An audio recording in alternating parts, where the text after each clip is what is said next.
Doncaster teeing off this afternoon to take on Vermont next week in the second semi-final, and for the loser a date with either Blackburn or Roval, which play tomorrow down at Central Reserve in Waverley. Good afternoon, my name is Wayne Brasher. I'm your pre-game host this afternoon, and as well as today's game is a lot of action, finals action in all the other grades. And coming up later on, we'll be talking about the big Division 2 game between the two heavyweights, Doncaster East and Upper Ferntree Gully, and our man Ray Baird will be out there all afternoon watching the action, and he'll give us a report later on. Also, Division 3 action today at Central Reserve. It's the first semi-final between Baronia and Heathmont, and for the loser today, they can pack up for season 2018, but for the winner, they have a date of destiny in the preliminary final, the final week. And finally, probably the game that probably holds the most importance to these two clubs today, and it's the big Division 4 preliminary final. A lot on offer and a lot at stake.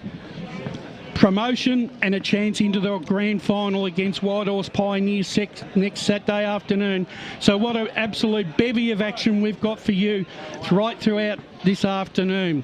Joining me for pre-match this afternoon, it's an ensemble and a great panel, and I'm going to start at my right. It's a very warm welcome to you, Tim Fitzsimons. Yeah, thanks, Brash. Good to be back out here at Bayswater. The ground's in terrific condition, probably a bit better than what we saw this time last year as well. So we're in for a great clash between two unbelievable sides who I think put together probably almost the two best games throughout the year against each other. So it's going to be a great clash, and I can't wait for it. Another man that we always have in our minds, and is always a welcome to our broadcast, especially through the final series. It's a very warm welcome to you, Damien Watson. Oh, good to be here, Brash. I could sense the tinge of excitement in your voice. Finals is here, spring's here. It's fantastic, and I know your other panellists here today will be intrigued, because it's certainly interesting to see how the coaching dynamics will work today, because both sides are very versatile in the way they play the game. And talking about coaches, he's done it all in the Eastern Football League. He's coached juniors, he's managed interleague sides, and this year he's masterminded Scoresby's renaissance back into Division 3 finals calculations, and that's a very warm welcome to my co-host in special comments this afternoon, but for pre-match, Brett Davidson. Thanks, Brash. Yeah, really looking forward to today's game, and as Damien just said, the thing that I'm looking forward to today is the competition between the two coaching groups. I rate both these teams incredibly highly. I nearly would say I'm going out on a limb, and Brash is not going to be not going to like me for this, but this could be a grand final preview. That's what I'm saying. That's how highly I think these two sides. I think they're magnificent teams. Yeah, very, very different makeups, very different styles of play, but both good finals football teams, and really looking forward to the contest today. All right, guys, before our first guest, Andrew Tranquilli, comes on, let's just have a look at some of the stats that matter that we're going to go through this afternoon to try and dissect who's going to win this game of football. And the first thing we want to talk about is how close these two sides have been throughout season 2018. In round 3, they met, and Doncaster got the victory by 9 points, 18-14, 122 to South Croydon, 17-11, 113. And in round 13, Doncaster survived a late scare from South Croydon to win by 5 points, 10-14, 74 to South Croydon, 10-9, 69. So that stat alone just tantalises us enough this afternoon to know that this could be a close contest. Oh, there's no doubt about that. And the interesting thing is the contrast in the way that each of those games were played. Round 3 was high scoring, round 13 relatively low scoring. So it seems like one side seems to follow the other in the way that the game pattern certainly plays out. Yeah, well, I was actually at that first game in round 3 with around the grounds, and it was probably the best game I've seen all year, to be honest. It was fast-paced, high-scoring. South Croydon out by quite a bit, I think 8 goals, and then Doncaster able to bring it in. So it's terrific, and if it's anything like that, we're in for a treat today. Well, ladies and gentlemen, the first of our guests has arrived and joined us, and it's a very warm welcome to the coach of the Doncaster Football Club, Andrew Tranquilli. Good afternoon, Andrew. Afternoon, lads. Andrew, this is the second year in a row that Doncaster have made the finals. You learnt a little bit last year, but this year you've been able to at least set yourself up for a double chance this year. It's our third, actually. Third, yeah. Yeah, so we've been up since we've come up from the first year. We got knocked out by Noble first year. Oh, yeah, and that's then, right, yeah. And then last year to Blackburn. So, absolutely. It's been a learning curve from day one when I took over at Doncaster 8 years ago, that what the aim on and the vision was is where we wanted to be as a club and as a community and as a place where we could have some players not only become good footballers but good gentlemen of the community. So, no, she's been a fantastic ride. Andrew, one of the things that, you know, that with the Doncaster, the footballers in general, a lot of the players have been around the club for a long time, and you know that they've matured from Division 3, Division 2 footballers to really Division 1 footballers, and you must be really happy to see the progress of some of these guys. Yeah, as a coach, you know, the philosophy is to develop young men, and that's exactly right. They've matured. They've been a very, very, very good footballers at a lower level in Division 3, and they've been able to progress that and continue to learn as the years have come on. So, no, and you know, we've got the maturity, as you say, with the likes of Shemmer and Argus, McGarnis, McKenzie, but then we filter in, you know, we blooded young Barassi 2 weeks ago, and young Alessi, and we've got Mills, and we've got Pascoe coming through the twos, and Towdy back from reserve, so injury. So, no, we've got a lot of development that's still ahead of us, but we're in a good space to do that. Andrew, you mentioned it's been a learning curve over the last few years with that finals experience. What exactly do you take from those experiences in a game sense, in a game simulation sense, and what can you attribute that to in terms of preparing for the finals this year and applying that? Yeah, look, we just learned the basic craft, number one. I mean, it's all about kicks, marks, handballs, and making sure that the skill level, you know, where it was a 9 out of 10 maybe 3 years ago, it's got to still stay at a 9 out of 10, but sharper and crisper. So, you know, the pressure's there, it's hotter around the contest. So we've got to make sure our number one philosophy is that our skill set. To complement that, it's also the fitness and the maturity. So it's not just about being able to do a 3K run, but it's also about to do a 3K run repetitively after 2-3 minutes and maturing the muscles and the physicality of it. So it's a combination of a whole heap of things in the development side of it and the maturity side of it. But crux of it is, look, the ball's there to be won, the ball's there to be got. How do we use it, and then how do we implement that to be best fit for the team? Andrew, the 2 games you played against South Croydon this year, obviously the South Croydon came out like a house on fire. Probably both games. The first one was pretty high scoring, very high scoring. The second one, not so much. But I feel like the trends of the game were pretty similar. Do you take, when you're looking ahead to this game, do you take more out of what they were able to do to you early, or what you were able to how you were able to combat that and really come home like a house on fire? It's a bit of both. I mean, I think it's a bit of everything. You got to respect South. They're a phenomenal outfit. They're super, and they're well coached by Macca. And look, the way they start, is it all them? Is it part of us? You know, yeah, we are traditionally maybe a slow start team. It's something that we know that we've got the belief that it's okay to manage that and handle that, but we don't want to rely on that. So, you know, our focus points, during the week was we identified the couple of games that we played them, but also you've got to identify the year that they've had. You know, they've been a super outfit. You know, that Vermont game 2 weeks ago, you know, they were probably unlucky not to win that. You know, they were very, very, very competitive and strong. And again, it comes down to being clean at the opportunities at Vermont as well. You know, they're again just another super outfit. So they were able to capitalise on those 2 or 3 opportunities extra that what South Croydon weren't. So that was a good arm wrestle to watch and sort of identify a couple of areas. But from our point of view, we're all about making sure that, we're ready to go from the first bounce. If it means that we're 3 goals down at quarter time, we're 3 goals down, we'll come in, we'll readdress, and then we'll make sure that we got to fix it up real quick. Has that been the difference in the maturity of the players over the last 3 years? Because one of the things I have noticed about the team is their ability. You basically are one of the few sides that play 100 minutes every single week. Now, I don't think I've seen a game where you've ever actually been out of the game, even though the scoreboard may see it at times. Is that part of the maturity of the players, do you think, over the last 3 years? Because, you know, every game I watch, people say, Doncaster can't win this game. And I'm telling you now, if they're close, they're a chance, because they just never give up right to the end. Yeah. I think it's maturity, absolutely, but it's with the maturity, it's also the belief, but the consistency in our training that, look, we practice that. You know, we do a few game scenario drills where Team A versus Team B, and Team A's 9 points down with 90 seconds to go. Can we convert 2 goals within 90 seconds, and we just manufacture scenarios of, okay, well, how come to be in real time? So I think it's about a lot of consistency where we try to bring that then into game, and again, the maturity side, then plus you've done it once, gee, we did it again, we've done it again. What's the magic potion? Don't know if there is a magic potion other than just keep going. Go to the next contest. Wait for that final whistle, and then we'll wait and see. And there's a bit of belief then too, isn't there, with the players? Because if you've never done it and you keep getting told, yeah, you can do it, it still plays in your head a little bit. But when you've actually done it a few times, you then have that belief that it doesn't matter where you are and what position you are, you know that you can continue on and actually win those games. That's right. So we don't know what where the boundary is of how far is too far behind. We'll just keep going until that final siren, and that's the thing. The belief is huge, so you just keep going at it. Andrew, both yourselves and South Croydon had pretty comfortable victories last week. How much could you really learn from that? Do you feel like it helps the team going into maybe this game a bit fresher, or would you have rather? I know you can't choose who you play, obviously, in the last round, but do you feel like the boys could have done with more of a competitive hit out than probably what was put up last week? No, I thought our game versus Knox last week, don't be bluffed by scoreboard. Knox came out to play last week, and they gave it a fair crack. They died away probably in the last quarter.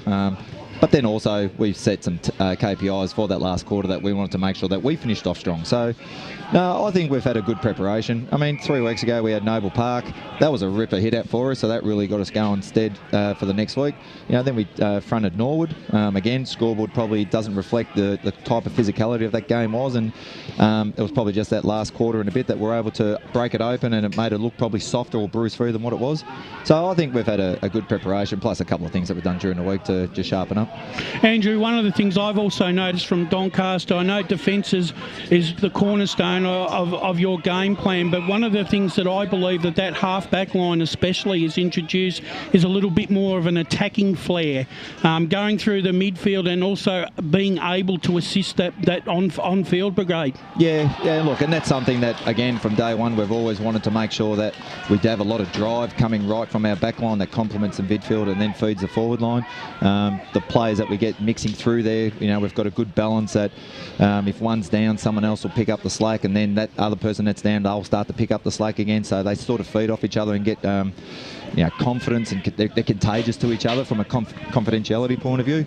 But so, yeah, it's, look, well, you need that in this division, and you need that in this quality of football. If you're going to rely on just inside football, grunt it, get it forward, and not have any drive from the perimeters, I think you'll get found out pretty quick.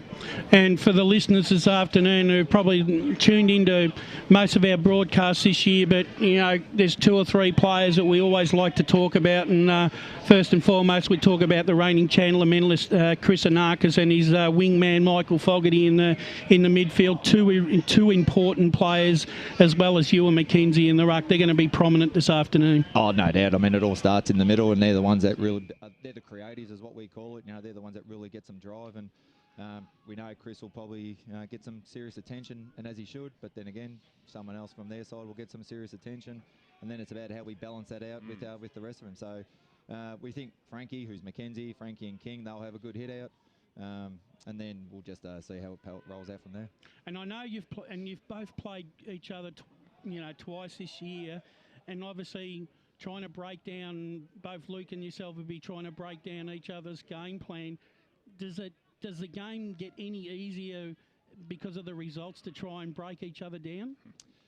No, look, we know what their strengths are, or what we believe their strengths are. You can only see from the footage that we see, and again, we're not all full-time, so we don't get the privileges to have someone going to watch the games live and all things like that, so you can only scout as best you can. But it's the history of what we've had and where they've come from, and played them last year a couple of times, this year a couple of times, so you start to get a bit of a trend of what their strengths are, and then we sort of focus on 1 or 2 areas. And if we can manipulate and dominate those, well, then we start to think that, okay, well, then what are our strengths, and then let's see if we can get them on the hop. Well, Andrew, you've always been very generous with your time on EFL Game Day, and congratulations to you and Doncaster for making the finals and getting that double chance. And good luck to yourself and all the team this afternoon. And thanks for joining us. Thanks, boys. Have a good call. There you have it, ladies and gentlemen. Andrew Tranquilli, the coach of the Doncaster Football Club. And in the reserves game, it's 10 minutes into the third quarter, and it's a close affair here. It's Blackburn just holding sway at the moment, 4-7-31, leading South Croydon 3 goals, 4-22. There's a lot more coming up, ladies and gentlemen, on EFL Game Day, and we look forward to talking to South Croydon coach Luke McCormack. But this is EFL Game Day. It's South Croydon versus Doncaster. G'day, Billy Brownless here from The Footy Show. KFC Almost Footy Legends is back in 2018 and we're searching for the best highlights from local footy. Head to 9now.com.au/AFL Footy Show and upload your entry for a chance to win $35,000 cash plus a year's supply of KFC. Program sponsor. It's important to tell our loved ones how much they mean to us. So don't wait till tomorrow, say it now. During Say It Now week, Tobin Brothers Funerals is encouraging you to tell loved ones what an inspiration they are and how much they mean to you. Say it now, say how you really feeling. Hashtag Say It Now week this Monday till August 26. Visit tobinbrothers.com.au. Tobin Brothers Funerals, celebrating lives. Program sponsor. Nothing better than a companion to keep you up to date with all the latest when you're at the footy. Better still, one that fits in your back pocket. The Eastern Footballer is a must-read. All the latest information, team lists, feature articles and much, much more. Pick up your copy this weekend as you love it local across the Eastern Football League. The warm-up continues right here on EFL Saturday. Welcome back to EFL Game Day. It's South Croydon versus Doncaster in the big qualifying clash this afternoon here on EFL Game Day. Gentlemen, let's start having a look once again at some of the players that are going to put on the show this afternoon, and let's have a look at the South Croydon lineup first. And couple of guys at the top of the list. They got 5 players, South Croydon, that have kicked over 20 goals for the season, and that's led by Jake Tucker with 43 goals, Dan Cooper 37, Michael King with 35, Pat Rosier with 25, and Max King with 22. It's a pretty impressive array of goal kickers there, isn't it? Oh, absolutely. There's a whole bevy, to use your expressions, Brash, and I think that's a very positive outlook for South Croydon coming into a final series. And just to know they have that diversity of goal-kicking avenues is a plus for any side, and it's what a lot of sides struggle with. I think the other thing about that is not so much the numbers, but the type of goal kicker. If you go through the sorts of players, are very hard to match up on, because you've got you've got a good marking centre forward. You've got Zippy, who's back at the club, who look, he's getting a bit older, but you just can't allow him time and space, because his ability to finish from outside the 50 but inside the 50 is sensational. So that's where, as a coach, it becomes really hard, because you've got to try and plan to actually not allow the ball to get in there in a certain way, because otherwise you get hurt by that sort of forward line. And that's where I've got a huge amount of admiration for AT and his boys at Doncaster, because they've got a back line that actually can do. Oh, yes. They can stop those sorts of players. So it's that's where it's going to be fascinating. Bit of a chess game. Some of the players for South Croydon this year that have been consistently amongst their list is, there's a former Chandler medalist in Dan King. Jason Prongrasic was 7 times in their best, and as long as Jaden Cass, Liam Cox and Matt Jones. So consistency, it's hard to maintain throughout the season as a player, Tim, and I think, in all honesty, I think if you can be in your club's best 6 for at least a third of the season, I reckon you're starting to have a good season. Yeah, exactly right, and they're all pretty consistent players, as you said, and they're good ball users as well, especially off that half back line and through the midfield. It's a really strong, I think, skill set that they all really possess, and it allows them to cut up teams through the middle. The likes of Matt Jones, Frank Anderson, and obviously Darren King as well. It makes it really hard for opposition to really set up. But we know, as you said before, Brett, that Doncaster's backline is able to do that and is able to get in position and set themselves up, no matter how well they use the ball through the midfield. Yeah, look, and I think also it's one of those funny things with times in best. Yeah. How many times you're listed. I've been at clubs that don't take it very seriously when they put the best 6 in, which is a real shame, because it doesn't matter whether you've had a bloke who's played great football every week for the entire season, you recognise that by listening to him. And if they say, oh, but an opposition will see that. Well, if you don't know he's a good footballer, by the time you get to play him, it doesn't matter what you've read there. It's not as if we're playing for sheep stations, is it? So I think you look at the South Croydon team and you look at how many of their players, for example, played in last year's finals. Yeah. And I think there's 17 of them today that played in the last year's grand final side. That gives you an indication of their ability to continue to play good football and their continuity, which is a really important thing. You talk about Richmond Footy Club. Yes, they've got talent, but it's the continuity of their talent which is so important, and that's one of the things that South Croydon have really had this year, which means their management of their group must have been really good, not having too many injuries or not having injuries to key players on a regular basis has allowed them to come into this final series, pretty cherry ripe, and they've got some pretty fair players from outside, from the VFL stocks, who have been able to slot in and can play some good footy as well, which helps them.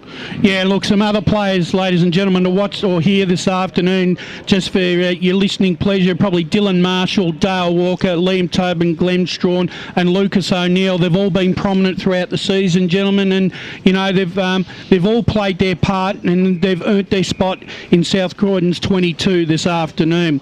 Let's have a look at Doncaster and some of the key matchups or players that are going to take the field for them. And it's obvious that the reigning Chandler medalist Chris Anarchis, 17 games, 32 goals, been in their best 12 times out of 18. He's the talisman of the Doncaster Football Club, Damo, and you couldn't want a better bloke to lead you out to a game of football on Saturday afternoon. Oh, there's no doubt about that, Brash. He's certainly a spiritual leader more than anything as well. And Davo mentioned continuity before. A lot of these players, such as Anarchis, Sia Cavellis, Ewan McKenzie, Matt Schimmelbusch, these guys have been playing with each other for at least 5 years, probably even longer than that. You can't underestimate the advantage that has, because they know each other and the way that they play inside and out, and I think that's a massive advantage for Doncaster, and they have that hardened finals experience now as well.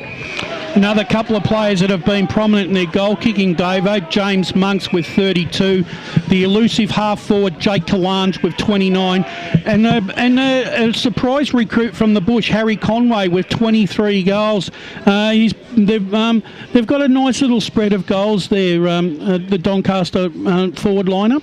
Yeah, look, they have. I actually think it's their biggest weakness. I'm not 100% sure on sometimes Kalange, for example, can be put out of the game for a little bit longer, and their avenues to attack seem to dry up fractionally, but both teams have got an X-factor player, I think, who can win games. And one of them, obviously, is Anarchis. He's still an X-factor player. He can be out of the game and then he suddenly can turn it on. And obviously, Frank Anderson, I think, for South Croydon, when we saw him last year in his first final that he played here, I think he floored everybody on the media team with his ability to run and just his evasive skills were enormous. And we all stood up and went, wow. And he's continued that on this year. So they're the two X-factor teams. The difference is Anarchis will kick goals. And that's where I see, if they suddenly fall down, he's the bloke who comes up, pops up and kicks 2 or 3. Sorry, Tim, has South Croydon got a genuine matchup for Anarchis that can keep him or restrict his influence on the game?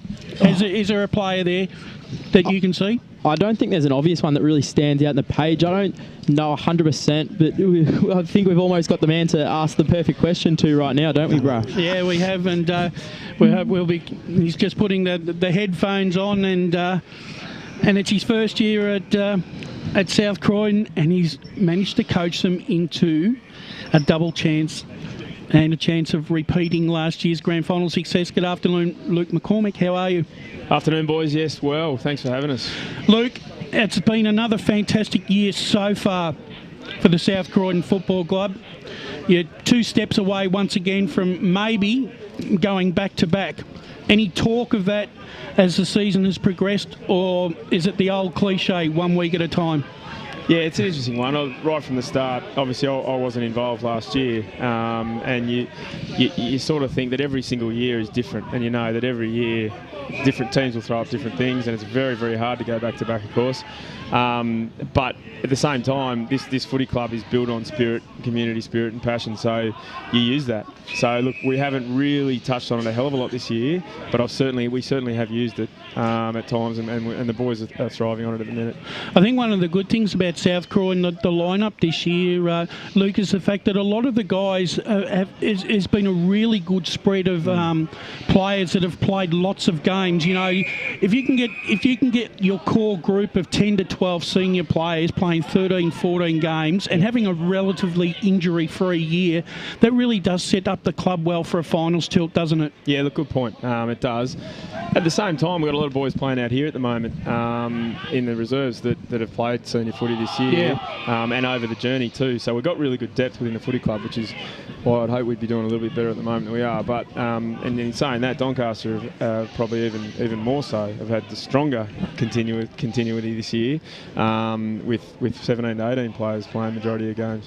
One of the similarities I've noticed about these two sides, South Croydon and Doncaster, this year is the ability to be versatile in your game plan. You can ultimately change the game plan on its head very, very quickly. Both sides have been successful in doing that this year. Is that a real chess game that you've been focusing on and looking forward to today as well? Yeah, good point.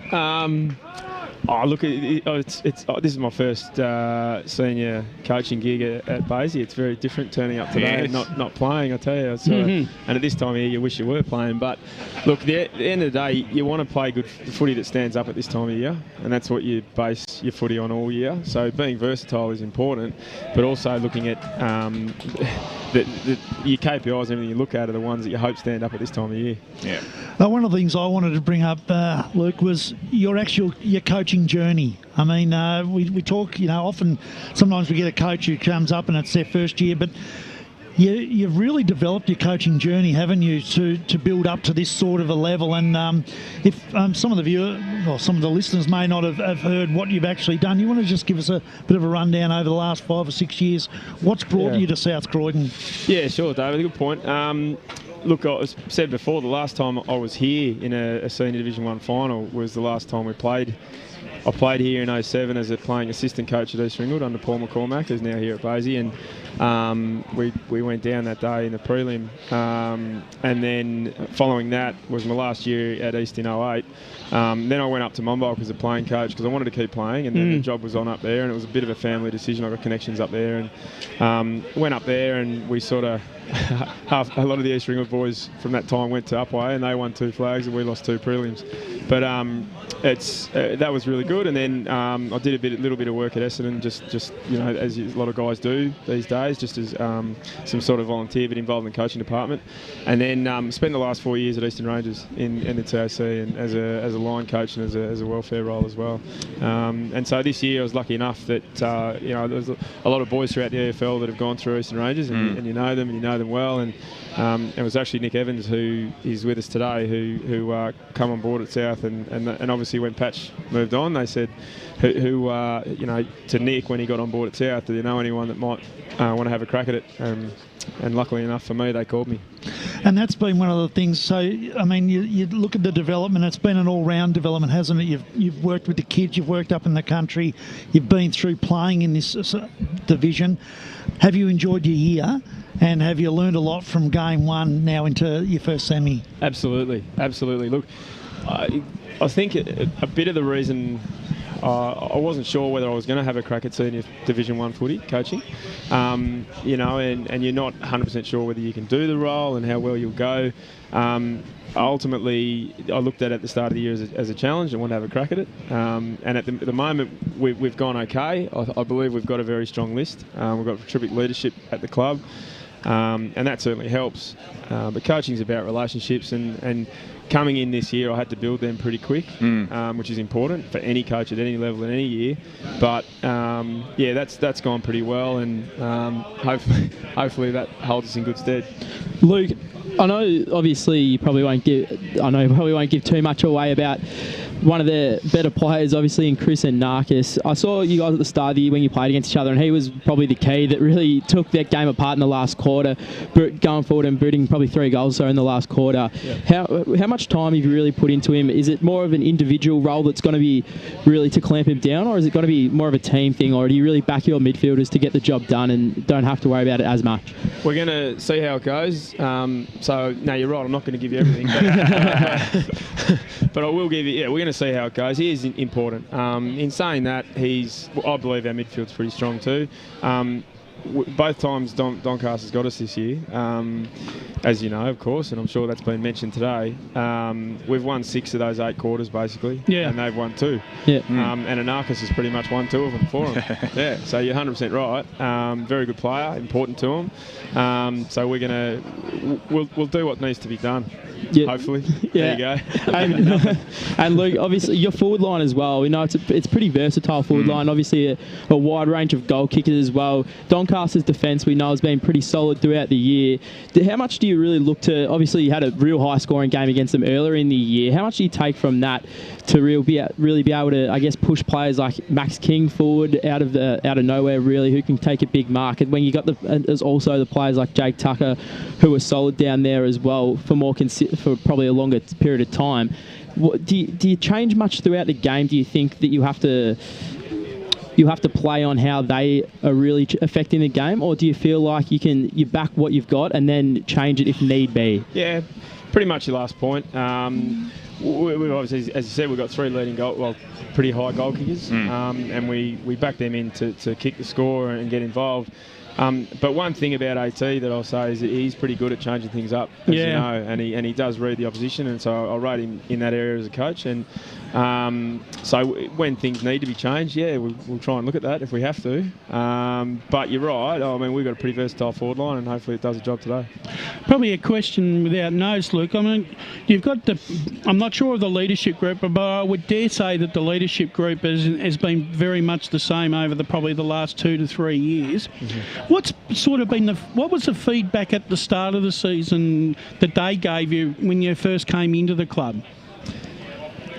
One of the main reasons I came into the club was that I sat down with the majority of the leadership group at the start when I still was a little unsure as to whether I wanted to take on the challenge. And ultimately they were the main reason that convinced me. Wonderful young men that, and a number of them not so much young men now, which is terrific. But they create a terrific culture. They keep it very balanced, so they're good fellas. They like to have fun, but they know what needs to be done, and they drive a high expectation amongst the group, which is terrific. Yeah. Well, Luke, congratulations on making it to the finals so far this season. South Croydon defending their crown. You've got the double chance, and look, not only on the ground today will the players put their best foot forward, but I'm damn sure there's going to be a really good coaching battle between yourself and Andrew Tranquilli. So to you and your team, good luck this afternoon, and hopefully things go your way. Thanks, mate. Appreciate the support, and hope you boys see a good contest. Yeah. Yes. There you have it, ladies and gentlemen. Luke McCormack there, coach of South Croydon, and always been generous with his time right throughout EFL game day throughout the season. Well, it's still Blackburn holding sway here at 3/4 time. It's Blackburn 4-9-33, leading South Croydon 3 goals 4-22, and they still hold that 11-point lead. And for the winner, they go into the second semi-final against Vermont next Saturday afternoon right here at Bayswater. There's a lot more to come here on EFL Game Day, but just keep listening, and we'll just go through all the games. There's a lot more to talk about this game, but it's South Croydon versus Doncaster, and it's coming to you live on EFL Game Day this afternoon.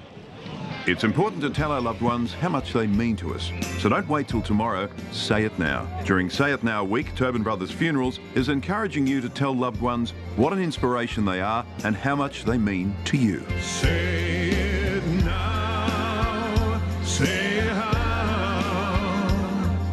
how you really feeling. Hashtag Say It Now week, August 20 to 26. Visit turbinbrothers.com.au. Turbin Brothers Funerals, celebrating lives. Program sponsor. The EFL is all you love about football. Standing in the outer with your mates. kick to kick on the ground with the kids, always a family-friendly atmosphere. Don't miss a moment every weekend across the eastern suburbs. The Eastern Football League is local footy at its best.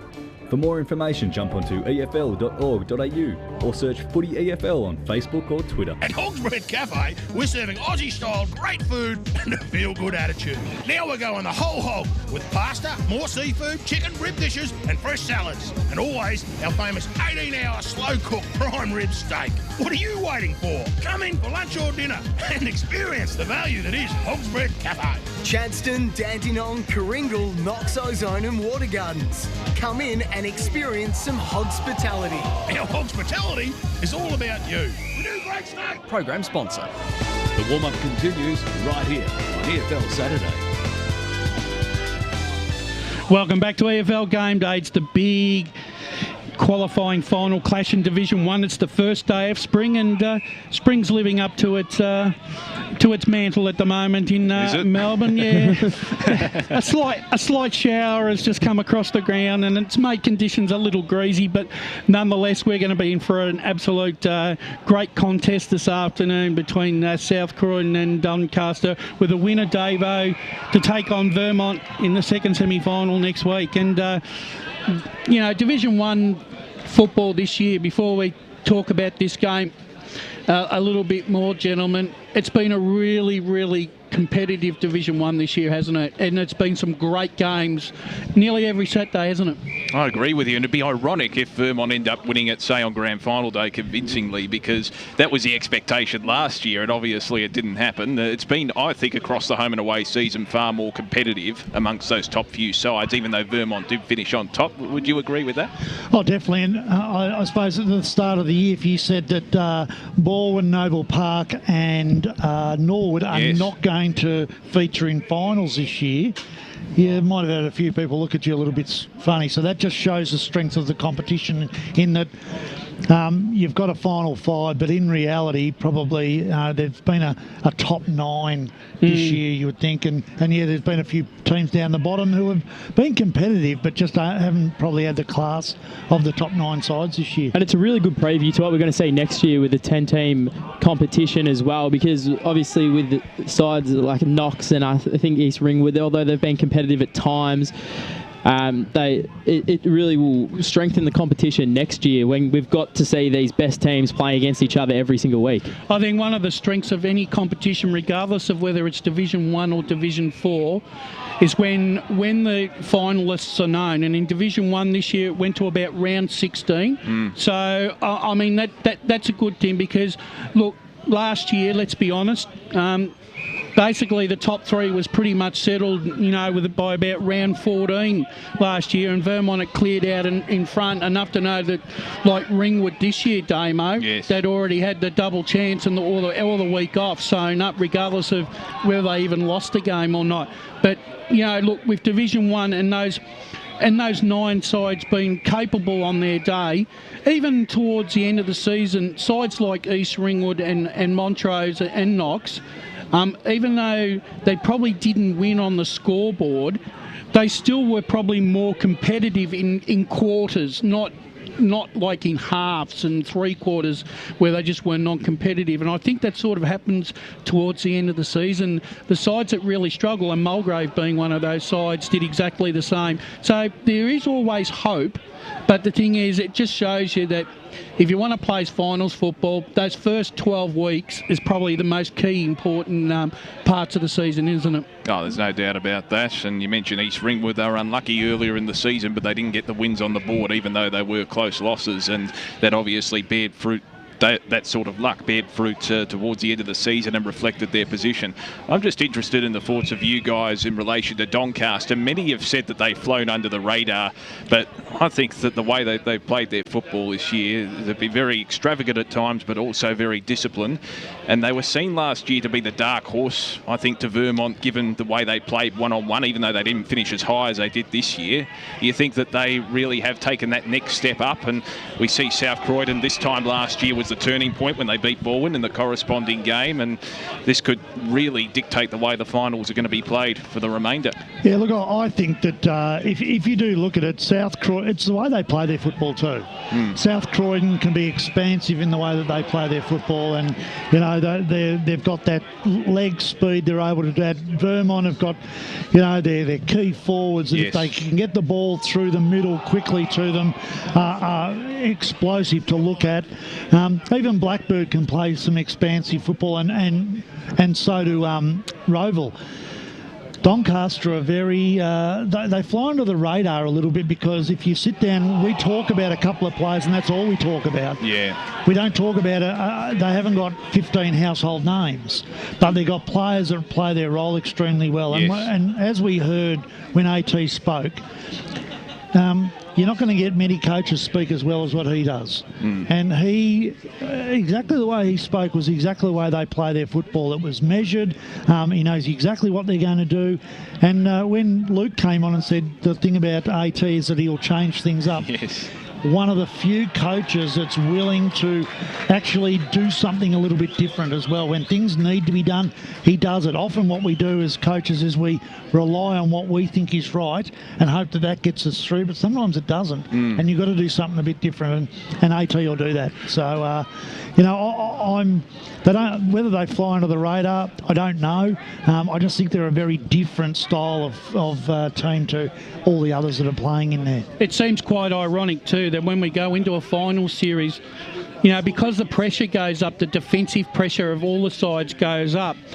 Games that were 15, 16, 17 goal affairs all of a sudden become that 9 to 10 goal, and that bore fruit last week in a lot of the finals where it got down to a 9-10 goal game.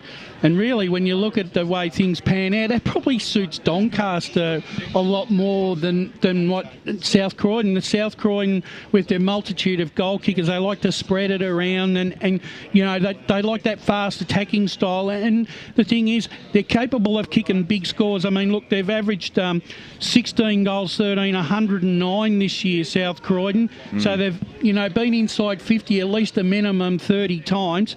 That's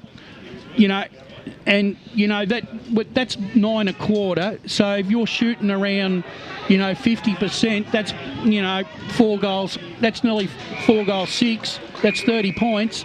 So, I mean, you're not going to lose too many games of football. But defensively, both sides are extremely... That's the beauty of it too. They are capable of getting down and dirty and physical and defensive as well, effectively. Yeah, and that's the thing, South Croydon, their season average for defence is 68 points, which ranks them number 3, but Doncaster were the number 1 ranked defence, 59 points. So if it's going to get down to 10 tacks, that you're going to know that Doncaster, and the fact that they can run the game right out, they're going to be right in the contest this afternoon. But if the game opens up a little bit, and I don't think these sort of slippery conditions doesn't allow for free-flowing football. This is where it could really become a bit of a dogfight, Davo. It could, but I think the other thing is you look at Doncaster and South Croydon last year won a grand final based on the fact that their defensive pressure in the first 3 quarters was elite. Yes. It was elite. Their ability to hunt Vermont around the contest was superb. In the last quarter, they took a risk and decided to run, and they just ran Vermont off their legs in that last quarter, and that's why they were able to win. So we know they can defend really well. We know they've got options in attack. Doncaster, as I said, the one issue I've got with Doncaster is that if it becomes a 14 goal, you've got to win game, I'm going to stick with South Croydon. If it becomes a 10 to 12 goal game, then Doncaster are well in it, I believe, and their ability to finish games off extremely well puts them in good stead in finals as well. Another couple of stats to just keep an eye on this afternoon. Quarters won for the season so far. Both sides obviously have played 72 quarters, with South Croydon winning 53.5 as against Doncaster's 46, which ranks South Croydon number 1 and Doncaster number 3. the win percentage for South Croydon at 75%. That ranks them number 1 with Doncaster number 3, obviously. So, you know, look, South Croydon all season have led in all the major categories.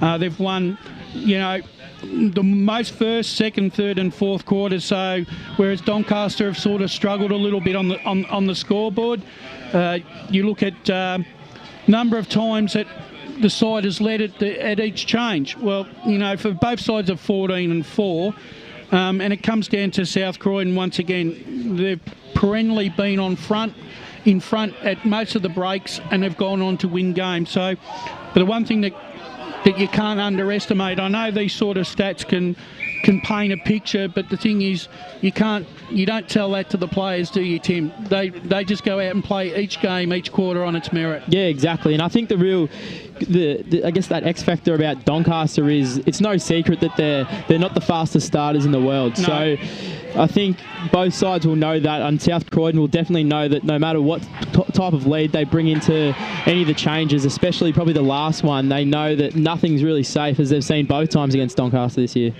And that's what we've talked about, is the fact that they've got a knowledge that they can finish over the top of anyone and win a game. And when you're talking about how many quarters won, Doncaster really, as AT said, they don't really care where they are in what quarter. They know that they can finish and hopefully win. So that's going to be one of the key factors. And the conditions are, you know, if they remain a little bit overcast and a bit drizzly like they are at the moment, ball tends to be on the ground a little bit more. Yep. Tends to lead itself to be probably in Doncaster's favour fractionally, and that evens it up even more. So I'm just looking forward to what should be an absolutely ripping contest. We're going to talk a little bit more about this game right throughout the day as we bring you this game live.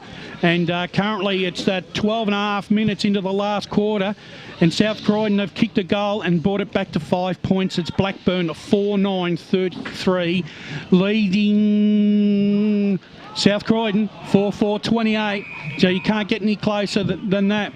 Gentlemen, 3 other games, 3 important finals coming up for grabs this afternoon. Massive. Division 2. The big Division 2 clash this afternoon. It's probably been the second semi-final that I've personally wanted to see all year. It's Doncaster East taking on Upper Ferntree Gully. Oh. What a massive contest this is, Davo, for both clubs, and for first-year coach Joel Perry. What a great coup to get his side into a second semi first up. Yeah, and I think they're the side that's flown under the radar. I think there haven't been too many people talking about them as much as they've talked about Doncaster East and Lilydale, for example. But they've just been able to play a very good system. Having played out at Kings Park, that makes a huge difference because it's a massive ground. It's hard to play on. They played extremely well.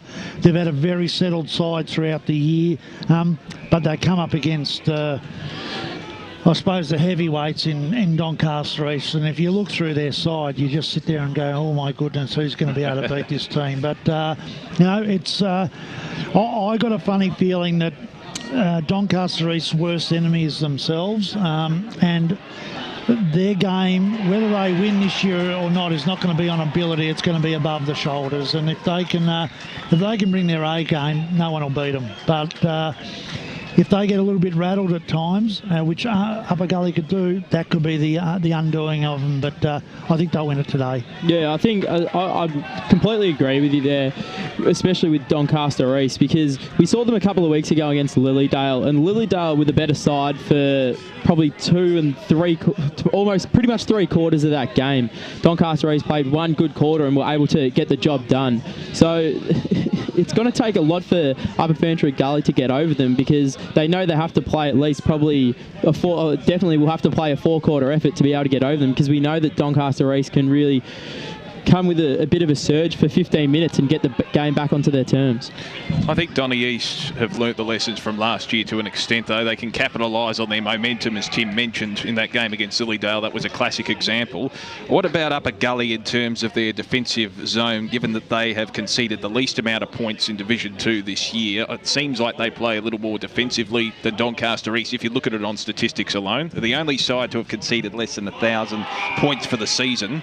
Do you think that if if the game plays into their hands today, that they're a real chance of upsetting Donny East? Without a doubt, they're a real chance. They didn't finish second for no one gave them games of footy, so they've really earned their position. As I say, they've been because of their defensive structures. That's why teams tend to go under the radar, because you don't look at the big scores. And they're not a big scoring side, but they play big grounds extremely well. They're at Baronia today. Yep. I think one of the most difficult grounds to play finals on is Baronia's, and it will suit, I believe, Upper Gully in the way that they play their football, because it is a ground where you can play some incredibly defensive football there and lock it right down. I think probably the number one question is where's Joel Perry going to line up this afternoon? He's the perennial swing man. He can play centre half forward, full forward, centre half back, full back. My intuition tells me this afternoon... Intuition? Yeah, my intuition tells me that he's going to be taking on the centre half-back position, which means I reckon he's going to match up on Jake Summers this afternoon. I think Jake Summers is going to be one of the major players in today's clash, and I think Joel will notice that and probably go first dibs at him. Do you base that on intuition alone or mail have you received? No mail. I watched Upper Gully against Mulgrave a few weeks ago, and Joel plays in a position, or puts himself in a position, where he thinks he's going to best suit the team on that particular day. And I just feel this afternoon that the clash, I think that he needs to go to Summers this afternoon, and probably Liam Galley will pick up Tommy Gordon down at full forward. So there's some good matchups. I think that where Doncaster East do have a little bit of an advantage is in their midfield, and I just think that they've just got a bit better goal kicking power. But obviously days like today, forwards are going to be able to hold their mark, and put it this way, I think the weather conditions brings Upper Ferntree Gully right back into this contest this afternoon. So I think this is going to go right down to the wire. As a coach, would you think that Perry would... I'm just thinking about what I would do.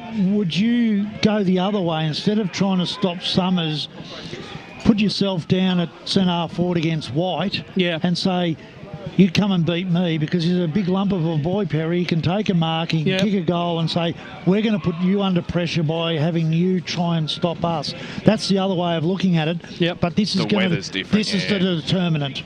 This weather is going to determine the situation. And remember last year's grand final in second division with Knox and Donny East.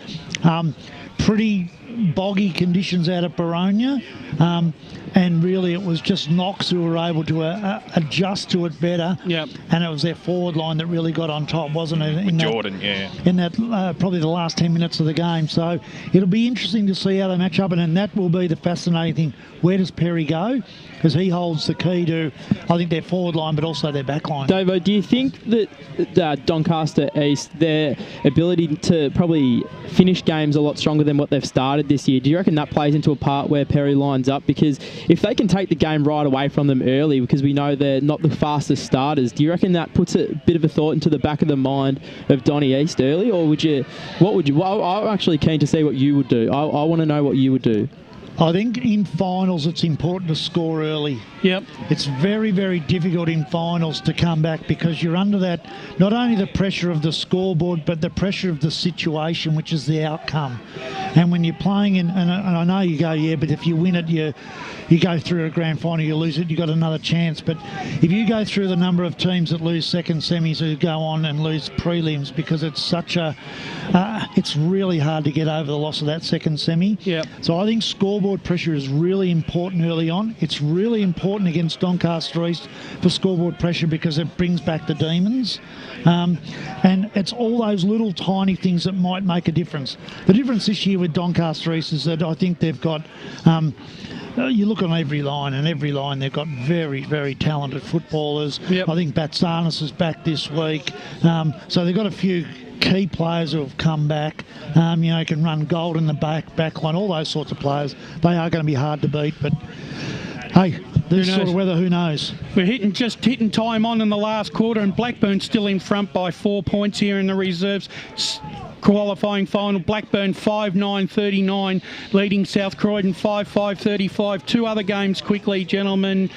It's first semi-final day in Division 3 this afternoon, and Boronia are taking on Heathmont, and this is a very, very interesting clash. It's probably more a mental challenge, I feel, this afternoon, Davo, for Boronia than it is Heathmont. What do you think, quickly? Oh, look, they were beaten easily by Scoresby last week. However, they bring two extremely good footballers back into their side this week, which will help them enormously in their forward half, which they lacked last week. You cannot discount Heathmont. No, you can't. No. I didn't. They win last week, and they've got up and won by a point. So I'm not going to discount them, but I think Boronia probably might be the better side on the day. Damo? I think Boronia. Do you think, though, that potentially the ground would play a factor, given Heathmont have played a final here before and I believe won that game as well? Boronia, I'm not sure if they've ever played out at Glen Waverley, certainly not in the final. So that may be a factor given the conditions today. I still have faith in Boronia, though, but Heathmont will test them. What do you reckon, Tim? Yeah, it's a bit hard because I think both sides have been a bit inconsistent at times throughout the year. Boronia probably a bit stronger for most of the part, but I just can't. I don't know. I just can't not. Go for a draw, Timmy. No, I just think that you can't discount Heathmont because we can see what they can do when they get on a bit of a run. And geez, it'd be a brave man to count them out at any stage of the year. So I think I'm going to go with Heathmont in a very, very close game once again. And Blackburn move into a second semi-final with a 4-point victory over South Croydon. Blackburn 5-9-39 defeated South Croydon 5-5-35. And quickly, gentlemen, the game that means the most to both these sides, it's 4th Division preliminary final. It's Glen Waverley Hawks taking on East Burwood, and I've tipped East Burwood all year. To win every game. Yeah, unfortunately, this was not the scenario I was actually hoping for because I'm expecting Glen Waverley Hawks to hit back on the rebound. Yeah, I think so. I was on the panel last week with the Forest Hill East Burwood game. They had a win, but I think the top side for the entire year basically is going to be too good, and I think they'll win at Glen Waverley Hawks. I think Glen Waverley will be smarting and absolutely fired up after that loss last week. I think they'll win in the canter over East Burwood today. A canter, Damien? Yeah, I think so. I think they'll be absolutely fired up. They shouldn't have lost that game as far as their form is concerned. Well, they have got some good footballers, Ferguson, Amin, yep. Yeah, Parlapiano. They've got a really good forward line. I just thought last week East Burwood just a little slow to get off the mark, Davo. I don't reckon they can afford to be that slow this week. And even though the conditions might suit East Burwood, but look, it's going to be a rip-roaring contest with the winner, guaranteed promotion, but also a spot in the grand final. Yeah, that's it, Brash. I think with the wet conditions as well, I saw these sides play early in the year in wet conditions, and whilst it was dry, it was a pretty even contest. But once the rain started coming, it was all Glen Waverley. And we know Amin, he's an outstanding forward. Seen them twice this year, and both times in the wet, and both times he's kicked 6 goals, or I think 5 and 6 maybe. So I think he's the key, and I think Glen Waverley will get the job done reasonably comfortably. Yeah, and for mine, I'm still going to tip East Burwood. I've got to stick with them. It's good luck to them this afternoon, and what a fantastic pre-match we've had this afternoon. And coming up, it's the best call team in the business. Right here on EFL Game Day, it's the big clash between South Croydon and Doncaster. Enjoy the call.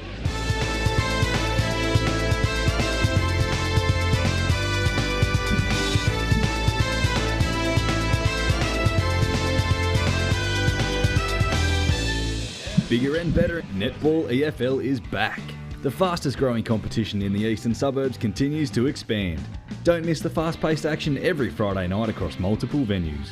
For more information or to get involved, head to efl.org.au. Hello, I'm Peter Hitchener. 9 News invites you to join our team nightly at 6 for Melbourne's #1 news. Tony Jones with the latest sport, including the footy, plus Lavinia Nixon's weather forecast. 9 News, proud supporter of the Eastern Football League. Program sponsor. Never miss out on the latest information on the Eastern Football League through the league's social media channels. Live updates, information and scores through the league's Twitter account. The latest news and views on Facebook. Don't miss EFL Game Day or the Match Footage Hub on YouTube, and all those happy snaps on the league's Instagram account. Simply search Footy EFL. Kids eat free Mondays and Tuesdays for a limited time at Hog's Breath Cafe. Get out! When an adult dines at Hog's Breath Cafe, you also get a kids meal free. Select from any one of our special kids meal combos with a soft drink and ice cream. That's hospitality. Mondays and Tuesdays for a limited time. So get in for our great kids meal deal. Kids eat free at Hog's Breath Cafe. Love you to join us. Call 1-800-HOGSTAR. Chadstone, Dandenong, Coringal, Knox Ozone, Water Gardens and Geelong. Come in and experience some hospitality. Program sponsor. G'day, Billy Brownless here from The Footy Show. KFC Almost Footy Legends is back in 2018 and we're searching for the best highlights from local footy. Head to 9now.com.au/AFL Footy Show and upload your entry for a chance to win $35,000 cash plus a year's supply of KFC. Program sponsor. On EFL Saturday, it's time for the match of the round. Let's cross to our team and go local for your footy.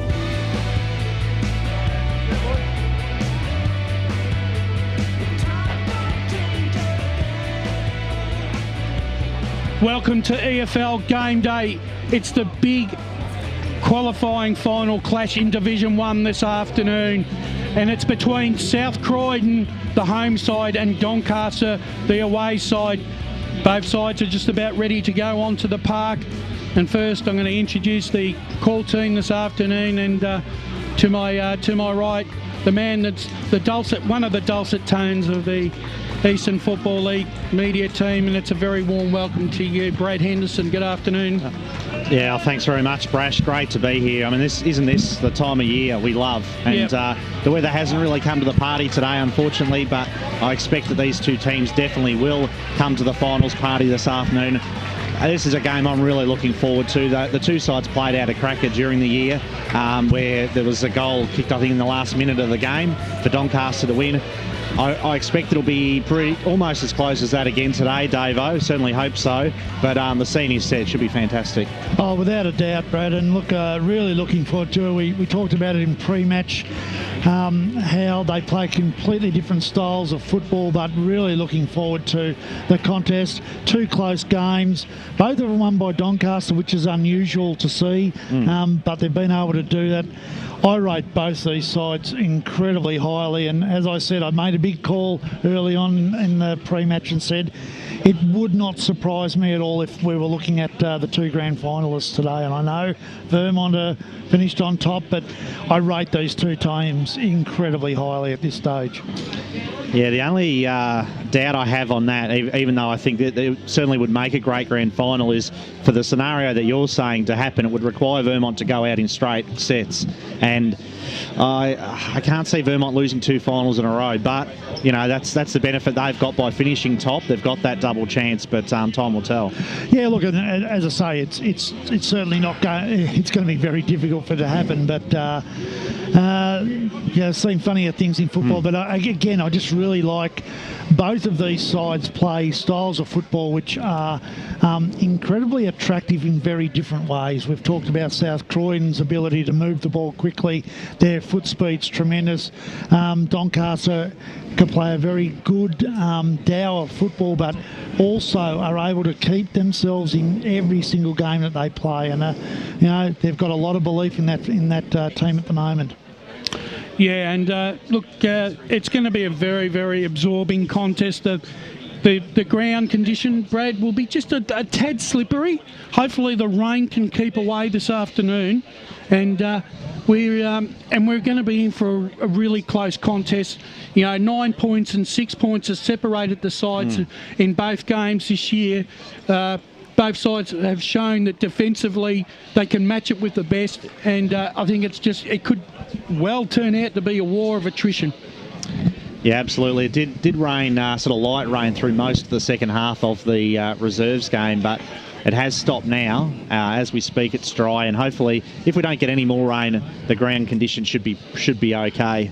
it's a little bit slippery, and I notice there's quite a few players out there in the long sleeves who don't normally wear long sleeves, so it is cold, it is wet, but hopefully the rain will hold off for the entirety of the game. Well, we can't miss Glenn Strawn this afternoon wearing the number 80 and those orange boots. I think there's another player I think that's wearing the orange boots as well, but Dylan Marshall. Dylan Marshall. So I mean, look, it's going to be some good matchups this afternoon. Davo, Maxi King, him and McKenzie, do you reckon they start off in the ruck? You probably think they might. Look, Maxi King, he's one of those players that, he's good in the ruck, but he's dangerous when he goes forward, isn't he? He's that player, remembering last year when we saw him in round 1 last year against Bayswater here, and he kicked 5 goals, and we went, wow, where did this bloke come from? He's a good footballer, and we'll just see what happens there. Is he the sort of guy that later on, if it's tight in the final corner, and if you had to put Frankie McKenzie at full forward, and you know what Max King could do at full forward, you'd have to back Max King, wouldn't you? You would, and it's the old adage, your big blokes don't get any shorter as the game goes on. So I think he's a very dangerous forward, but again, conditions. Maybe if it dries out a little bit more, then that's an option that you can look at for him. Frankie Anderson's been touted as, being aimed at for higher levels. Gee, what a day for him if he could really announce himself once again and put himself front and square in those clubs' minds. Oh, look, he's got everything, hasn't he? His foot speed is enormous. His ability to manoeuvre himself around a contest, and he's just got an explosive personality in the way he goes about his football. So I'm really hopeful that he comes out and puts on a show, and the recruiters look at him and say, this is a kid that we want to put on our list for higher honours. Some other players that we didn't talk about, Paddy Rosier, another one of those small forwards, has had a good year, backing up from last year. Ben McDonald, he was one of the heroes last year off that half-back line. We haven't spoken about him, but once again, these players have held their form, Davo, and are in the 22 this afternoon. So, you've got to be doing something right as a player to keep maintaining that level. Exactly, and Rosie is great because of his ability to kick a long goal as well. But I like the idea of Strawn, he's got that run and dash, which is great. But the barometer for them is a young man called Daniel King. Yep. Boundary side, Tim Fitzsimons. It's Brash. The conditions actually aren't too bad at the moment. There's no breeze about really at all. The ground obviously is a bit slippery with the rain around. It's just a touch under 10 degrees, so it's a bit chilly. And Dan King's won the toss for South Croydon, and they will be kicking towards the scoreboard end. Thank you very much there, Tim Fitzsimons. Good afternoon for the first time to our other co-commentator, Ben Warren-Smith. Good afternoon, BWS. Good afternoon to you, Brash, and of course a fantastic pre-match program led by yourself, mate. Really entertaining listening. I'm so excited to be back at Bayswater calling finals football once again, up on the balcony with the number 1 caller, Brad Henderson, in the Eastern Football League, and of course yourself and Davo's back on board. It's the band's back together. It's so exciting.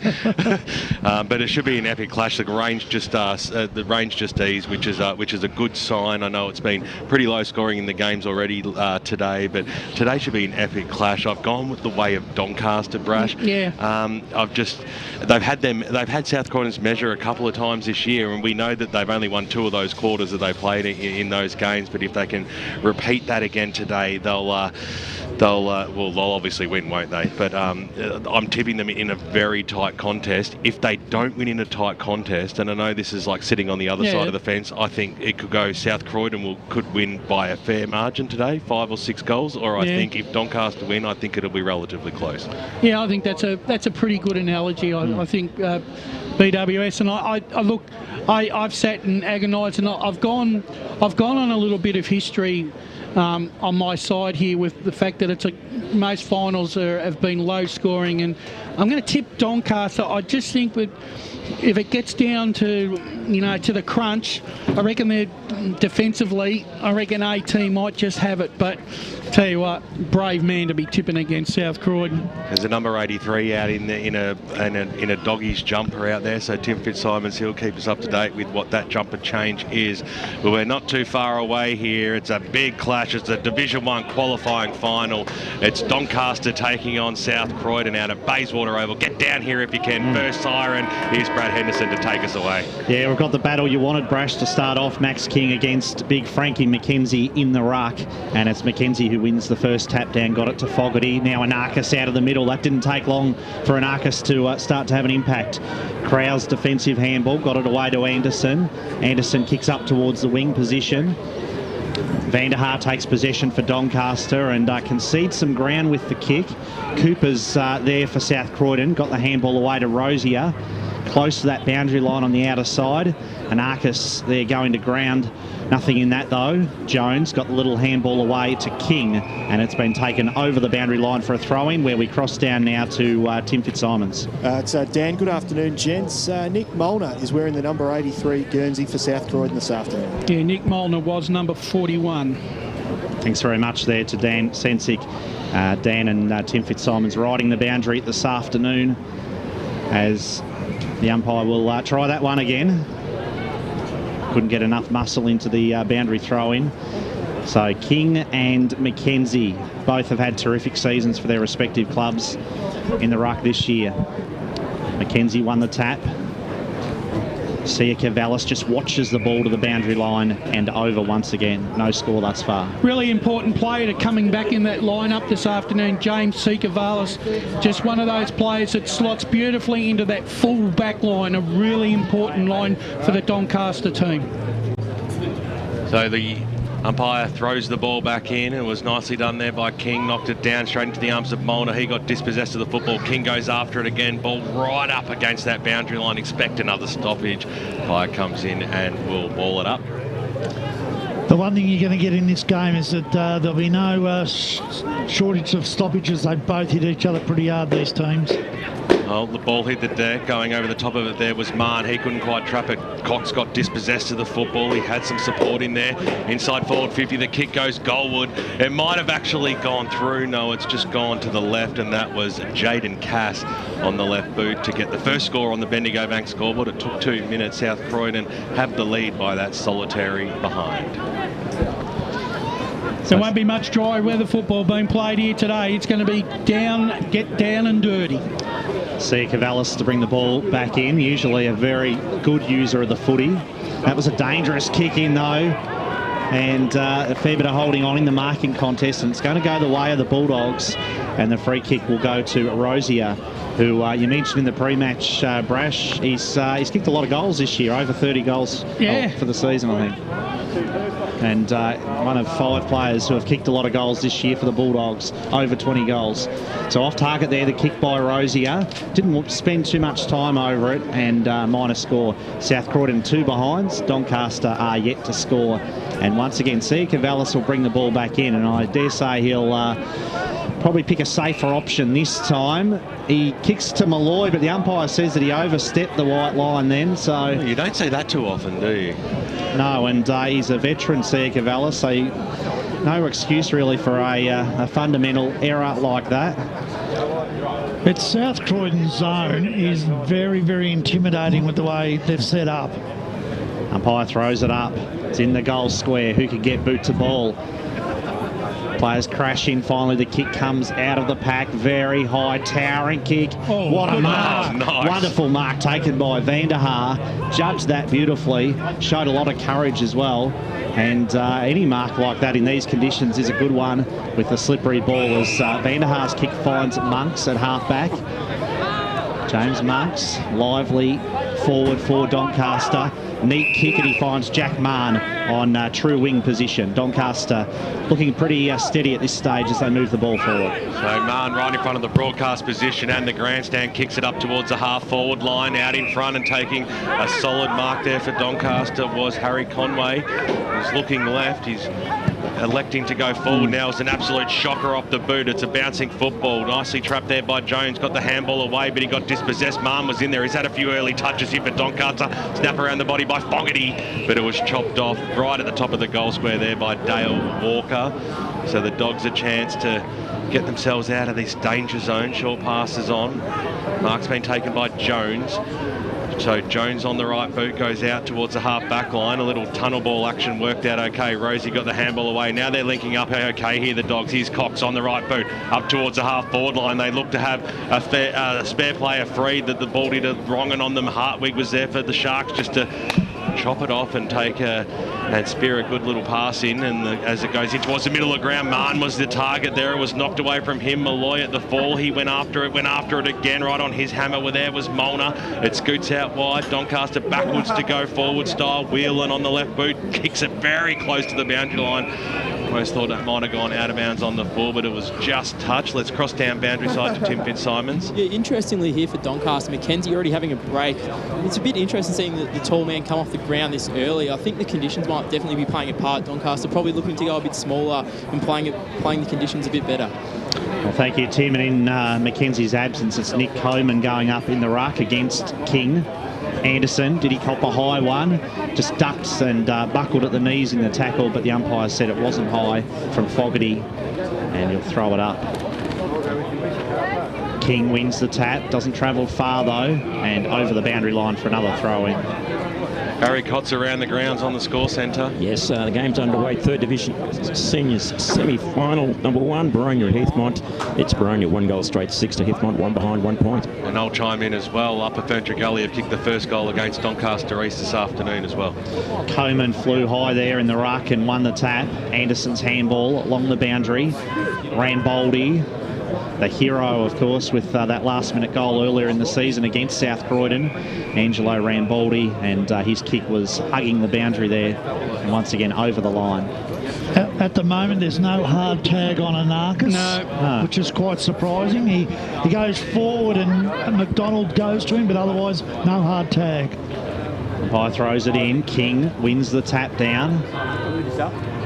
Well played by Dan King this time, slid out the handball, finishes up in the hands of Cass. Cass got it to Rosier, little underground kick by Rosier, missed his target.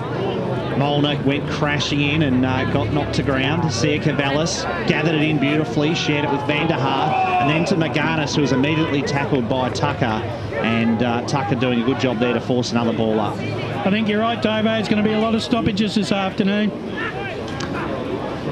Knocked away by Schimmelbusch. A lot of players around this footy again. King throws it on the boot, belts it forward. Bounces in the direction there of his teammate in Birch. A little bit of holding on, and the free kick will go to Doncaster. So the Sharks will clear. And they it looks like Whelan there for Malloy, in fact it is. David Malloy's kick to half-back. Monks takes the mark, and we'll see Doncaster up towards the wing position, a low kick, but Cox is there and had that kick well scouted for the Bulldogs. And he chopped it into the middle of the ground where Anderson was there on the right boot. They're working across the face of the goal face here.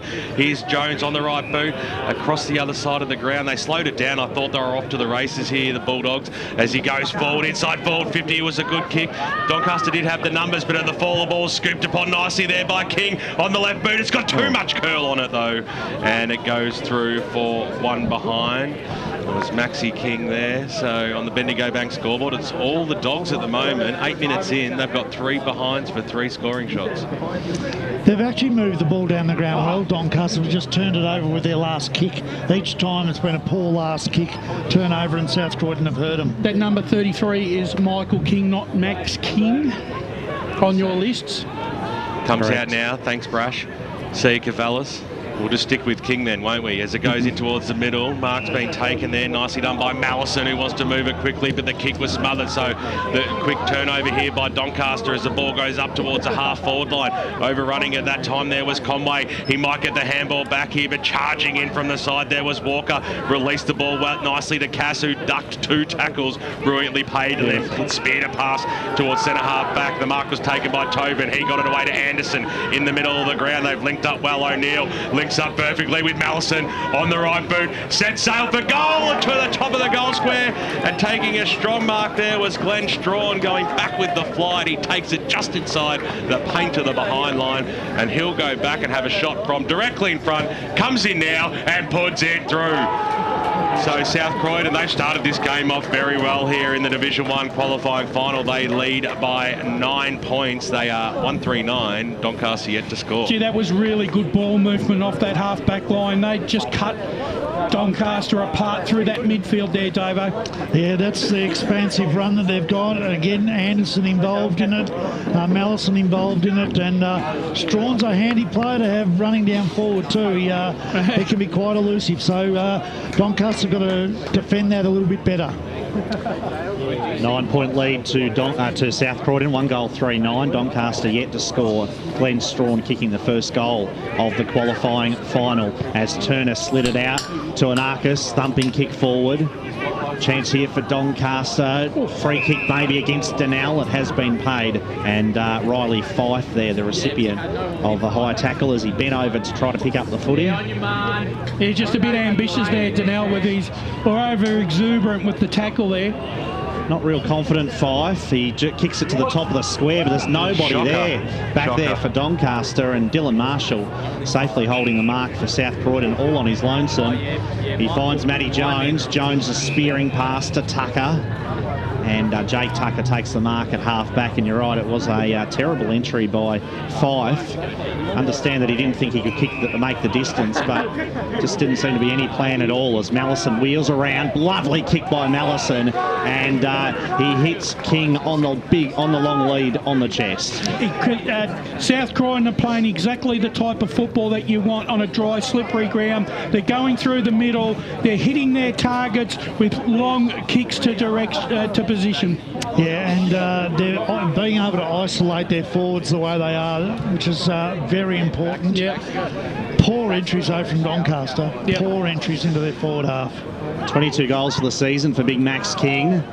Hangs it out to the left. He can't kick his 23rd of the year, and just a minor score there for Max King. And for South Croydon, who at the moment are doing all the scoring, 1 goal 4. Doncaster are yet to score. Yeah, they just can't. They can't find any clean ball at the moment. Doncaster, it's all under pressure.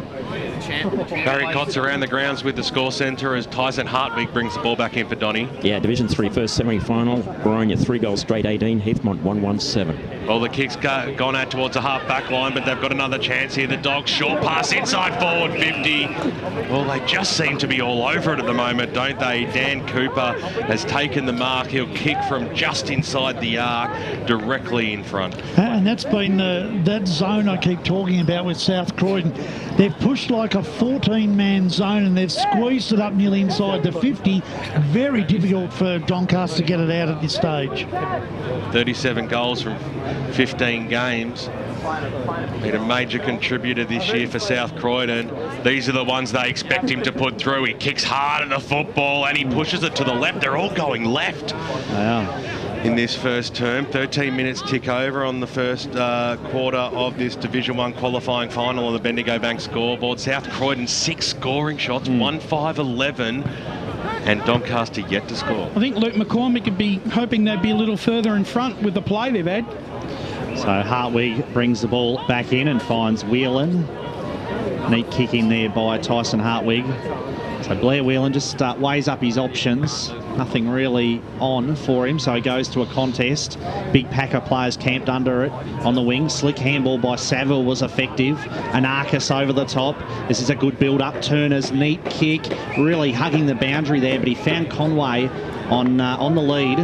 And Conway, the 7-goal hero of last week in the match against Knox, goes very short and laterally to Saville.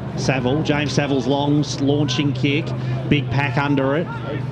Plenty of Bulldogs defenders back there to arrive on the scene and help out their mates. Walker there on the bottom of the deck, and he manages to force a ball up. One thing I'm really impressed with South Croydon is the amount of numbers that they've got around the contest. They're outnumbering Doncaster 2-1.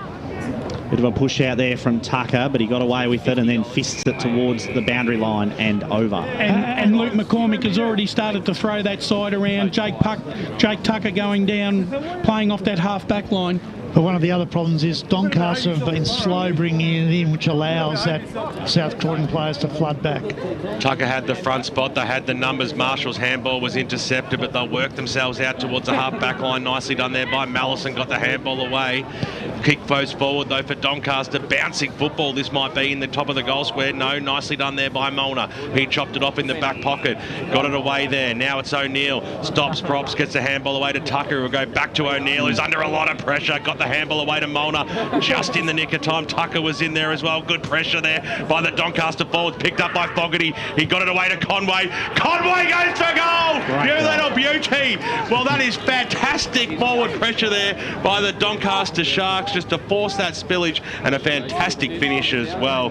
Harry Conway gets his first goal of the afternoon, takes him to 24 for the season. Badly needed goal there for Doncaster, but really good forward pressure. I think South Croydon tried to over-possess the ball a little bit there and paid the penalty. Yeah, without a doubt. And yeah, it was great forward pressure, and that one too many handballs created the turnover, and then there was an opportunist goal, but it was a very good one from Conway. Well, it's Upper Ferntree Gully leading Doncaster by 5, Doncaster East, I should say. That's blasphemy. By 5 points, 2 straight to 1-1. Tucker now competing in the ruck against Mackenzie. Schimmelbusch was on hand as well. O'Neill copped a high one over the shoulder, and Lucas O'Neill will take the free kick, and he's a little slow to get up. I think he certainly felt the full effects of that tackle. Definitely. Wants to give off the handball to another Chandler medalist in Dan King. King's long kick, but nicely marked back there by Vanderhaar, who judges the flight of the ball in defence beautifully. Sia Cavallis under pressure. Great tackle by Zippy King.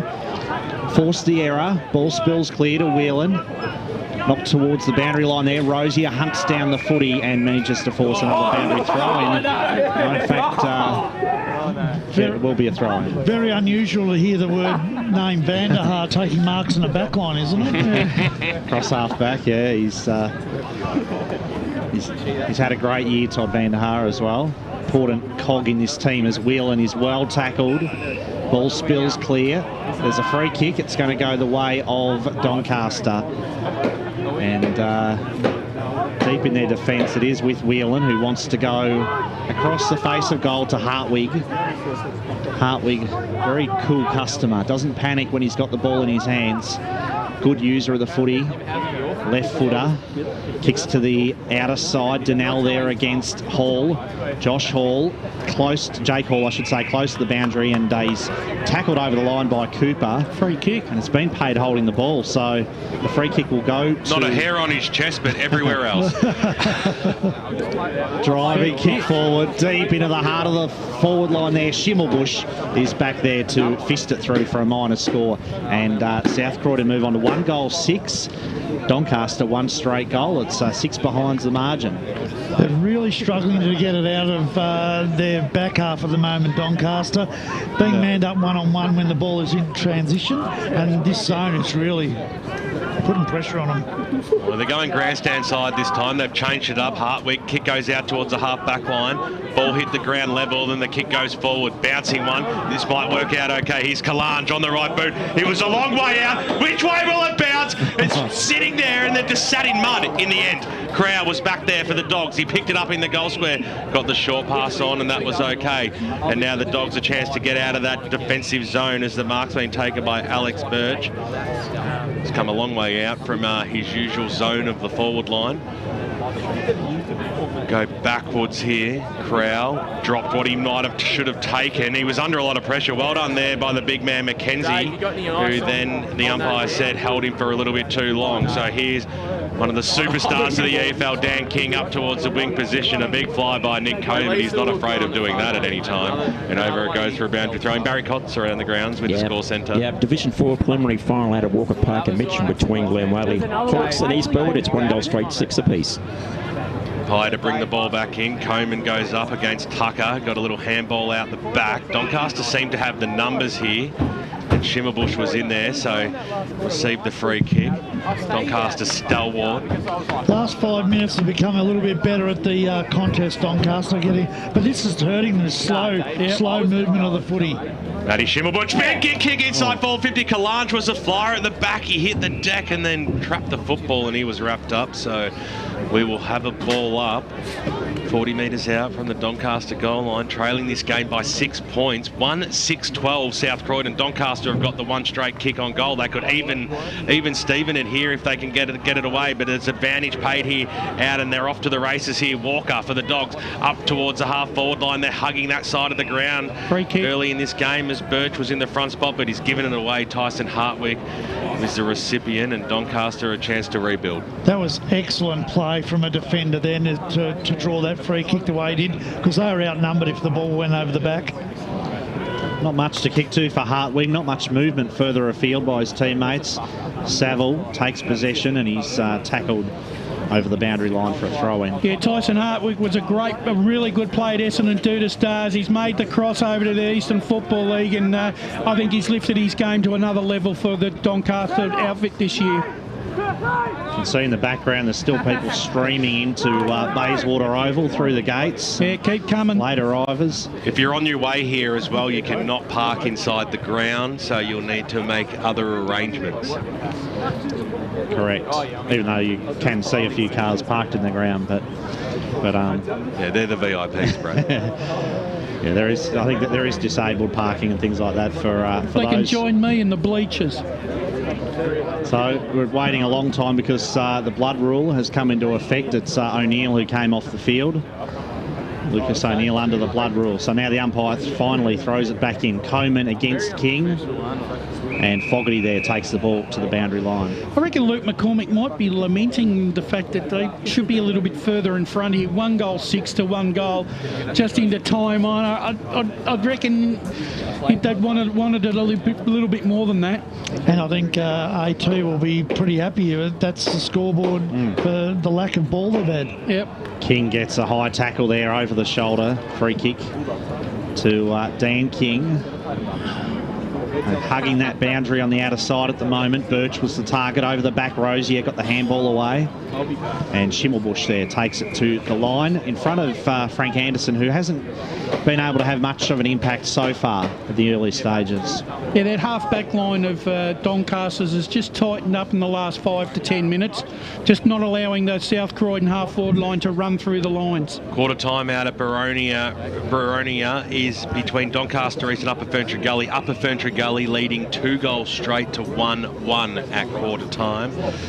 So a chance here now through Matty Jones for the Dogs, just inside the centre square here. They're 2 kicks from home, South Croydon. The kick goes towards the top of the square. It was a big, strong mark, and he was out-muscled there. It was a 2-on-1 situation, and the kick has gone forward, and a big, strong mark has been taken for South Croydon, and it's only about 20 metres out. Jake Tucker will have a shot on goal. The leading goal kicker for South Croydon this year, he's kicked 43. That's the sort of mark you want your big key forwards to be able to take, you know, out of the contest. One Duke up, got it and brought it back down to the other. It's an outstanding mark. Starts a very long run up as well. It was outside the 50. Confident in his approach. We're right behind him here and he misses to the left like everyone else has for South Croydon for the first term. So what a horrible shank that was. 23 minutes on the Bendigo Bank scoreboard. 1-7-13. Doncaster brethren breathe another sigh of relief. They've had to do 7 or 8 gasps in this first term today, and they lead by 7 points with Hartwig just to bring the ball back in now. He's kicking it out towards the Baldy direction. Not too sure if that was the right option there, but a big fist over the boundary line, and out she goes right in front of the Doggy faith. I think they're going to have a discussion about how they try to bring the ball out of that defensive area, because it's been held up every single time at the moment. Throw in, McKenzie won it down, tried to get it to Anarchis, but O'Neill was there to take the footy. Max King slides out a handball. It was intended for Mallison, but a bit too hot for him, and it finds the boundary line. Yeah, they're not getting that easy second position off the half-back line to set up, you know, the run through the midfield, Doncaster. 7-point lead for South Croydon, and Doncaster certainly can consider themselves lucky that the Bulldogs haven't punished them. They've missed a lot of gettable goals in this first term. Mann takes possession, throws it on the boot, tumbles it forward, looks for Conway. Conway got the bad bounce though, and Crowell clears for the Bulldogs. And Crowell's kick there just had a little bit too much on it for O'Neill, carried over his head and over the boundary line. Yeah, this is where the foot skills and the hand skills really do come to the fore, especially under pressure of a final series. Throw in right in front of our broadcast position here at Bayswater Oval. McKenzie wins a tap down to Fogarty. Nicely sharked there by Fogarty, who drives it forward. Alessi hunts the footy down, taps it on. Alessi goes in again after the ball. Plenty of Bulldogs back there though to defend. Crowd got the little handball away. Now it's with Cox. McDonald steadies with the kick. Kicks to a contest though, and Schimmelbusch was there to arrive and provide some opposition. And then finally Finnan takes the ball to the boundary line. South Croydon just look better when they've got the ball. They're just overusing it, just that fraction there. Doncaster just can't get their hands on it as much at the moment. Well, it's just inside the Doncaster forward line here in that forward arc. Quick kick comes out from South Croydon. Schimmelbusch took the mark, but it didn't carry far enough, and Mallison having quickly wrapped up umpire Damien Sully to come back in and throw the ball up. The best of the best today, Dan Beard, Damien Sully. Division 1 qualifying final. Knocked down there by McKenzie. Straight down the throat though of Jones, who tried to run away with it, and the free kick's going the way of McKenzie. Again, slow. Look how slow it is. They're not even looking sideways. There's no isolation. So Frankie McKenzie kicks it to the hot spot, and he just got to play in front in those situations. Dale Walker has actually done a fair old job so far in the back line for South Croydon each time the ball's gone forward. Takes a strong mark and he takes off as well. You give the guy a rap and he kicks an absolute shank. But this might work out okay here for the Doggies just yet as the kick scrambles towards the wing position. First player to meet it there will be the People's Bid, Maganis, who couldn't actually pick up the ball that time. Nicely done there by Tucker. Got that knock on to his team's advantage. Here's that man Anarchis. We haven't called him really at all. Dan King, though, picks the ball up in the long sleeves, dumps it on his boot. Great driving kick, but Benny Maganis goes back and takes it. I called him the People's Beard. He's had a shave. He's looking terrific on qualifying final day at the moment. One of the favourite sons of Doncaster as he kicks it up towards the wing position. McKenzie was down low, tried to get it away to Fogarty. Boundary line beats all players, and over she goes for a boundary throw in. Yeah, both coaches are going to have some work to do at quarter time, I think, for different reasons. 7-point lead for South Croydon. 7 behinds is the margin at the moment as King takes possession. Handball to his namesake Dan King. Close to the boundary there and taken over by Schimmelbusch. Yeah, I think what you'll see is that South Croydon will be happy with what they've been able to do, just haven't been able to convert. Doncaster have defended extremely well, but need to work a little bit harder in their attacking area and bring it in a bit quicker. So King against McKenzie, plenty of holding on. McKenzie won it down, looking to try to palm it to Fogarty. Quick kick around the corner by Max King, and he finds Rosier. So Patrick Rosier too far out to score. Nothing really to kick to. But he's going to get a free kick paid downfield, and it's going to Marshall. So that's a big benefit to South Croydon against Alessi. He blocked him off the ball, wouldn't let him get past. Marshall, neat kick. Showed plenty of it to his teammate who couldn't quite drag in the mark there in Tucker. Handball was shot out to Jones. He's pretty good in this situation, Matt Jones. But on this occasion, he was off target. I think it's the first behind that's missed to that right side of the goals. And Matty Jones kicks it behind. South Croydon 1 goal, 8. Doncaster 1 goal. And it's an 8-point lead to the Bulldogs. Tyson Hartwig to bring the ball back in. There can't be too long to go in this first term. South Croydon and Luke McCormack will be pretty filthy at quarter time, and you would think the game almost could have been done and dusted. They have dominated. The kick goes out wide. Mark's been taken by Max King. 2 kicks from home, South Croydon. Moving towards the Canterbury end of the ground as the ball gets driven long over the back there. This might work out okay. A little toe poke by Jaden Cass. Another behind. That was great defensive pressure then, because that should have been just a little toe tap in, but it was well blocked. James C. Cavallis to bring it back in for Donny. 15 plays 6, 1-9 to 1 straight. That is a 4-metre pass, but it's found Tyson Hartwig. Tyson may as well have had the kick in. Let's go to Barry Cotts around the grounds on the score centre. Yeah, preliminary final, East Burwood 2-1-13, Legal Waverley Hawks 1-2-8. Kick somehow found Fogarty, got the handball away. Marn got the handball off. They're under pressure, and the Dogs have the answers. King got it away. Nicely done there by Krause. Snaps around the body up towards the half-forward line. Here's a go. Jones on the right boot. Kicks it, squares it up really nicely. Big fly over the back there by Tucker. He couldn't quite pull the ball down. Nicely done there by Tyson Hartwig. He put his body on the line, and that's what you need from a player in defence, doing those 1%ers. Kick goes up towards the wing position. What a flight of the ball there.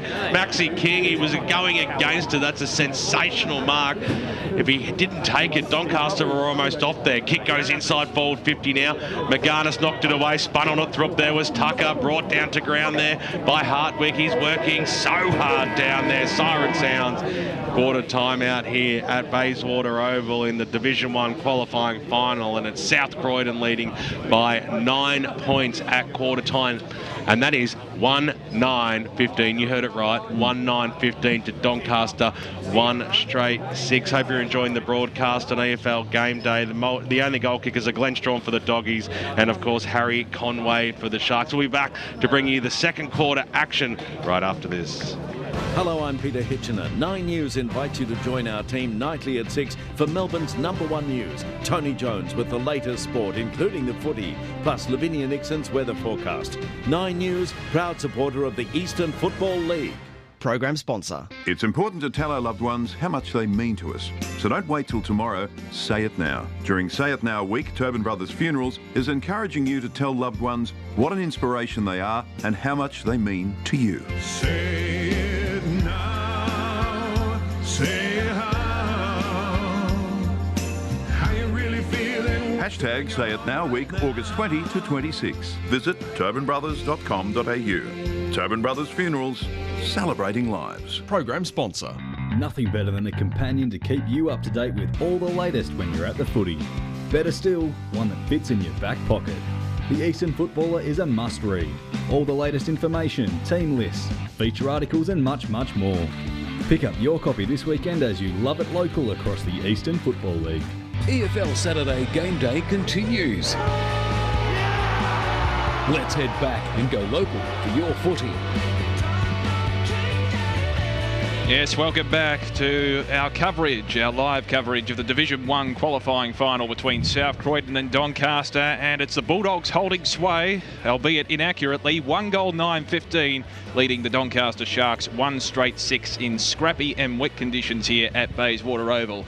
Before we analyse the first term, let's head to the EFL Score Centre and check on some of the other finals across the Eastern Football League with Barry Cotts. Yes, certainly. Let's start off with Division 2, Doncaster East and Upper Ferntree Gully. It's quarter time, and it's Upper Ferntree Gully 2 goals straight, 12 to Doncaster East, 1-1-7 in Division 2. Division 3, Baronia and Heathmont. It's Baronia 3-1-19 to Heathmont 1-1-7. And in the Division 4 preliminary final, Glenwaverley Hawks and East Burwood, it's East Burwood 2-1-13 to Glenwaverley Hawks 1-2-8. So some interesting results there as you go local for your footy across the Eastern Footy League. The goal kickers in this Division 1 qualifying final, Glenn Strawn has the solitary major for South Croydon, while Harry Conway snapped an opportunistic goal midway through the first term. Brad Henderson's been in the calling chair this afternoon, and Brad, South Croydon I think would be a little disappointed that they didn't capitalise their momentum on the scoreboard. Well, you're right, Damo. I mean, what an amazing scoreboard. Like 10 scoring shots to 1 in that first quarter. And they were all gettable, those 9 behinds. Yeah, I reckon you're right. I don't think, they didn't miss too many absolute sitters, but at the same time, most of them were definitely gettable. And 10 scoring shots, they should really be at least 6 goals for, and in which case they'd have a very handy lead. But I think if I was the Doncaster coach, Andrew Tranquilli. I reckon they've got more worries, though, because they just looked so static in that first term, and all through that quarter, Davo, it seemed, in that first quarter, it seemed like nothing was easy for Doncaster in terms of transitioning the ball, either from kick-ins or anytime they had a free kick or a mark around the field, everything looked very slow, very static, and they don't seem to be running enough. They're not spreading enough. It's easy to see it from up here. I'm sure Andrew Tranquilli can see it from his vantage point as well. It's easy to see it, but it's harder to know how to fix it. Well, I reckon if they've got a stats board and they've got handball receives on their stats board, they'd have it, wouldn't be very high, No. and that dictates how much run you're actually going to do. And one of the things we've noticed, and we've spoken about it, every time they've had a static contest and they've won it, they've just gone back and waited and tried to look for the next hit up. And a couple of times they came down this near wing and they hit up a couple of nice contests, but when they got it forward, they seemed to always be outnumbered because their slow movement allowed South Croydon to run the extra 2 defenders in. Once the ball hit the ground, then those defenders were able to run it out, and you can see the South Croydon run was excellent. Sometimes they overuse the footy, but Doncaster have just got to get some more run. I think one of the other things too, I noticed in conditions like today, Davo, very hard to play the switch football very accurately, because the switch relies on kicks of 40 to 50 metres to split the midfield open and to favour one side.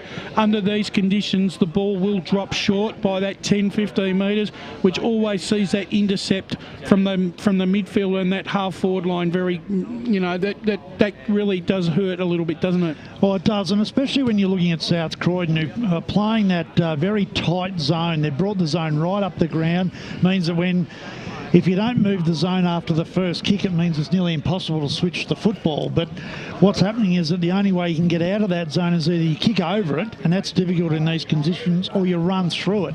And to run through it means you've got to get handball receives. And they're not doing that. They do that, and they start moving the ball a bit better, then they could open up the South Croydon backline. But really, we talked about it, 1-9, should have been 6-4, could have been 7-3. Game could have been over at quarter time. Been very greasy conditions out there. How have you guys rated the game of Chris Anarkis? He hasn't had his usual impact, would it be fair to say, in that first term? Well, I don't think he's been able to get you're right, he hasn't been able to get his hands on the ball, which is going to... and every possession he has had, Davo, it's been under pressure. I think I look at the way the game, if the game continues to play out as it did in that first quarter, I can only see South Croydon being the benefit, because they're going to be able to hit, if they hit the scoreboard 2 or 3 times early in this second quarter, I'm just finding it hard to see at the moment where Doncaster are going to be able to, unless they change their game style, to kick a few goals, Davo. Yeah, look, Fogarty and Arcus haven't done a lot. On the other hand, I reckon Daniel King and Matt Jones have been good. Let's head boundary side. Dan Sensick. Yeah, thanks, Damo. We're down here with South Croydon coach Luke McCormack. Luke, an inaccurate opening first term, but you can't deny the dominance out on the field. No, 100%. Very happy with how we're going. Would love to have kicked straight, of course. There's 2 things. They'll thinking they're still in it, but they'll also be thinking, shit, if they had to kick straight, sorry for swearing, that'd be bad. What about Chris Anarkis? His influence has been quelled in the first term. Yeah, look, we're going head-to-head. Our mids are going all right at the moment, so we'll leave it at that for now. Thanks, Luke. Yeah, well, that's good. I mean, that's what you want. You don't want a tag so early. You've got to back your best footballers in the midfield to take on the opposition midfield, and may the best man win, especially in finals. Well, thanks very much there to Dan Sensick with Luke McCormack, coach of South Croydon, as the second quarter gets underway, and it's Mackenzie against King in the ruck. Quick kick comes out of the middle. South Croydon had the extra number back there in Tobin. Tobin was well tackled, though, by Conway, and good strong tackle there by Harry Conway as we cross down to the boundary. It was down at the Doncaster bench there. Fair to say Andrew Tranquilli wasn't very impressed. He said his side's performance was pretty weak that quarter, which is obviously pretty strong words. He wasn't happy with their forwards not being able to keep the ball in, so here's their chance right now. Thanks very much there to Tim Fitzsimons as Crowell takes the mark safely for the Bulldogs. Again, his disposal lets him down on this occasion, as it has a couple of times when he's found the footy today. Diving in there with great desperation was Molnar, and another ball up will result. So Jesse Finnan there and Nick Molnar fighting over the ball. Umpire tosses it up. Coleman wins the tap for Doncaster. It's close to the line, and Narcus claims he was held. It's pushed through for a minor score. So Doncaster get their first behind of the game, 1-1-7. South Croydon are 1-9-15. And, well, continues to be a case of most of the scoring being to that scoreboard end of the ground here at Bayswater Oval. And it's mostly in the form of behinds, as the mark's safely held there for the Sharks. Kick comes in, big fly from Conway, what a mark. And he landed on his feet, Brash. It always looks better when they roll after they take the mark, but in any case, that was a wonderful mark. That'll get a few airings throughout the week, I'm sure. And Harry Conway, probably been Doncaster's only forward in that first quarter, has really once again taken a really good mark. He's in great form. Kicked 7 last week, but this time his kick is way off target to the left once again, but didn't even register a score. That's a horrible miss. That really is a horrible miss. That was a one-step kick, which I know coaches hate. But the mark was set up beautifully. It was actually lobbed up for him to take that mark. Out of defence, the Bulldogs come up towards the wing, and a nice mark taken there by Evans, who doesn't waste any time. Quickly turns around and plays on and looks for Cooper on a long lead. Cooper's handball back was effective. Got it to Evans. Evans providing a lot of run here, but his kick is off target, and a minor score for the Bulldogs, who move on to 1 goal 10-16. And Doncaster 1-1-7. But Nick Evans there providing the sort of run and burst that we haven't seen from their opposition, Doncaster, at all today so far. And you see what happens when you do that run. There was you had 2-on-2 in the forward line, which just really opened it up. Short passes on Will and takes it for Doncaster in the back pocket. Doncaster East up by 7 points, 10 minutes into the second term against Upper Ferntree Gully today. As the kick goes out towards the half back line, the only flyer there that time was Liam Tobin for South Croydon. Takes a strong mark, switches it out. Here's Dan King in the middle. Like he was going sideways there, decided against it. Screaming for players to come forward. He's kicking it right to the hot spot. A big fly over the back there and knocked away. Came into the arms of Shimmerbush for Doncaster. Thumped it on his boot out of that danger zone. Out towards the half back line. Looks like Doncaster might have the numbers. Little in and under the handball. Worked out okay. Here's Monks on the right boot. Kicks it up towards the Conway direction, who's a fair way out from goal, but he takes the mark. Swings around now on the right boot. Kicked it straight into the arse there of Dylan Marshall. But they get a chance to go after it again. But the Dogs are right there. The scoop.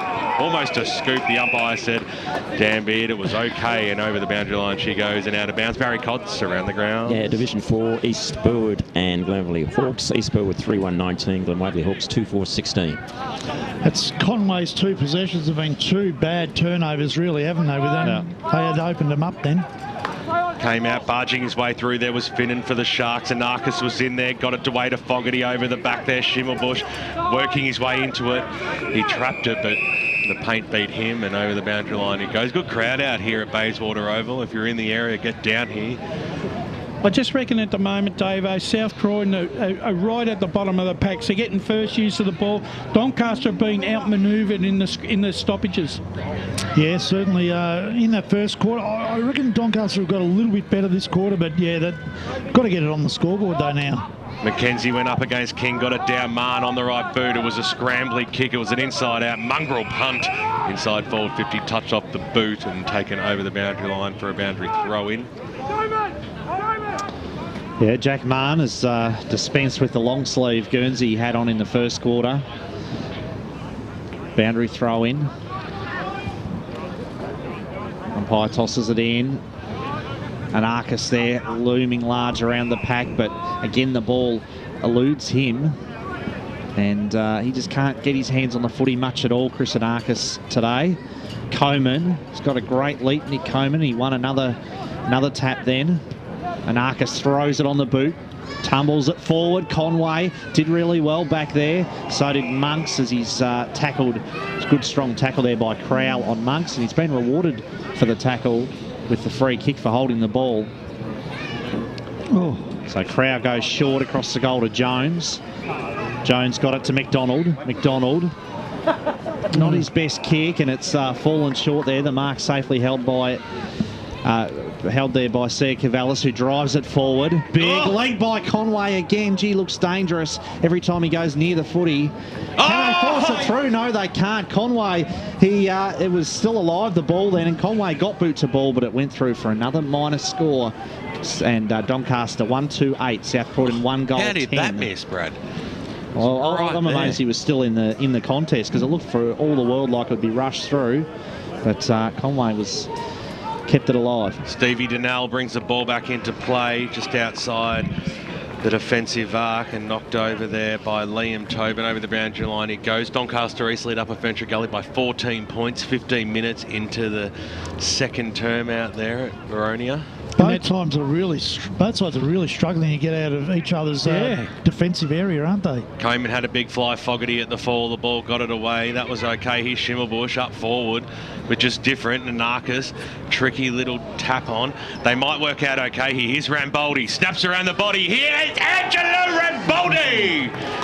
One of the favourite sons of Doncaster, there's no doubt about that. The player who kicked the winning goal later on in this season, he has put Doncaster within 2 points out here. 1-10-16 South Croydon, 7 minutes into the second term on the Bendigo Bank scoreboard to 2-2-14. And both their goals have been from 40-metre snaps around the corner. And we've had 12 points kicked down the same one end. It's... that's the frustrating thing. You control the football and you're only 2 points behind. It's South Croydon be very frustrated at the moment. Nick Coleman doing a good job at the moment in the ruck against King, and he's winning a lot of taps. Coleman and King compete again. Jones gets the quick kick away out of the middle. Malloy tried to tackle, forced the mistake then. Fife got the little handball away. Out of defence now, the Sharks come. It's up towards the wing. A strong tackle by Hall. And Alessi and Jake Hall there teaming up, ganging up if you like, on Liam Cox and forcing the ball up. Tap one down, Alessi tries to take possession. Mahon does well, crashes his way through the pack. Got it to Anarchis, onto Saville. Fife now with the quick kick. He tumbles it forward into open space. Marshall's back there though to steady. Gave it to McDonald, who was under a lot of pressure and tried to go straight to the boundary line with the handball. And the umpire was certainly awake to that one. That was his first instinct there, the Doncaster player. He wanted to go for the boundary line and paid the penalty. Yeah, McDonald it was for South Croydon, and a great pressure there to good closing speed shown to force that error. Now this is the hardest kick down this side so far. Yep. Turner around the corner with the kick, and it wasn't a bad effort, but it's just off target. And another minor score. So 1 goal, 2 goals, 3 now, Doncaster. South Croydon 1 goal, 10 as we cross down to the boundary. Yeah, Doncaster trapping the ball in their forward half a lot better than they were in that first quarter, which will really please their coach Andrew Tranquilli, who we really touched on that at quarter time. But I think South Croydon are really just over-possessing the ball in that defensive 50, allowing for Doncaster to really create that pressure. Well, I was going to go to Barry Cotts with the score centre. Anarchis stolen, and Anarchis kicks the goal. Doncaster have hit the front out here at Bayswater Oval. Oh, that was a costly turnover from the kick-in, wasn't it, on the Bendigo Bank scoreboard? 9.5 minutes into this second term Division 1 qualifying final. It's Doncaster now, 3-3-21. They lead South Croydon 1-10-16. Doncaster East up by 20 points, 17 minutes into the second term against Upper Gully. That score courtesy of Barry Warren Smith. That was a terrible kick out, and that's been something that South Croydon have been hurt by. They've had 3 or 4 now short kicks out of defence which have been poor. So umpire Damien Sully throws the ball up in the middle. Mackenzie got the knockdown overrunning at that time. There was Molnar. Just sense that South Croydon almost need to get their next goal here, because all of a sudden the Sharks are on a bit of a roll. Barry Cotts, some more scores. Yeah, Division 3 first semi-final. Baronia 5-3-33. Lead Heathmont 2-4-16. Hyde throws the ball aloft. It's right in the middle here. Tucker made himself to the front. Kick goes forward there by Doncaster. Looked like there might have been a bit of holding there on Fogarty, who went after it again and laid a very strong tackle. That was good. That was on Tobin. And we will have a ball up 50 metres out from the Sharks goal line. That's what you want to see as a coach, your forwards tackling like that in defensive areas. Jones through the middle, got the handball away. This is a good build-up from the Bulldogs. Cox takes possession. Tumbles the kick out to the wing, and it will land fortuitously in the hands there of Molnar. So that worked out well for the Bulldogs. Molnar's kick looking for Jones again. Finnan in opposition, and he claims he got a high one, and the umpire agreed with that. So free kick goes to Jesse Finnan for Doncaster. And that's a silly free kick to get away there. The ball was going to be a static in their forward half. It was about to go over the boundary line and seemed over, and then Jones gave that silly free kick away, as you say, Davo. Knocked on here to Fogarty. Fogarty tracked it really well, didn't panic, got the handball out to Marn. Marn's kick deep into the forward line. Plenty of Bulldogs defenders back there. Tobin, a strong tackle on Fife. How did Fife get rid of that? The umpire said that was okay, but seemed to drop it in the tackle. Got away with it, so the umpire now will throw it up. The most notable thing is Doncaster working a lot harder in this quarter to hold the ball in their forward 50. Jones tries to crash his way through there against Conway and also Anarchis, but he was going nowhere, and it will be another ball up. And around the contest, they're not allowing that ball to be thrown out by the South Croydon players. Tapped on here, Ramboldi around the corner. Ramboldi for his second goal. He's already kicked one great goal in this quarter. That wasn't far off being his second, but it was fisted through right on the last line of defence. And now Doncaster move on to 3-4-22. South Croydon a 1-goal 10-16. And you actually, every time he picks the ball up and he's in that area, you think he's a real chance, don't you? Absolutely. So South Croydon bring the ball back in. How can they link themselves up here at the fall of the ball there? Nicely done there by Finnan. He couldn't trap it, but did enough to create the stoppage. So we'll have a ball up. Far side of Bayswater Oval. EFL Game Day Division 1 qualifying final. Both teams with the double chance. Who will go on and take Vermont on next weekend? Time will tell.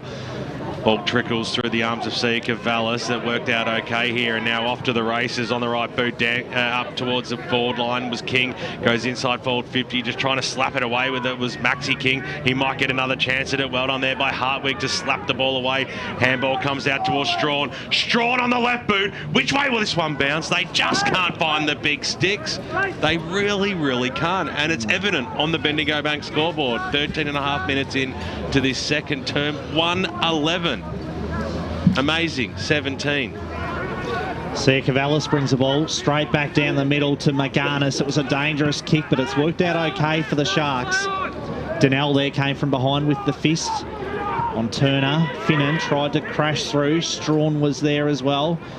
Fife managed to force the ball to spill clear. Schimmelbusch tumbles it forward for Doncaster. Conway the target, but the ball didn't sit favourably for him. Walker will come out of defence, but what a smother. Forces the turnover. Anarchis gives it off to Fife, who just slips at the critical moment. And immediately he's tackled, and the umpire says holding the ball. That's bad. That's just pure bad luck there for young Riley Fife. Well done there by Dale Walker. Great tackle, and he's rewarded with the free kick. Brings it out to McDonald. McDonald searing past to Rosier. Rosier's off and running. Drives it forward. It's a one-on-one contest. King at the back. Couldn't take the mark. He's still involved though. Doncaster through Hartwig. Try to clear it. Michael King that time got involved, but it was taken away. Kicked up towards half back. Donnell though takes possession. Gives it to Cox. Cox with the low pass, but it's a poor one. And Doncaster will repel through Sia Cavallis. And the kick goes up towards the wing position where it'll sit up for Finn, and had to ride the bump. He did that really well. The kick goes up towards the half forward line. Nicely trapped there by Walker. Hasn't he been solid as a rock for the Doggies? The handball goes out. The Sharks do have the numbers now. The kick goes inside forward 50. They might have the height advantage though. The ball goes over the back. He's Benny McDonald. He was trapped nicely there by Hall. Little kick off the ground. That was fantastic. Marcus us a lassie if you do not mind. 16 minutes tick over now, almost here in the second term of the Division 1 qualifying final, and Doncaster, who have just they're using the ball well when they've got their chances, whereas South Croydon they're spraying them. 1-11-17 South Croydon, 4-4-28. I reckon if you took the last 2 minutes and had a look at how many decisive tackles were made in the last 2 minutes, you'd be amazed. Smothers and tackles were just sensational right around the ground then, and that's what created that goal. I think it basically started with Tyson Hartwick up in the back line with his second, third efforts to force that spoil as well. Yeah, spot on as Schimmelbusch takes possession, floats the kick forward for Doncaster, who really look like the better side at the moment. Turner was strongly tackled by Marshall.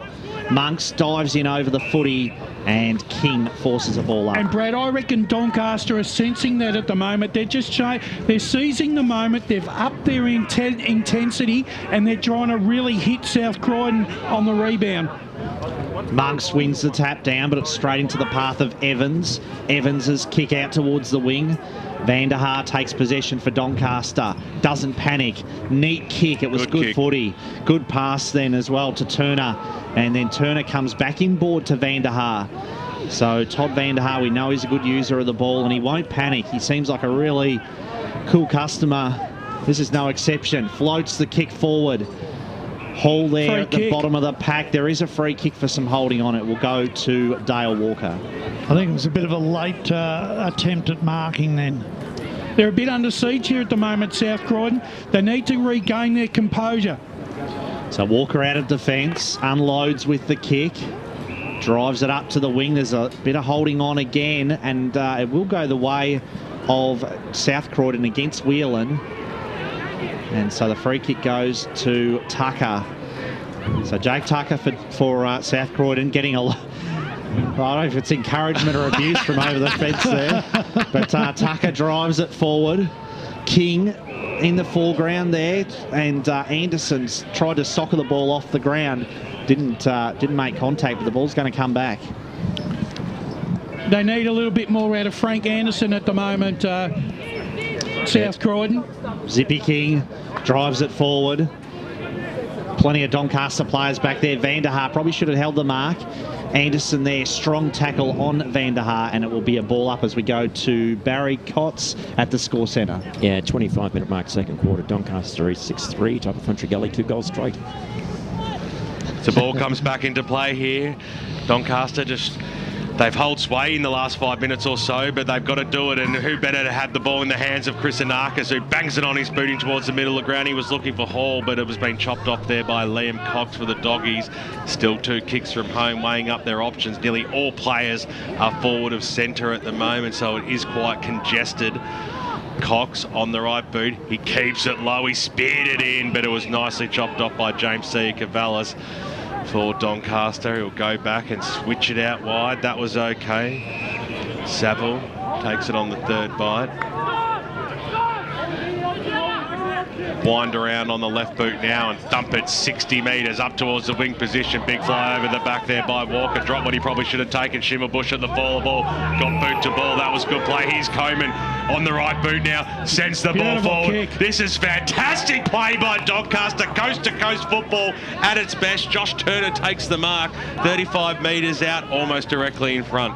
Do you know who I think's played an outstanding quarter is Schimmelbusch, who has pushed up nearly between half back and wing. I reckon he's had 5 key possessions this quarter. Josh Turner for Doncaster. They lead by 11 points. He comes in now. He shoots for it, and he gets it as well. It looked perfect off the boot. That was a great kick on goal, and Doncaster have their 5th on the Bendigo Bank scoreboard. 19 minutes. Make that 20 almost. We're into time on in the second term. And Doncaster are double the score of South Croydon, having had 3 less scoring shots. 1-11-17 South Croydon, 5-4-34 Doncaster. Barry Cotts around the grounds with the score centre. Yeah, Division 4 preliminary final, and it's Glamoli Hawks 5-4-34, leading Eastbourne 3-1-19. And just repeating that score, Doncaster East and In the other game, it was 6-3-39 to 2 goals straight 12 up at Ferntree Gully. Thanks, Barry. It's back in the middle. Tucker gets the kick forward, although it was smothered off the boot. Cass over the footy now. He's a beautiful kick usually. This pass sets his teammate a bit of a hard task in King. King's handball there to the boundary line and over for a throw-in. They need a goal on the stroke of half-time just to get some confidence back in at South Croydon. They're at 6s and 7s at the moment, Dave. They just don't be able to seem to... It's basically a reversal of the first quarter. Yeah, except for one team's kicks Straight. better, so that's the difference. They've lost a bit of structure here, South Croydon. You can see them. They're not exactly sure where they're supposed to be positioned. Boundary throw in. Molnar there, desperate for the footy as always on the bottom of the pack. And you're right, one team has converted its opportunities and the other side was just so wasteful in front of goal, and it is proving costly. Finnan tackled there by King. Very high up and under kick, and it will go out of bounds on the full. I reckon another good matchup that's worked for Andrew Tranquilli is the rotation of Nick Coman in the ruck too. Yep. Added a bit of mobility around the stoppage and clearances. He's got one of the best leaps in the league. He has, hasn't he? Terrific. So Steve Donnell, the veteran for the Bulldogs, puts the kick in, gives his forwards a chance. Plenty of Doncaster defenders back there, though, to help out.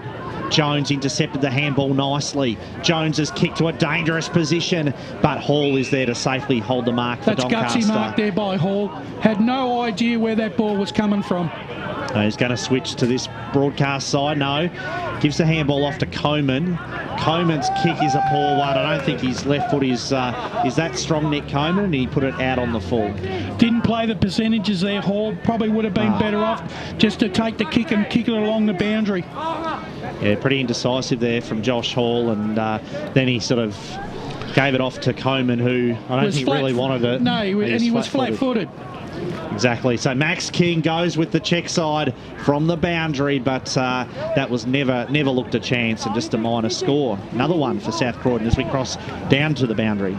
Yeah, South Croydon now would get their hands on the footy a bit more the last couple of minutes. Chris Arks has been on the bench for the last 5 minutes. I think it's the first time he's been off all game. I haven't noticed him off before that, but it just gives them one less person to have to worry about when he's not on the ground. So I think that's a real key for them getting their hands back on the footy. Doing a great job. Tim Fitzsimon's boundary side kick comes in. Mark's been taken by Cox. Here's another chance for the Dogs. Winds up now, dumps the ball inside forward 50. This is looking all right there. Fantastic fly and a big mark there by the big fella in King. And he was out in front, and the ball sort of weighted towards the left, which gave him the perfect angle to go for it. And the big man will go back and have a shot. Surely he puts this one through. Well, he's kicked 3 behinds so far. Not saying that they've been easy shots, but he's kicked 3 behinds. This is a really important kick for him, especially for South Croydon. They need something to go into half-time to hang their head on. They need this goal. There is no two ways about it. Starts his run-up as well on the pain of 50. It's also quite random. Comes in now, leans over it, keeps it low, but keeps it straight. That's what they needed, the Doggies. That's exactly what they needed. They got their second goal on the Bendigo Bank scoreboard, 2-12-24. They trail by 10 points, 5-4-34. The Doncaster Football Club. There's a half-time score in Division 2 out of Tormore Reserve, isn't there, Baz? There certainly is. At half-time, it's Doncaster is 6-4-40, leading up at Ferntree Gully, 2 goals straight 12. Gee, that's a good lead there to Donny East. Well, the lead here is 10 points with Doncaster leading 5-4-34 to South Croydon, 2 goals 12-24. And what an important goal that was by Max King. Gee, you shimmy well, BWS. Back in the middle, so King's doing the ruck work now as well against Mackenzie. Schimmelbusch, who's had a mighty second quarter. Coughed it up, though, this time to Jones, who keeps finding the footy for South Croydon. Jones's kick was intercepted by Vanderhaar, who got it to Hall. Mackenzie's kick smothered. South Croydon take possession. Mallison, after the footy, gets the handball away, goes in hard after it again, and strongly tackled then by Sia Cavallis. Vanderhaar's had a good second quarter as well, shown a lot of composure with the ball when it's been his turn to go for it. agree with that. So Sia Cavalis under pressure. Handball was intercepted. Mallison, he's so dangerous in this situation. He is a goal sneak, but he can't bring the kick back far enough. And another minus score for South Croydon. 2 goals, 13 now they have kicked. Doncaster 5 goals, 4-34. Yeah, look, you'd want another one of those to go through just to give them that little bit of extra confidence. But the fact is, you know, they're 9 points down. They're not like they're 4 or 5 goals down. See, Cavalis plays it to himself, then thumps it outside that defensive zone, but nobody's home except for Maxi King from the Dogs. Takes a good, strong mark. He's so good overhead, isn't he? Pops the ball inside ball 50, goes to Mallison. Here's take 2. He knew what he did wrong the first time, and he slams it through the big sticks the second time. Fantastic goal. The Dogs are right back in this one. 3-13-31 to 5-4-34 on the eve of half-time. It's a bit like Doncaster thought that the sirens are going to be about to go on there, because the last 3 minutes have been absolute. They've hardly touched the footy in the last 3 minutes. It's just been dominance from South Croydon. Yeah, and the fact all that hard work they did for the first 22 minutes, Dave, all of a sudden South Croydon have undone that in the space of 2. Yeah, just 3 points the margin. What a second half we are set for. We're 26 and a half minutes gone in the second quarter, so there can't be too much time left. Anderson, who's been pretty quiet, got his handball away, but it was taken away there by the big ruckman McKenzie, who drives it forward. Good, strong tackle by Kalange on McDonald, and forces a ball up. And certainly Jake Kalange is another guy who Doncaster need to find more from in the second half. Yeah, Davo was right.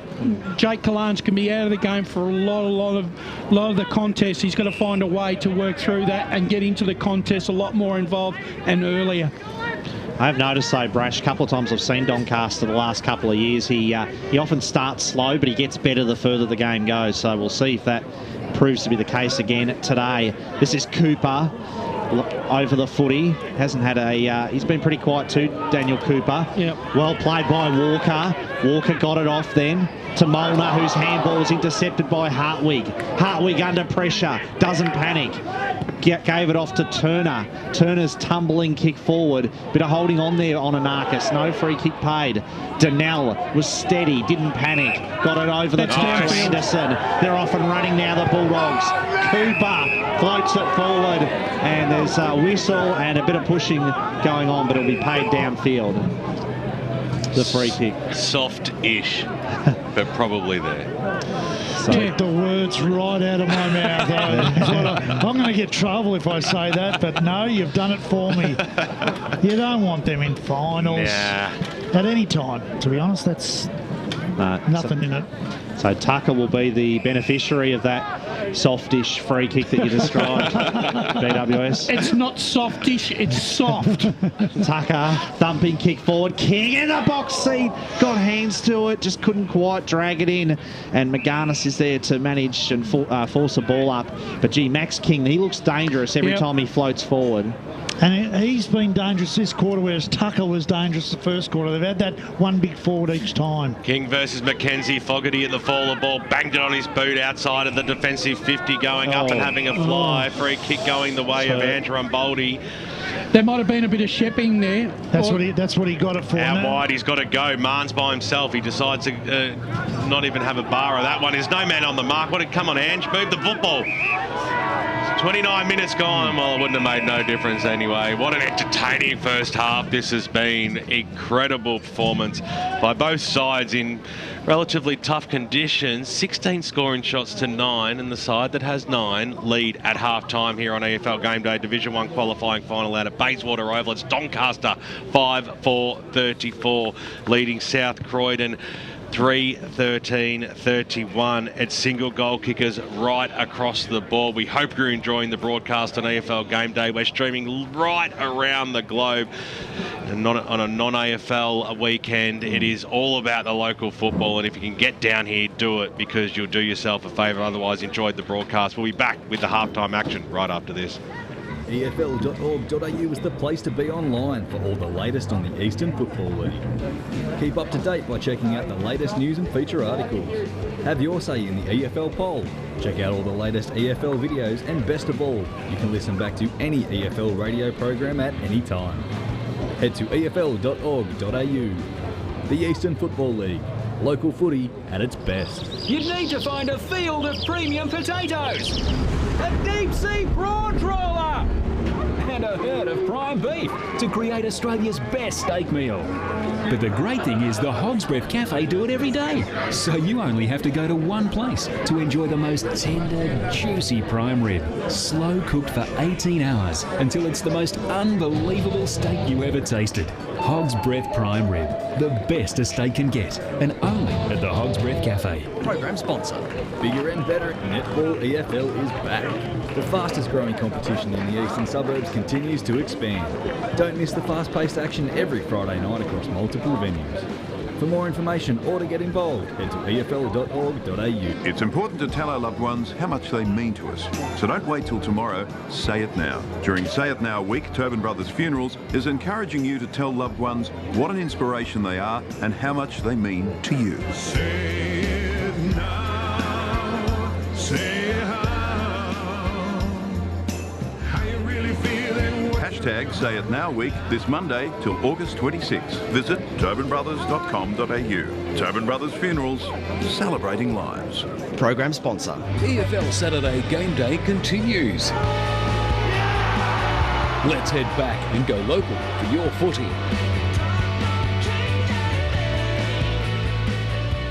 EFL Game Day. Murray Cott's here in the Score Centre. We're here at Bayswater Oval this afternoon for the big game between South Croydon and Doncaster, and it's half time, and it's Doncaster just in front by 3 points. Doncaster 5-4-34 to South Croydon 3-13-31. Let's look at some other scores of other finals being played today in Division 2. It's Doncaster East and Upper Ferntree Gully. It's half time there. Doncaster East 6-4-40 to Upper Ferntree Gully, 2 goals straight 12. Division 3, almost half-time. It's Baronia and Heathmont, and it's Baronia 5-14-43 to Heathmont 2-7-19. And in the Division 4 preliminary final between Glen Waverley Hawks and East Burwood, it's the Glen Waverley Hawks 6-5-41, enjoying a 20-point lead over East Burwood 3-3-21. And Damo, we would have thought not very often you see a scoreline of 3 goals, 13 behinds in a final, but that belies the last few minutes of that second quarter as far as South Croydon was concerned. Certainly does, but we have the tight game we were looking for, Barry. We've heard what's been happening around the Eastern Football League. Now it's time to see what's been happening around the world. And we head to the 9 newsroom where Channel 9's resident sports anchor Clint Stanaway is standing by. G'day, Clint.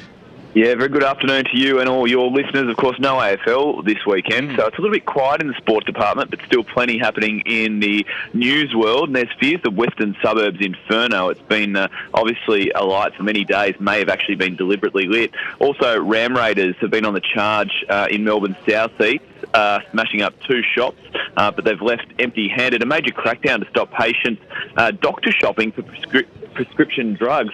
Also, former President Bill Clinton has led the eulogies at Aretha Franklin's marathon funeral. An actress who starred in medical drama ER has been shot dead by police, and Usain Bolt has had his first run as an A-League player. You'll see all the pictures tonight at 6 p.m.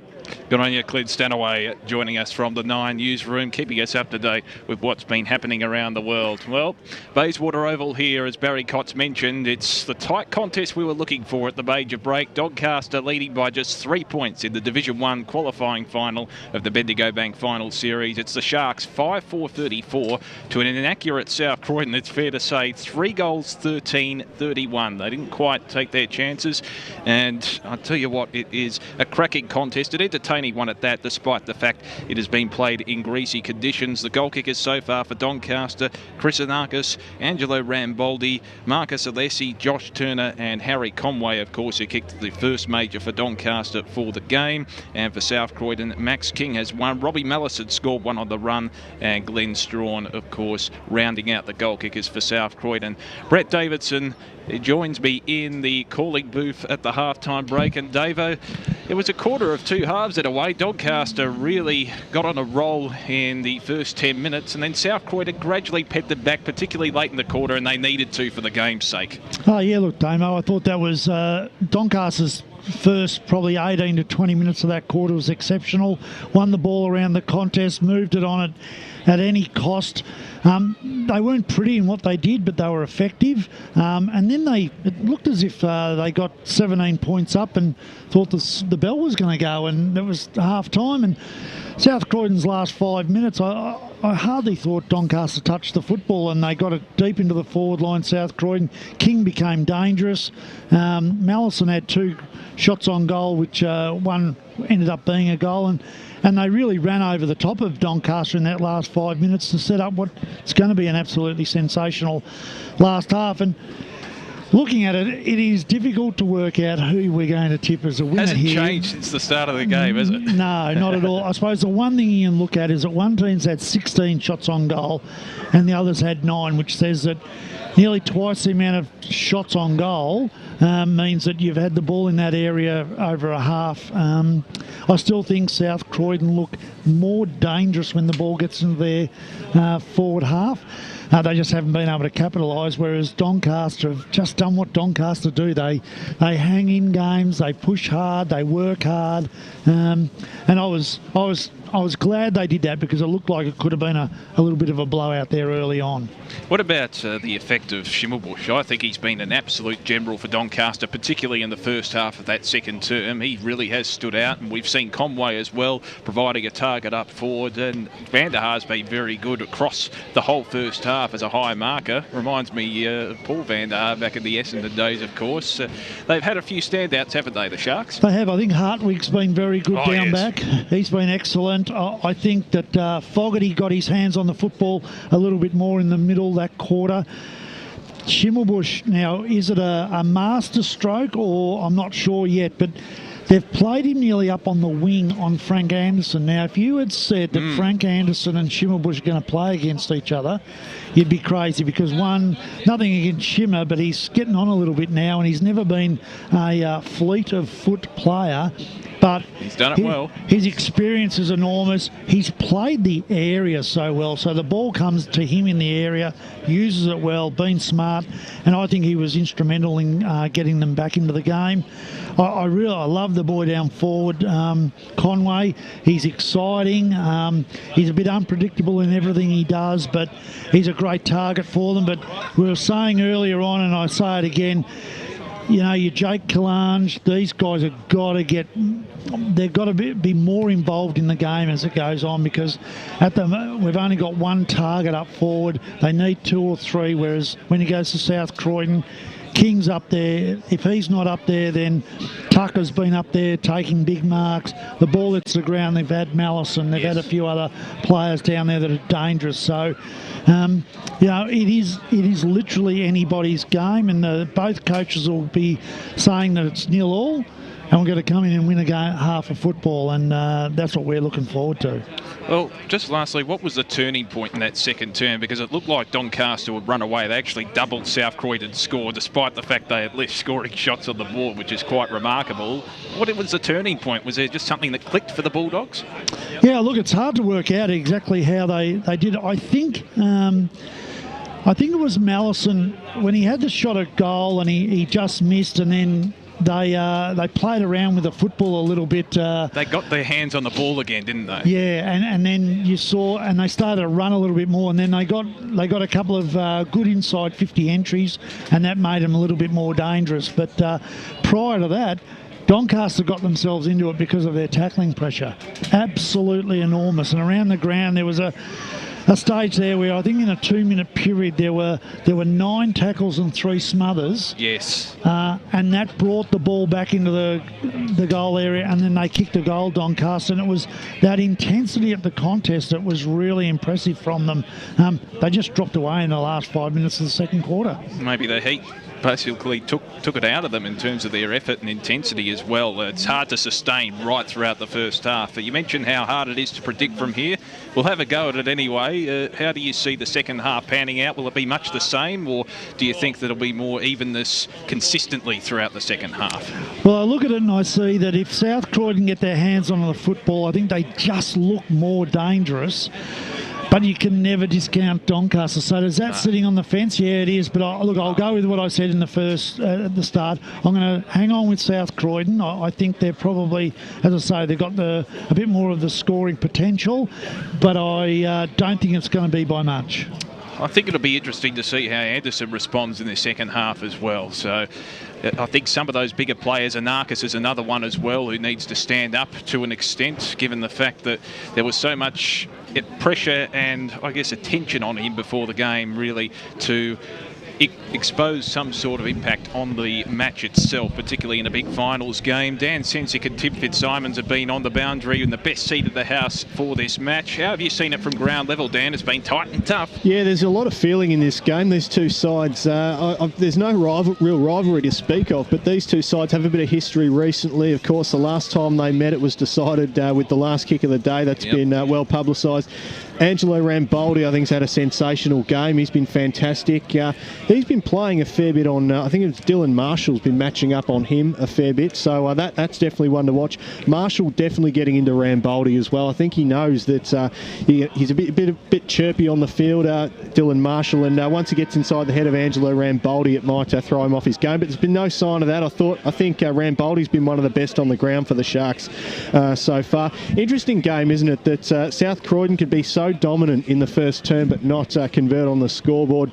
Went out to the huddle at quarter time and Luke McCormack was pretty measured in his address, and I spoke to him at the break, and again he was quite measured. While it would have been nice to be that far in front in 9-1 instead of 1-9, the situation being what it is, but that last 5 or 10 minutes of that second term, I heard Davo touch on it in the call that it's almost as though Doncaster put the cue in the rack, figuratively to speak, if I can spit that out, that they thought the siren's going to go any moment here, and that they would just run into half time 17 points in front, but it hasn't been the case, and it's been an interesting way to end the first half. Intriguing second half coming up. Indeed, and we look forward to it. Players and umpires back out on the field. We'll take a break, and up next, don't go anywhere, the second half of the Division 1 qualifying final to recommence. It's Doncaster by 3 points. We'll be back with the second half shortly. EFL.org.au is the place to be online for all the latest on the Eastern Football League. Keep up to date by checking out the latest news and feature articles. Have your say in the EFL poll. Check out all the latest EFL videos, and best of all, you can listen back to any EFL radio program at any time. Head to EFL.org.au. The Eastern Football League. Local footy at its best. You need to find a field of premium potatoes, a deep sea prawn trawler, and a herd of prime beef to create Australia's best steak meal. But the great thing is the Hog's Breath Cafe do it every day. So you only have to go to one place to enjoy the most tender, juicy prime rib, slow cooked for 18 hours until it's the most unbelievable steak you ever tasted. Hog's Breath Prime Rib, the best a steak can get, and only at the Hog's Breath Cafe. Program sponsor. Bigger and better, Netball EFL is back. The fastest growing competition in the eastern suburbs continues to expand. Don't miss the fast-paced action every Friday night across multiple venues. For more information or to get involved, head to efl.org.au. It's important to tell our loved ones how much they mean to us. So don't wait till tomorrow, say it now. During Say It Now week, Tobin Brothers Funerals is a chance for you to tell loved ones what an inspiration they are and how much they mean to you. Yes, yeah, I can.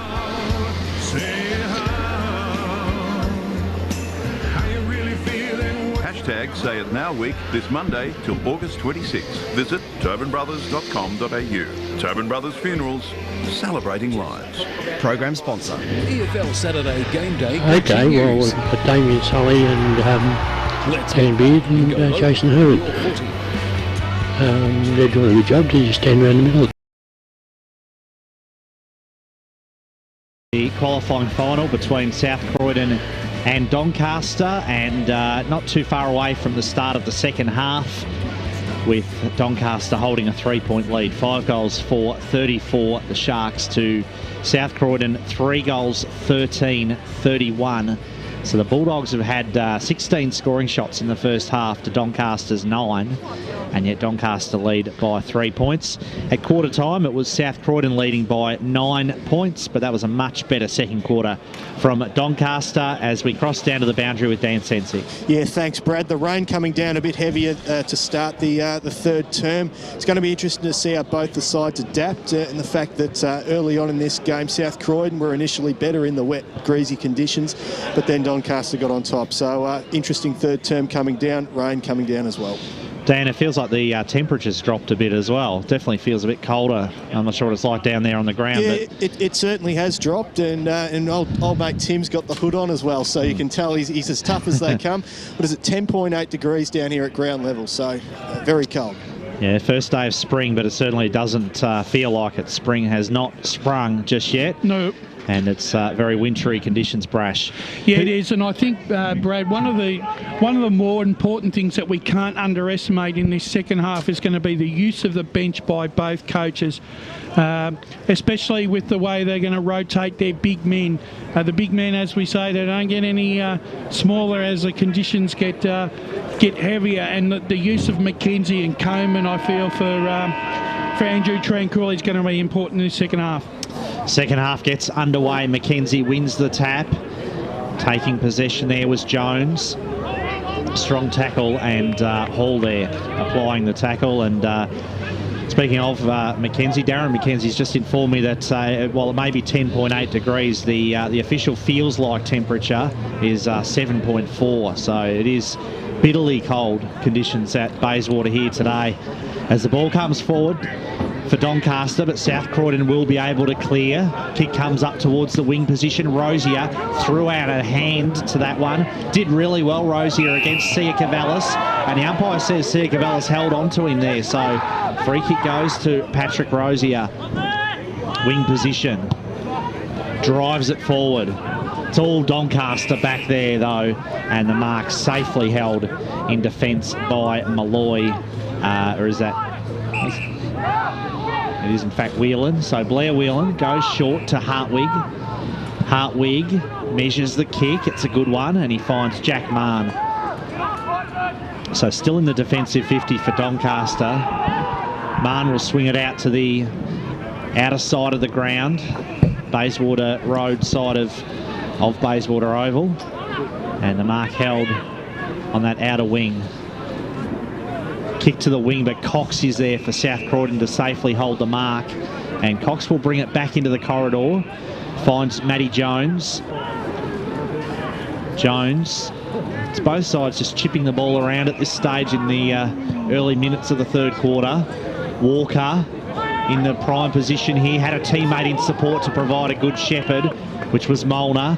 Handball comes away to Molnar now. Molnar comes back inboard once more with the kick. Handball by Walker was effective. Anderson got it out to Walker. Walker gathers it in, gives it to Birch, who's been pretty quiet today. Driving kick by Birch. Plenty of sharks back there. Cass was pushed off the ball.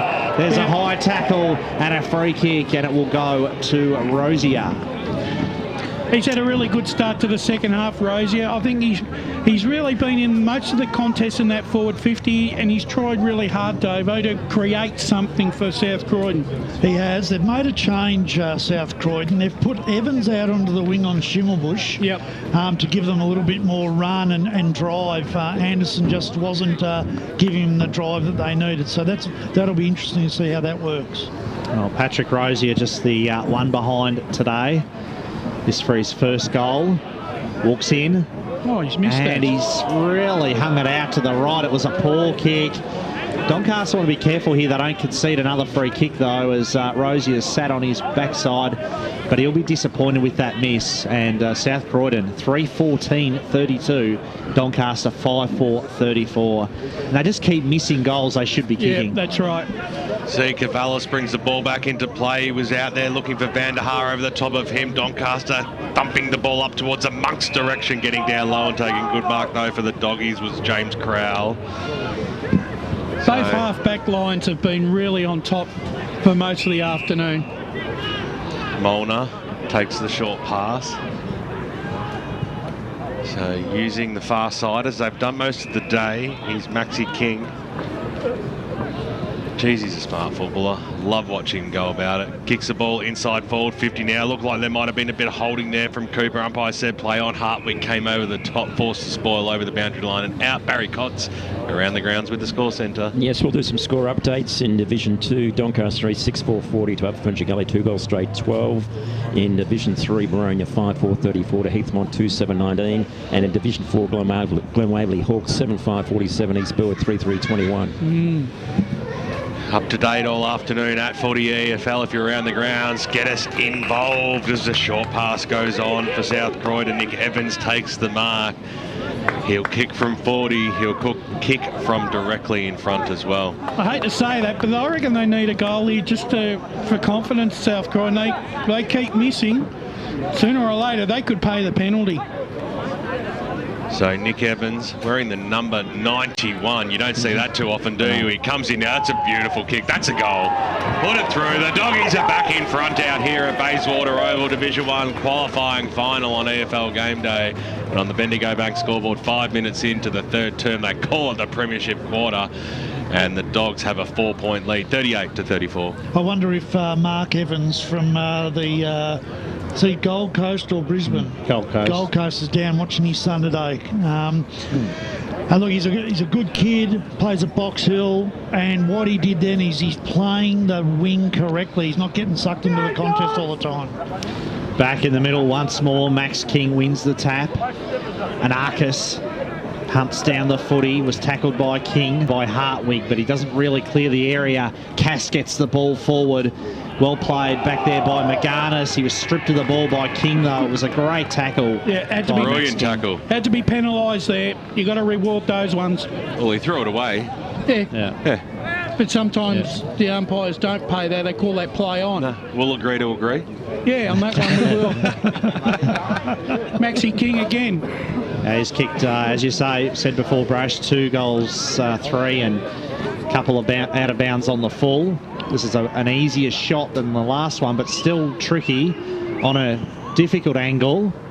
Looks nice off the boot, but he was just off to the left, and another minus score for Big Max. He does it absolutely all. He's an absolute superstar. That's his 3rd goal of the afternoon, and he puts his side back to within 1 point out here. 23 minutes gone in the 3rd term. 53 plays 52. Jeez, this is an exciting game. I'm loving it. Yes, and once again, the ever opportunity. We said at the start of the day, Davo, that Maxi King could be the man, and so far he's proven us right. And it's one of those things, you wouldn't have thought that the big men would have been the real dominant players today, but when you look at it, Tucker's far out to score. He winds around. He's going to kick it to the hot spot. It's the place to go. King over the back. He was there. He'll do it all again. It doesn't matter. He doesn't need to take it up high. He gets it down low and he puts through his 4th. He's an absolute superstar, this guy. Bendigo Bank scoreboard, 27 minutes gone in the 3rd term. Division 1 qualifying final day. South Croydon leading 58-54. So that's 2 roving goals he's kicked so far. That's just super football. Great ball from Birch then too. Put it into the dangerous area, and this is a cracking game of footy. Oh yeah. He could be the bloke. He could be the bloke in this final series, Davo, that sets himself apart from everyone else. 3 goals for the quarter for Max King and 4 for the afternoon. And that one puts South Croydon back in front by 5 points as Strawn throws the ball on the boot pretty quickly. Fogarty tries to hunt down the footy. Birch with the tackle on Hartwig. Did he concede a free kick? The umpire says yes. And it's taken a while to let him up here. So free against Birch. And now a 25-metre penalty as well. I think there was a bit of the second one, a bit of mouthing off, I reckon. Yeah, a bit of verbal repartee there by some of the South Croydon players. Didn't help them, cost them 50 metres and maybe a shot on goal. Well, it actually didn't happen in the play down where it was. It was up the ground and then a 25 paid from where that free kick was going to. As a coach, you'd be really angry about something like that. Never. Distance won't be a problem. It'd be great to see Hartwig throw this one through. Deserves a goal for his efforts today. And he is a good kick of the footy, we know that. can he do? Looks all right initially off the boot, but it drifts well wide and touched just on the line there. So not a bad result though. A boundary throw-in right alongside the behind post. It's like he poked at that. Yeah. He is such a good kicker. I was surprised at how... Wasn't a confident kick by any means. It was a full-back kick. Yes, but it was. Conway against Tucker in the ruck this time. Pretty shallow throwing. Tucker won the tap. Quick kick by Alessi, trying to rush it through, or trying to kick the goal, in fact, of course, because Doncaster in their forward line, but Alessi, there wasn't much he could do, and Tobin will bring the ball back in for the Bulldogs. So Tobin, the Ron Jeremy moustache, kicks the ball outside. Big fly there by Dan Cooper. That was sensational. Takes it and takes off. Here's a go now for the Doggies. Look at that kick. Will it sit up okay here? Here's Zippy King. He zips around. He kicks it to the top of the goal square. Perfect play. And then he coughed it up. Alex Burge. He had an open goal square and he just did a little trickler, which then hit the pine. You would not read about it. Oh my God. Well, that could be very costly, couldn't it? 29 minutes tick over on the Bendigo back scoreboard, 7-17-59 to 8-7-55 as the Sharks just get the ball the hell out of there. Up towards the wing. Hall takes possession. He dropped it red-handed in the tackle, and Jones will get the free kick.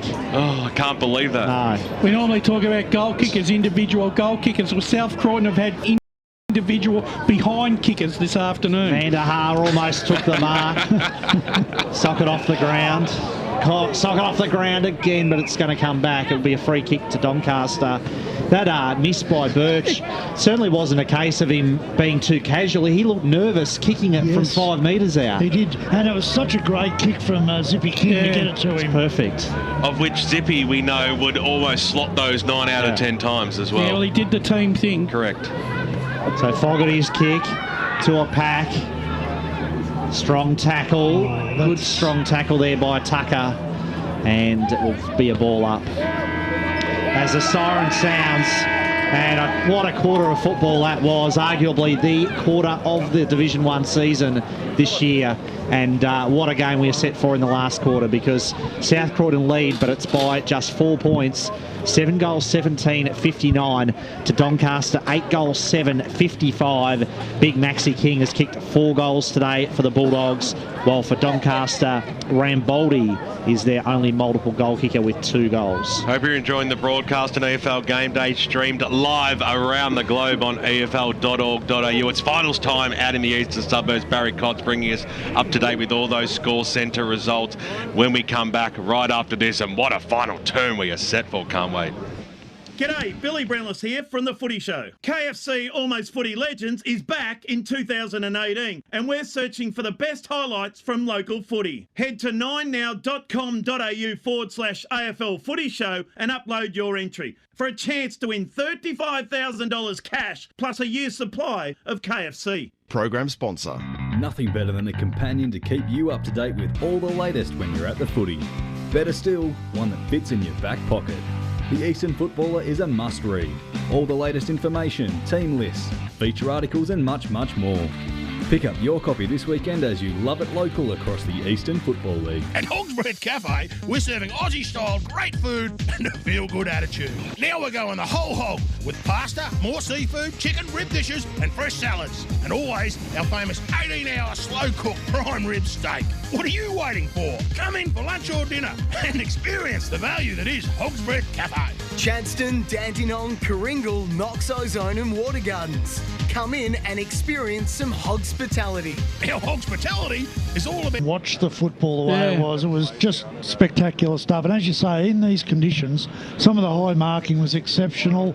The work of King up forward with his groundwork for a big man. I thought the work of Hartwig all game, but all quarter again, he got himself into it for Doncaster. But yeah, a ripping quarter of football, and you sit back and go, we said at half time it was too hard to call, and it's even harder to call now, I think, after seeing that quarter then. I think too. I mean, we're looking for someone that might be the game changer in this last quarter, and for mine, if they get the if South Croydon go for broke and they go straight down the middle, Maxi King's going to be the man, I think, because I think he's got all the attributes. He can take a mark. He's going to be able to pick up the ball off the carpet. He can kick goals. Not seeing a similar type player that Doncaster are going to present, and I think if push comes to shove, I think Doncaster are going to have to work a lot harder for their goals in this last quarter than what I feel South Croydon will. Yes, certainly Max King has been the focal point up forward as the South Croydon huddle looks to disperse at the moment. 4 points the margin. And Brad Henderson, that was a good call by your good self. Where do you see this game heading? It's hard to pick. I got no idea who's going to win this. South Croydon should still win it. You know, at the end of the day, they will be. If they lose, they will see it as the one that got away. Given that the opportunities they've missed, and they've missed so many easy opportunities, and I think that one by Alex Birch in that quarter probably summed it up better than any. Because as we called it at the time, Michael King got the ball, set it up perfectly. There was nothing more he could have done, and the goal should have been kicked, but it went begging. Let's cross down to the boundary. With Andrew Tranquilli. Andrew, you probably haven't played your best footy for most of the day, but you're still in the contest. How do you feel that the last quarter can go your way? Oh, well, the key message there was we've just got to get our hands on it first and give ourselves some opportunities. Yeah, you're right. We're lucky. Ball, that last one running into an open goal hits the post. But that's what finals is about. You need sometimes luck on your side, and hopefully there's enough of it in this last quarter for us. Talks a lot about that ground ball that hasn't been up to scratch, especially with King late in that quarter, getting a couple of goals in the goal square. How do you really drive the message to the smalls to really get on top in that area? Oh, we've just got to be the aggressor, and the ball's there to be won, so get it first, and then we'll see what we can do with it. Thanks for your time. Great work there from Tim Fitzsimons down there. We have Doncaster coach Andrew Tranquilli. Well, we're all set up for a grandstand finish. Doncaster yet to win a Division 1 final, I believe, Brad, in their history. And South Croydon, of course, trying to maintain their crown. Of course, serving as the reigning premier heading into the 2018 business end of the final series. Let's head to Dan Sensick boundary side. Thanks, Damo. I was just out at the South Croydon huddle, and a very upbeat Luke McCormack out there. He said this final 25 minutes is just going to come down to who wants it more, and just to stay involved in the contest and continually crack in on the field, particularly with the rain coming down now. It's the more physical side will win this game. Interesting. King's gone back into the ruck, Tucker forward. Well, the rain is falling, as Dan mentioned. It's the umbrellas are out in force, and it's tough conditions for this last quarter as Anderson there puts his body over the ball. There's a free kick going the way of the Bulldogs, and it will go to Molnar. So Nick Molnar for South Croydon. Very much an up and under kick, high kick by Molnar. Malloy was involved or under the footy there, couldn't mark it. Hartwig strongly tackled by Birch, and no prior opportunity there for Tyson Hartwig. So the umpire will throw it up, and Max King has another chance to inflict himself on this game of footy in the ruck. Handball was shot out then. Quick kick around the corner by King. Plenty of Doncaster defenders back there. Sia Cavallis, does he panic? No. Kept his cool and shoveled it out to Ramboldi. Ramboldi's kick around the corner was intercepted though by Donnell. Donnell dishes off the handball to Strawn.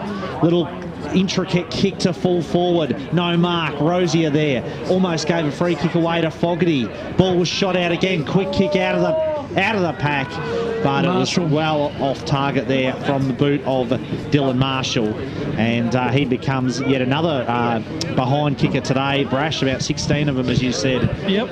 For South Croydon, who lead by 5 points. So ball comes back in. Upper Gully have kicked the first goal in the final term against Doncaster East. It's only 21-point lead. Kick goes goal here. Here's Molnar again. That pushes it to the left-hand side. It's not uncommon for it to go through behind for South Croydon this afternoon.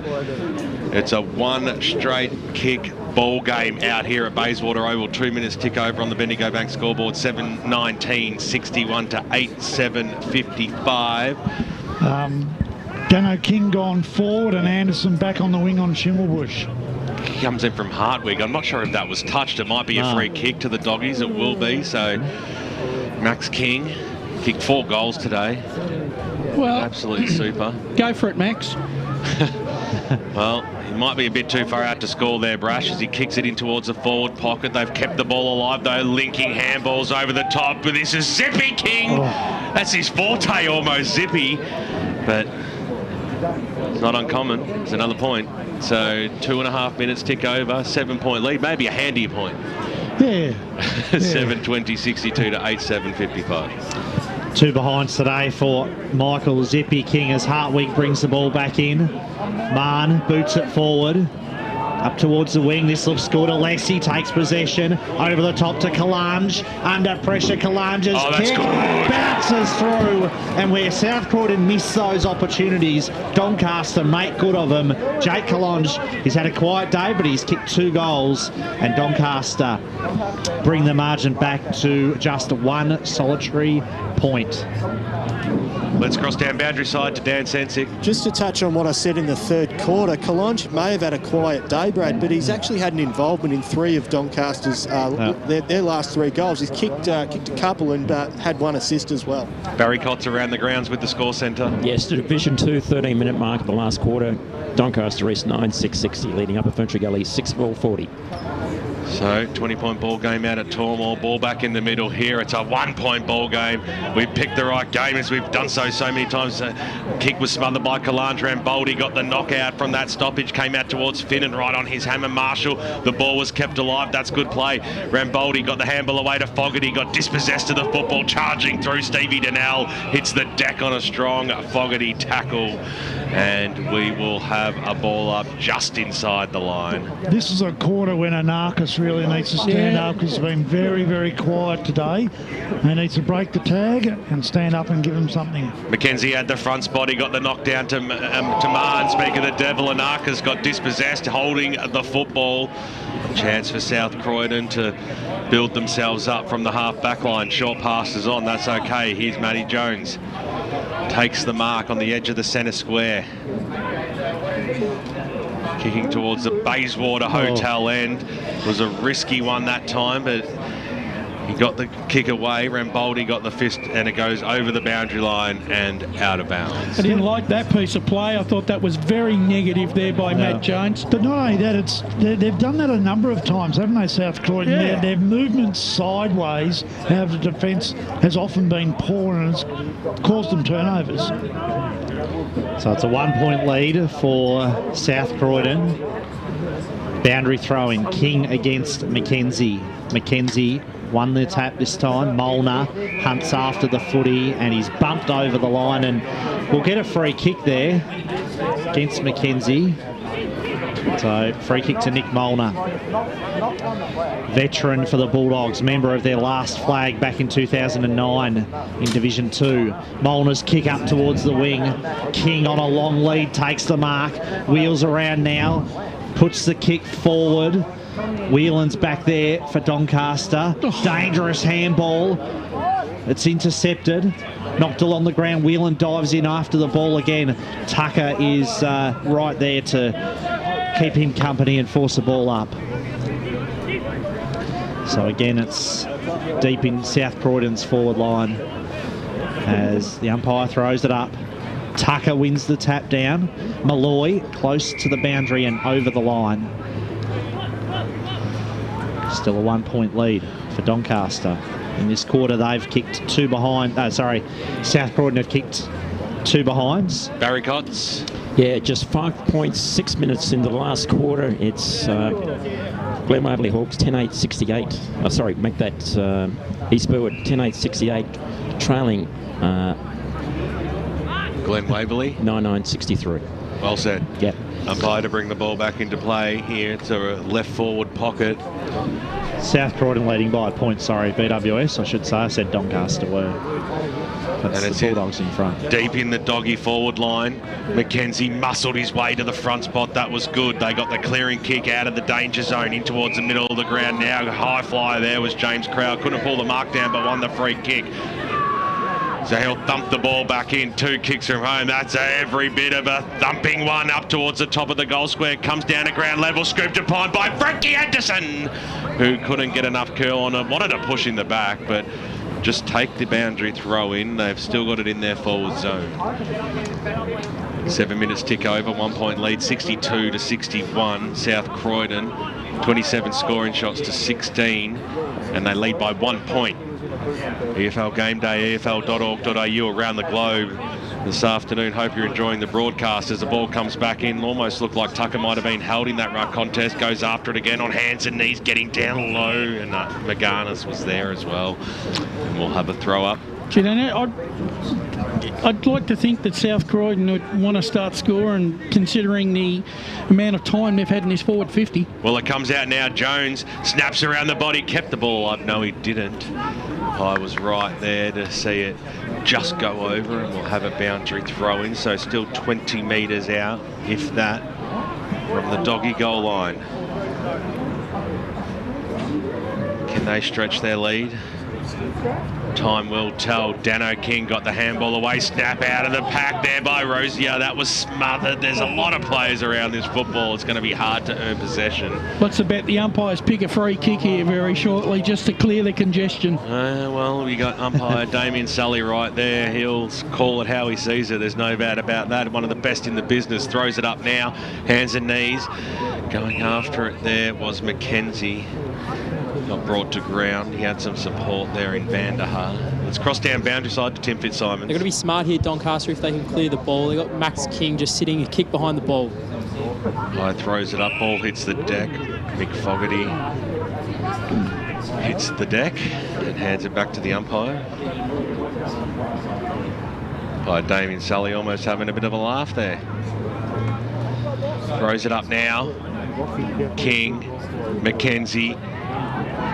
So close, little toe poker towards goal. I tell you what, I think that was Ben McDonald that might have got boot to ball there. In fact, it might have been Zippy King on his opposite boot. So it just pushed right.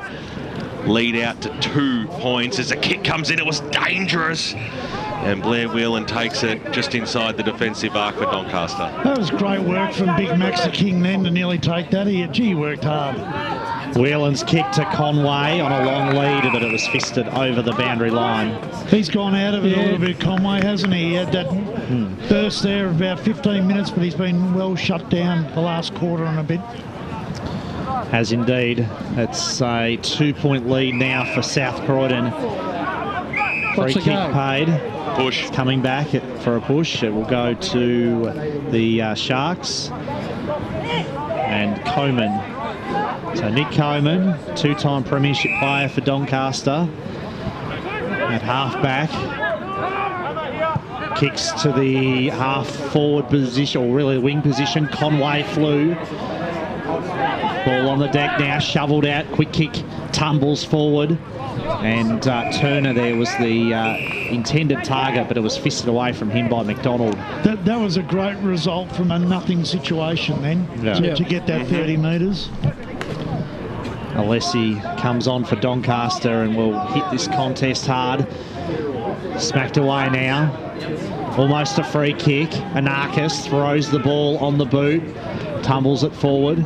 Marshall back there for South Croydon has had a few nervous moments today, Dylan Marshall. Yeah, he's had the jitters, hasn't he? Yeah, has a little bit. He's normally... it happens to the best of them.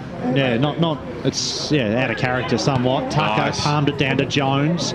Jones's thumping kick into the path of Birch.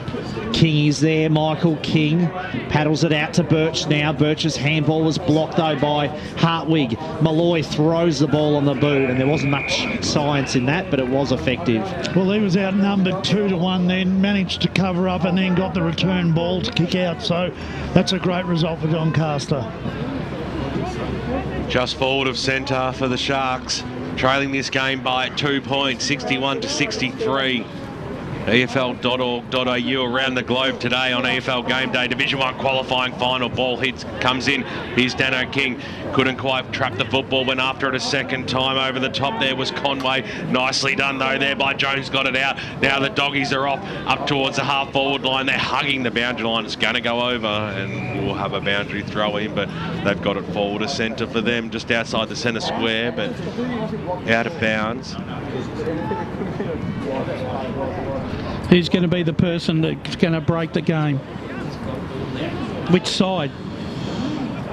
Well, we just don't know yet. We still don't know.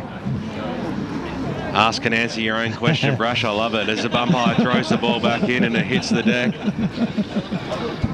Well, I feel like it would be a guess, Brash, at this point to pick a team. Barry Cotts around the grounds with the score setter. Sorry, Brad. Yeah, the Division 4 update, Glen Waverley Hawks, East Burwood, and it's Glen Waverley Hawks 11,874 to East Burwood 9,963. Strawn throws it on the boot. Glenn Strawn! What a goal! That's his second of the day. And Glenn Strawn, well, he's a beautiful left foot kick of the goal, but that time he was forced to go on his non-preferred side, and gee, made good of it from 45 out. And a lovely goal, possibly a match-winning goal, as South Croydon lead now by 8 points. Yeah, well, you know, really, for the amount of time that South Croydon have had the ball in their forward 50, they probably deserve to get that goal. We've played 13 minutes, and I think it's been in their forward 50 for at least 11 of them. Well, it's a 9-point lead now for South Croydon. Back in the middle, Anderson strongly tackled by Alessi. Good tackle. And it will be a ball up. Was a good strong tackle there. Umpire tosses it up. McKenzie out manoeuvres his opponent. Alessi, how did he get rid of that? The umpire said it was incorrect disposal, and it will be a free kick. He can't take it. He can't take a trick in Arcus today, can he? 20-point lead to Doncaster East. 24 minutes into the final term. Here he goes. Chris Arcus over the top. No, he's going to come back. A free kick. Gee, Doncaster had the momentum then, but ball's going to come back to Nick Molnar on the wing. Oh, that's telling. So Molnar goes laterally with the kick to Mallison. Robbie Mallison's had a good game, kicked a couple of good goals, or one good goal. Goes short now to Jones. Jones again wants to just chip it sideways to McDonald. Careful use of the footy here by the Bulldogs. McDonald finding Rosier, and then Rosier, he just chips it sideways as well to Mallison. So they're just steadying the ship at the moment. Mallison under pressure. Handball back to McDonald. McDonald's long searching kick to the wing, but a great mark back there by Finnan, who cops some attention after it as well, and will receive a 25-metre penalty. He'll come up towards the half-forward line as well. So, once again, that real estate ain't great. As the kick goes in tight, ball 50, Comer was the flyer at the back, Kalanj at the fall, the ball wrapped up by Walker, and we'll have a ball up 45 metres out from the Doncaster goal line, trailing by 8 points halfway through the final term out here. Division 1 qualifying final day comes down nicely now. Hall just tried to break his way out, somehow got boot to ball. Coming out there though for the Doggies, the quick clearing kick out towards the half back line. It's a foot race that'll look away, handball over the top, might work out okay. He's Finnan on the right boot. He looked straight, but the kick went sideways. Kalanj was there. He went up in the contest. The umpire said play on. It bounced away from him. The clearing kick came out. Nicely done there by Strawn. He trapped it. The bounce was favourable. But Sia Caballas was there for the Sharks to pick the ball up. He spun on a through, got the handball away. Gonski threw it away. It's going to be advantage paid here. Here's Robbie Mallison on the left boot. Here's a chance for the Dogs to go up towards the half-forward line, but they slow it down a little bit. Racing after it now, Glenn Strawn, who's kicked 2 goals, got it away on the right boot. They go inside forward 50, looking for the King direction. Oh. They went there, he stopped. He almost, it's almost an unfortunate altercation there, but it didn't happen. So we'll have a ball up 40 metres out from the Doggy goal line. Umpire Dan Beard wastes no time. Here's McKenzie, palms it down nicely. He had some friends there, but I think it's a free kick going the way of South Croydon here. It did look pretty. It did look tough. I'm going to say it was fair there on Paddy Rosier. Yeah, it was there. It was definitely there. All I'm going to say, I don't like it, is that he's made 3 decisions where he's overturned the closer umpire in the last 30 seconds, which he should have just let him go. Yeah, let him go, I reckon. I don't reckon they were there. I don't reckon the throw was there needed. I don't reckon that was needed. Tell you what, that one down here with this is a really this could be the moment here for South Croydon. Could be the moment. Yep. Hasn't kicked one today. Rosier He comes in. Listen to the dog fans get around this here. Gun barrel straight, that one. Listen to the crowd get around that. Fantastic stuff, South Croydon. They're going to take some sort of beating now at the 17-minute mark of this final term on the Bendigo Bank scoreboard. 9:21.75. It's a 14-point lead. Doncaster need 3 goals to get back in the front. And the thing is that they've controlled the footy a bit better the last 10 minutes, without a doubt, South Croydon. They've just controlled it. Barry Cott's around the grounds with the score centre. Yes, we've got a final score in Division 2. Doncaster East 9-6-60 have defeated Upper Country Gully 6-6-42. And interestingly enough, Doncaster East did not score in the last quarter, but they still won. I've got a contradiction there. It was 9-8 to 6-6 is what's come through for me, but we'll get the final score. Nonetheless, they're through to the big dance. Kalanj off the ground! You can't tell me that he's kicked his third. Yes. Well, what an answer that was. If that can't spark your side, nothing can. On the inside out of the boot, off the ground, fantastic goal. And, Jakey Kalanj sparks his side back into the contest. They won't go away. They won't go away. And South Croydon must be thinking, we've played them 3 times. We've been in front of them all day in both times we've played them. And they still keep coming. So, crucial contest, this next one. It is indeed. 9 points the margin. 8 points, in fact, the margin. 8 points the difference in the middle. Quick kick came out of the middle, and Arcus had his arm held. Mark taken there by Donnell, who's been terrific for the Bulldogs today. Barry Cott's around the grounds. Yeah, in Division 3, Baronia 9-10-64 to Heath 1-4-12-36. Looks like the Hawks are winners, going to be winners there. Rambaldi to Hall. Back to Rambaldi. Measures the kick, and it's a good one. Nice pass to Saville, who wheels around. Savile's long kick. Big fly from Kalanj. Anarchis tries to hunt the footy down, but he can't get to it before he it was crosses very the boundary lucky line. not to get a free kick against him, to Kalanj, because he basically just jumped into the pack and really didn't have his eyes on the ball. Crow can feel a bit hard done by there. Yeah, he did not look at it at all then. But what happens here at this contest? Yep. 9 goals, 21 plays, 10 goals, 7. It's an 8-point lead to South Croydon. And the boundary umpire building the suspense a bit. Well and truly taking his full allotment of time. Throws it in now. Molnar, handball, and they take it over the goal line. I tell you what, Jay Kalanj, he's like the antithesis today of South Croydon, because he's hardly had any opportunities, but he's made every use of every opportunity with 3 goals. Walker takes the mark from the kick in. Good to see you come out with big words too, Brad. Yeah, I try them every so often. On the right boot, thumping kick, McKenzie over the back, got the knockdown, ball hits the deck, Fogarty over the top, umpire Damien Sully will come in and throw it up. Well, the way the game's been going in the quarters, I reckon we've probably got about 10 minutes left. Yeah, there's certainly time. There's absolutely no doubt about that. McKenzie got away and Arcus got it to Rambaldi. He could almost have a shot here, Ange. He gets the handball away. That was okay. On the right boot. Turner goes goalward towards that forward pocket. Bouncing football. Right there was Jimmy Monks, and he sees it over for a boundary throw in left forward pocket. Doncaster's end. He's had a quiet day. Brash, James Monks. Yeah. Looked good early. Took a couple of strong grabs, but just can't get in the contest today. Your voice just broke, Brash. Thank you. Got to have a laugh, don't you? Monks in the front spot, Anarchis at the forward ball, quick kick out. South Croydon, maybe a little bit of holding going on. Umpire's not going to pay that one. Came out Evans, got the handball away, scooped upon here by Fenton. Fenton around the body, no! He pushed it right. Take a breath, everybody. 21 and a half minutes tick over in the final term. Bendigo Bank scoreboard 9:21.75 is South Croydon. It's a 6-point lead over Doncaster 10-9-69. McDonald's kick to that outer side, and a strong tackle there by Cass on McKenzie, and he takes him over the boundary line.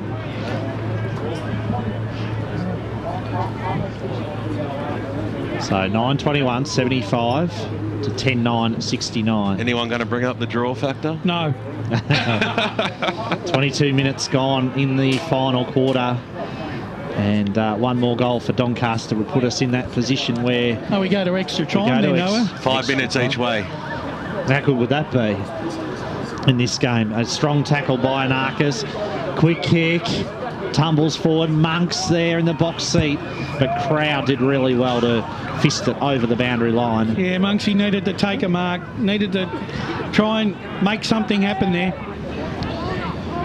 Cover yourself in glory. Unfortunately, it just wasn't there. Boundary throw in. King went up for it. Marshall under pressure, throws it on the boot. High kick, doesn't clear the area. And Ramboldi, cool as you like, takes the mark. He judged that perfectly. Back him in from here. That was a very, very... Well, he's a man for all occasions, Ramboldi. You know he can kick them. That kick out of defence was a panic kick, wasn't it? A real panic kick. Yep. Well, Ramboldi, he was the hero just a few weeks ago against South Croydon with the winning goal. He can level the scores here at the 23-minute mark, and you would back him in to kick this. Fires it at the goals, makes no mistake, splits the middle, and Angelo Ramboldi has now booted 3 goals for the afternoon, 1 in each of the second, third and fourth quarters, and it levels the score, 75 apiece. I'd go so far as to say that's one of the nicest kicks for goal I've seen for a long time. Delightful, I'd call it. Delightful, wasn't it? That was, like, compared to what we've seen today, that was pure. Tubers, can you believe it? We're at a draw. We still can't separate these two great sides. Barry Cott's around the grounds on the score centre. Yeah, Division 4, Glen Waverley Hawks 12, 1183 to East Burwood 910 64. Evans is off to the races for South Croydon. Ball goes inside forward 50. Looked like there might have been some holding up by Damien Sully. Said play on. Malloy got the little handball away, hit the ground. Cooper. And we will have a ball up. I reckon that was great umpiring. Boundary throwing, I should say. Great umpiring then. Both players held each other, fell down. Then that was really good under the circumstances then. Yeah, Malloy has had a day he'd rather forget too. He's been not able to touch the ball this afternoon. It is a ball up. I should have backed myself in here as umpire Damien Sully throws it up as Cooper goes after it, gets a handball away. Might be a free kick being paid. It will go the way of the Sharks. Tyson Hartwig hands the ball over to his teammate there in Blair Whelan, who just did a shocker of a kick, but Fogarty was there, waste no time, dumped it on the boot up towards the wing position, carries over all players. Marshall on the right boot for the Dogs, goes inside forward 50 in the front spot, getting down low. What a sensational mark that was. Is it being paid there to Whelan? Yeah, it has. It has. Saw umpire Damien Sully come in there, but geez, to get in front and to have that pressure on his back and to get down and take it, that was sensational. So the mark has been taken there by Blair Whelan, dumps the ball out towards the wing position. Big fly by Walker over the back, got the fist on the ball. Coming out there was Alessi. Little handball over the top was basically a throw. Once again, the non-officiating umpire is coming in to call it how he sees it. It'll be a free kick to South Croydon. Going the way of Matty Jones on the right boot, dumps the ball inside forward 50. Drop what he should have taken there was Fogarty. You don't see that too often. Right there was Roser. He didn't expect that to happen. Malloy came in. He got brought to ground. And we will have a ball up 55 metres out from the South Croydon goal line. Scores are level, 75 apiece, 25 and a half minutes gone. Will it be a draw? If it will be, there's 5 minutes going each way for both sides. But Doncaster, they want to keep the ball moving, and the kick goes up towards the wing position now. Bouncing football, and a mark has been taken, and now Doncaster go forward. They do through Saville. Saville's long kick fisted away there by Crowell against Coleman over the boundary line for a throw-in. I'd be throwing Anarchis forward. Yeah. Throw him forward. Go for a break, Andy. Throw him in there. See if he can conjure up a match-winning goal. Oh, we're in agreement there. Boundary throw-in. What's going on there? Holding on between. And it's a ball up. That'll be shallow throw-in, so try it again. Have another go at throwing it back into play. And it will be King against Mackenzie. So Mackenzie used his body well that time, just pushed King out of the contest slightly. Quick kick came out of the pack, up towards the wing position. McGarnis. He had no other intention other than taking it to the boundary line there, but the umpire was never going to pay deliberate in that situation. Hasn't had a lot of the ball today, Mark Arnott, but he's certainly made sure Tucker hasn't had. It's very true, and that's the way he plays. It's not about possessions; it's about holding his opponent up. Correct. Gee, I wouldn't mind knowing from the timekeepers there. Can you signal how many minutes we got left, guys? Umpire throws it up. McKenzie fists it down. Quick kick from Finnan. In the path of Saville, but McDonald led the race to the ball. Are you going to play deliberate? Straight over the boundary line. And you can see the arms outreached or waving around there from South Croydon supporters, from Doncaster supporters, sorry. But the umpire said no, it was not deliberate from Ben McDonald. So thrown back into play. King palmed it down to his namesake, Dan. Close to the boundary line.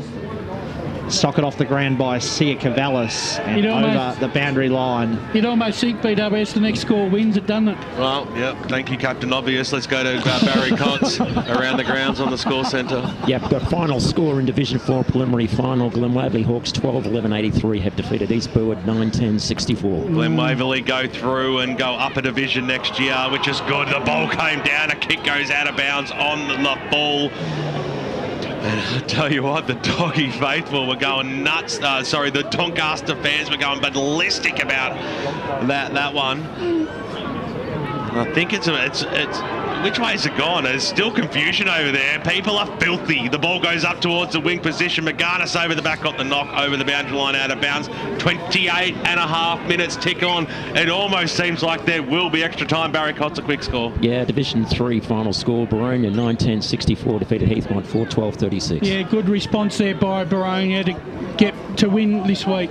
What about these 5 guys down here that cannot get onto the ground at the moment? No. Yeah, just dying to. It's on the other side of the ground. We might see a whistle here, a free kick going the way of Doncaster. Let's cross down boundary side. Tim Fitzsimons. Yeah, one of them players to speak of is Frank Anderson. We know he hasn't had a massive impact today, but who knows, 1 minute, all he needs. Fogarty thumps it up towards the half-forward line. The pack flies, and it gets knocked over the boundary line and out of bounds. Gee, any score will do. Gee. I think the first 3 quarters have gone around about 29 minutes each, so it's got to be very, very close. Yep, I reckon there's 1 minute and 21 seconds left.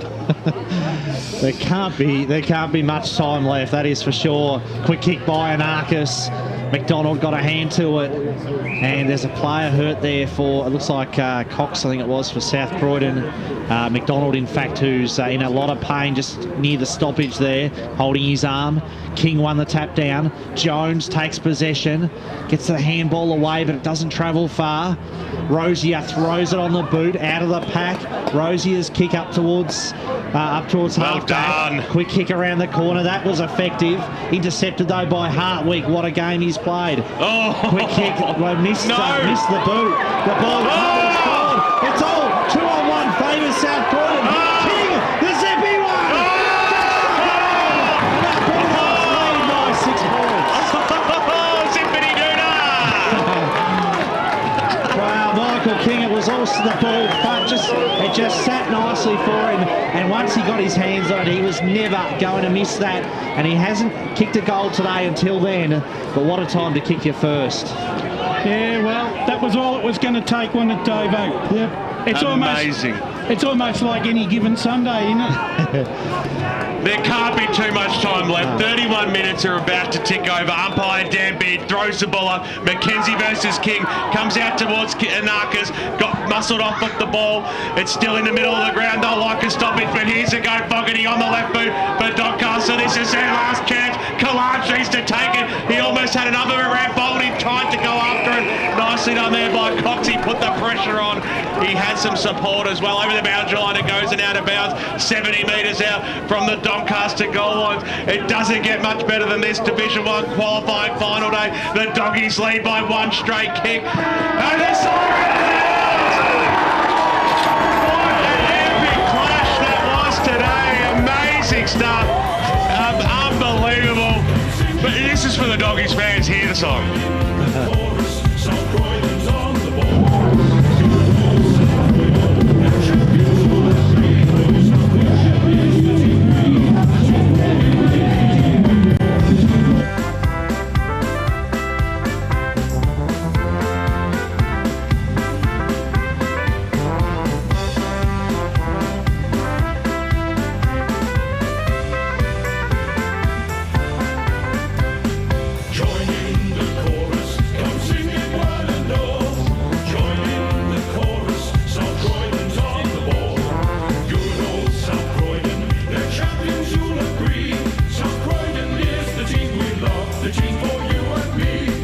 What an epic finish it was, Dan King's boundary side with the zippy one. What a way to finish that game. Absolutely sensational. It's that 30 seconds and, gee, you kicked the match winner. What was going through your mind when the ball flooded inside forward 50? I got the jets on, that's for sure. I thought I was a bit slow all day, but I certainly got a little bit extra for that because it was a pretty lean day personally. But, oh, shit. You dream about them sort of things in finals, being able to have the opportunity to do that. So, yeah, right. In the overall balance of things, though, when you sit back and you look at the game this afternoon, Davo, and you watch it, you're probably feeling entitled, if you're a South Croydon supporter, to have won the game by a little bit more.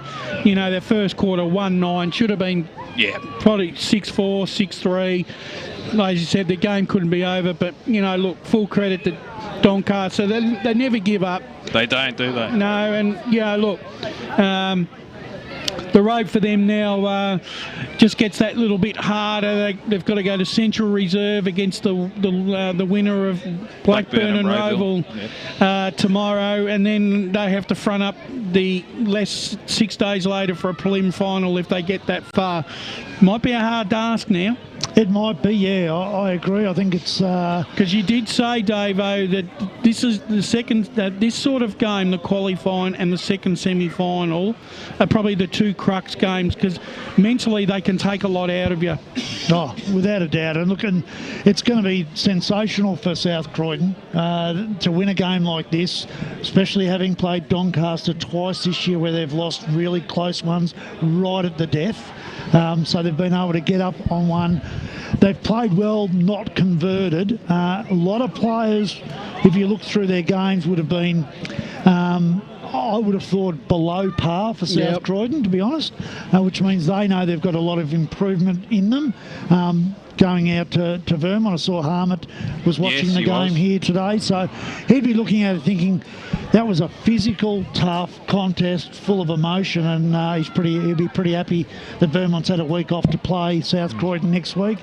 As you say, Doncaster, look, they'll look at it as an opportunity lost, but they'll sit down in the cold, hard light and go, probably weren't good enough to win that, and lucky to be as close as what we were, but we had an opportunity to probably steal it. Yep. And they'll come out exactly like they have every game next week, and they'll just go from minute 0 to minute 100, and they'll not give up an entire, and we'll see what the scoreboard reads at the end, and I would not be surprised that they get up and have a win in that next final.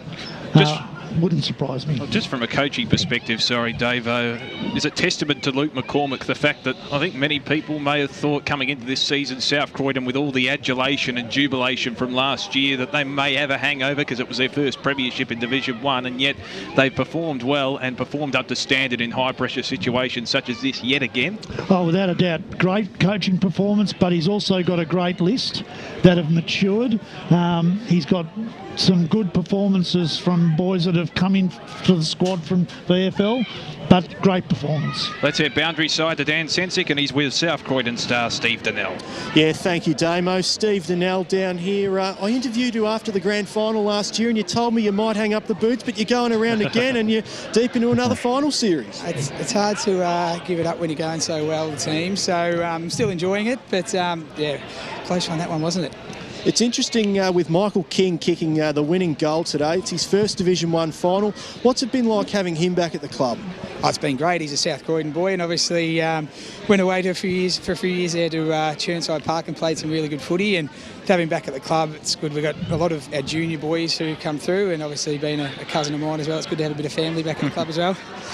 You've played in some huge games in your career, no doubt about that. The grand final last year being one of them, but a game like today, where does it rank in your career? And it mustn't ever get old, that feeling of adrenaline rushing through your veins when it's that close. Absolutely. Anytime you win by under a kick like it was, or a kick today, and especially it's just a strange game, wasn't it? I don't know what you boys thought up there, but the ebbs and flows and the amount of chances that we had to kick some goals, and look, every game this year against South Croydon's, against Doncaster's been the same. I spoke to Davo beforehand, and I think between the top 3 or 4 teams, it is like that. It's like a kick or two either way, so it's going to be a 4-quarter grind every game. And you got Vermont next week as well. Renewing acquaintances with them. You played them a couple of weeks ago. They got you by 13 points. massive game for you boys. Oh, huge. We've won today, that's what you want with a double chance, to give yourselves 2 opportunities to get to the grand final. Last year we needed the 2. I'd much prefer it if we just took the 1 this time around. But, we've had some really close tussles with them this year. I think we won by 10 or 15 points early. They got us by 10 or 15. So I'd imagine more of the same, although the supporters might not want it that way next week. Let's head upstairs, boys. Stevie, it's Brett Davidson here, mate. The pies and beers will have to be put on hold for a little bit longer now. Yes. Just your ability to just transfer the football from defence to the forward line was probably what I thought was the difference today. Your run and spread was exceptional. It's something that it seems to be that when you come here to Bayswater that you really like to do that. Would that be right? Oh, absolutely, yeah.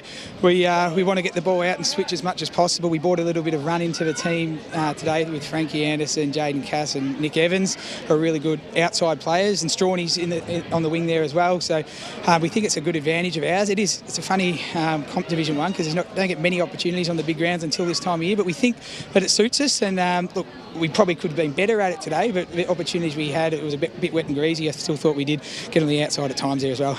And I suppose Luke will probably sit back, and while you've only won by 6 points, it's 31 shots to 20, so you've had a 11 shot differential, and I would imagine the inside 50 count would be quite a long way your way. So even though you win by a goal, you've still got to be really happy with the amount of ball that you're actually getting into the forward half. Yeah, absolutely. We have plenty of chances, as you know.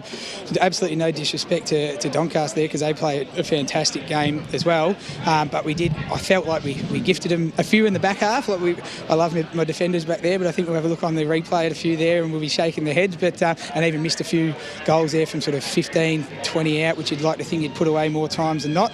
But so happy to scrape away the win. It would have been pretty heartbreaking to lose that one, I reckon.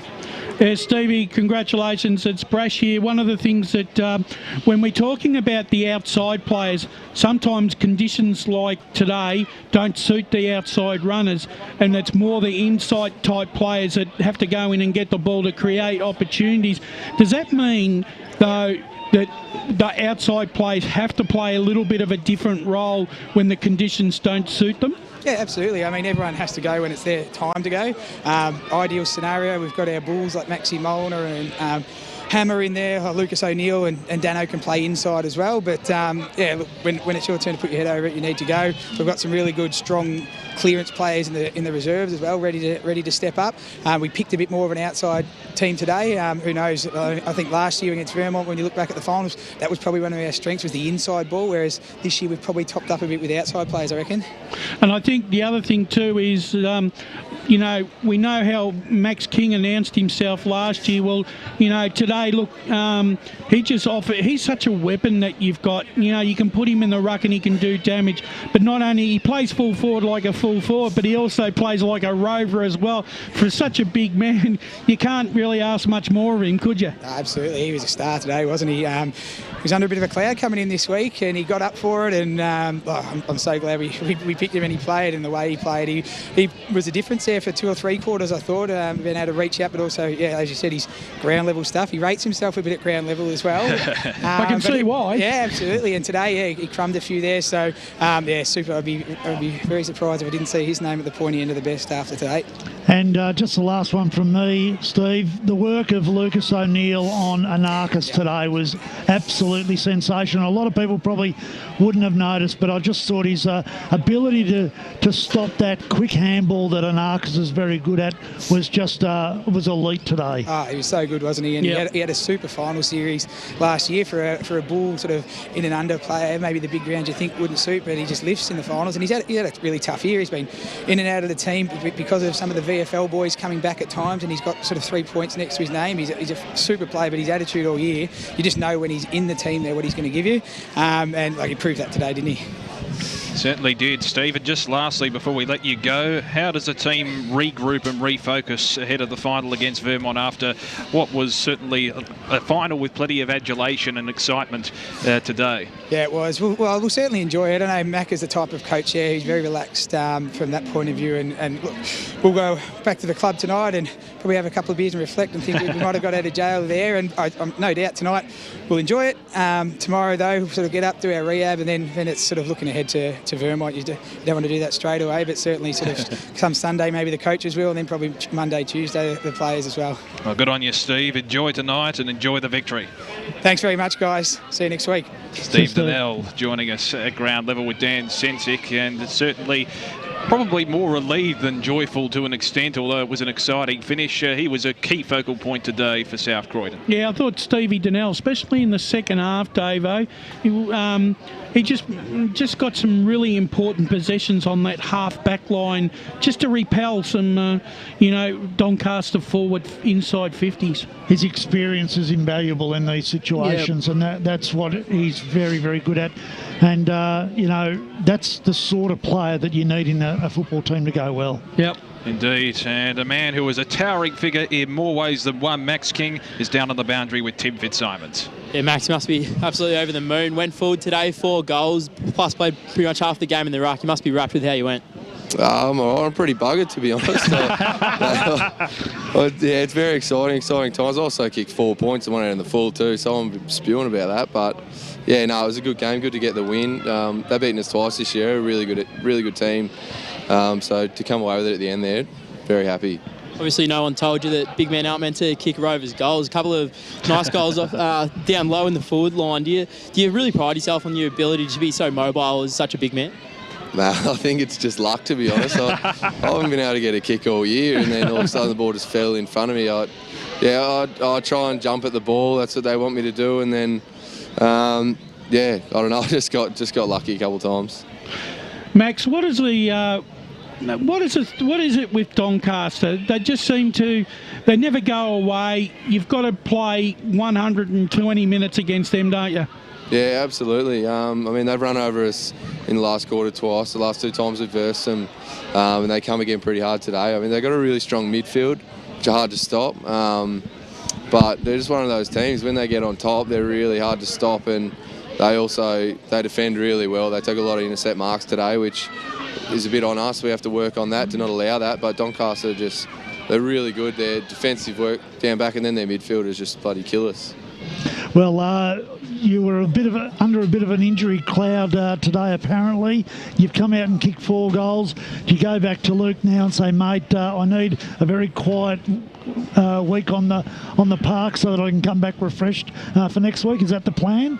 I don't know what you're talking about, mate. I was fresh.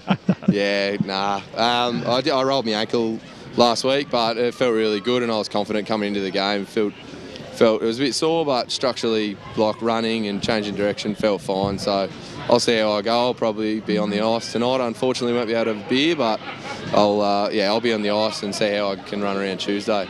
And your work with Jakey Tucker must be really good to know that when you're in the ruck that you've got another big forward down there to be able to aim at, and then you also get to go down and play in the forward half, knowing that he really gives you something in the ruck as well. Yeah, absolutely. You can see what he can do around the ground. Tuck's his body work in a marking contest comes really well into his rucking, so he's able to hold the rucking out and get hit outs. And then not only that, we've all seen what he can do when he run and jump at the ball. He's almost unstoppable. So when he goes into like an extra midfield, it gives you a lot of confidence. So yeah, it's good. Well, Max, really appreciate your time after the victory. Go and enjoy it. Go and nurse that ankle. I'm sure it's fine, though. You'll be right for next week, and enjoy the victory. Thanks a lot, fellas. Maxi King, 4 goals today, certainly an integral part of South Croydon's victory, and I think he really left it, particularly in the second half. He was a towering figure up forward, Davo, and he was a real focal point, not only in terms of a source to goal, but also providing opportunities for the Crummers around the ball. And I think every time the ball went forward to South Croydon, you thought they were going to score. And when you look at it, they've scored 31 times. So they have scored pretty much nearly all the time it went in, which was the difference between when Doncaster went forward. You hoped they were going to score. And there's a big difference. Yeah. And King was part of that. And Tucker. I thought Tucker, if he'd been able to hold on to some of those marks, he would have taken 8 or 10 really crucial marks today. But their ability to bring the ball down the ground was exceptional. And you're right, King then also, when it hits the ground, becomes a danger as well, which is a vital part. I think one thing that Doncaster, once again, they do lack a key forward. Yep. And that might be one of the things, if they don't go further in this final series this season, Damo and Brad. I think that might be something that they have to look at in the off-season, because Max King, you know, like you said, 4 goals for, a couple of out in the full, but the thing is he had a presence. He does. And sometimes you know, when your midfield's streaming through and they're going to kick the ball long, when you see a bloke like Max King at 6'9", can take a mark and got the confidence of kicking a goal from 40, 50 metres, tell you what, it makes your life as a midfielder a hell of a lot easier. And that's why you've got Vermont in the position they are with their two key prong forwards. You've even got Blackburn, I've got Hammond up there who's able to take a mark and kick a goal. So it's very much, look, they play a style of football where they they haven't needed a key forward as such. But as we saw today, look, Kalange, yes, he kicked 3, but they were opportunist goals. He needs to be involved a little bit more, and you've got some of their other forwards just weren't involved enough for them to be able to kick a winning score or hit the scoreboard as many times as what they could. Oh, we've got a bit of a royal flavour in this post-game in terms of the interview segment. Another King on the line at the moment, and he's with our boundary rider, Tim Fitzsimons. Dan, you must be absolutely wrapped with that. How's the heart after that one? Yeah, I'm too old for this sort of stuff, so it's still beating. It's one of those things. You get in the rooms and you're so happy. And to be honest, after we sung the song, I just sat there just exhausted. I'm sure the players from both teams would be the same. Obviously, we're in a lot happier state, but that's footy.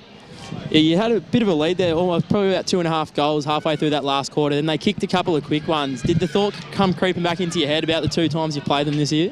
Not so much the 2 times we played them. I suppose it is based on that. They're a really hard team to play against. Like they're hard to shake. We find it really hard to shake them, and they're a really quality side. I thought we played some really good footy in amongst some terrible mistakes, as you guys would have seen. But at the end of the day, we're happy we got the chocolates. You must be real proud of your midfield group, because Chris Anarkis has been outstanding all year, and I thought you guys did a really good job to really nullify his influence. How did you see that going in, throughout the game, and how you feel like how you feel like it finished up? Yeah, he's a quality player, no doubt about that. And he's just he gets so dangerous, he gets forward of the ball, and he's able to hurt you on the scoreboard. So I thought we did a really good job. We, I don't think there was a hard tag or anything like that, but it was a big onus on the midfield to sort of win that battle, because we know that that's a real strength of theirs. Dano, it's Davo here, mate. How are you? Good, Davo. Always good to hear from you at this time of year. Yeah, as you know, I'm here for the free food. You know that, mate. I thought today just Doncaster are well known for being really tight and really tough in close. I thought that was a part of the game where you really matched them well today, and is that something that you really did focus on? Yeah, as I said, I suppose you want to win inside, you want to win outside. As a football side, every side tries to do the same thing. But we've got some really good inside players in Molnar, Hammer or O'Neill, who's in there, and then anyone that goes through that midfield, we back that can win inside. So it was certainly a real battle there. It's tough with that centre square. Actually, it's really hard to change direction. So we were quite aware that once that ball started bouncing around, if it got behind you, you were out of the contest. So we were certainly big on trying to keep the ball in front of ourselves, because it was difficult at times, but I thought the guys did really well. Dan, it's Brash here. What's the difference between South Croydon 12 months ago as today on the field? So on the field, if you look at the personnel, there actually has been quite a few changes. It's more so as in we didn't lose players, but we've gained some real quality players. So it's been an interesting year with, after winning a premiership, having a change of coach, which is so rare, I'd imagine. And then we've also been able to bring in some good players, and the guys that actually used to play for the club, in Molnar, Zippy, who kicked the one at the end. And then even from last year, like this time last year, we lost Cass. For the grand final, we didn't have Max King, Cox, who's always been a South Croydon person. So it's a different side. So we try to play, the same sort of footy, same brand of footy, but it's certainly noticeable that it is definitely a different side. And I've said earlier in the year in an interview, I do believe we're a stronger side than last year. Well, we had Luke up on pre-match this afternoon, and we asked him, did you consult the leadership group when he applied for the job? And we were just going to say, he said basically he had a talk with you, and he was really rapt to come on board. What did you say to him to get him on board? to be honest, when we met with him, because we chased him a little bit, it was getting late after with us going so deep, a few had signed up, so there wasn't a lot there for us. So we went after him, and when he met at the club, there was I think 3 of us senior players, and to be honest, we didn't actually talk footy, which was funny. I think all coaches try to do the same thing: move the ball fast, switch, all that sort of stuff. It's a character to come into our footy club, which we've built a really strong. We've got a great football club with great people around it, so we wanted to bring another great person into it that is suited to that. So our discussion was family, a lot of other things outside of football. We knew the football side was there because he's been a quality player. So that was honestly along the lot. That's all we spoke about, and he's fitted in absolutely seamlessly. He's been brilliant. Well, that's an interesting take. Well, Dan, really appreciate your time. Enjoy watching the replay. Enjoy the win, and also good luck against Vermont next week. Thank you very much. We'll see you next week. Thank you.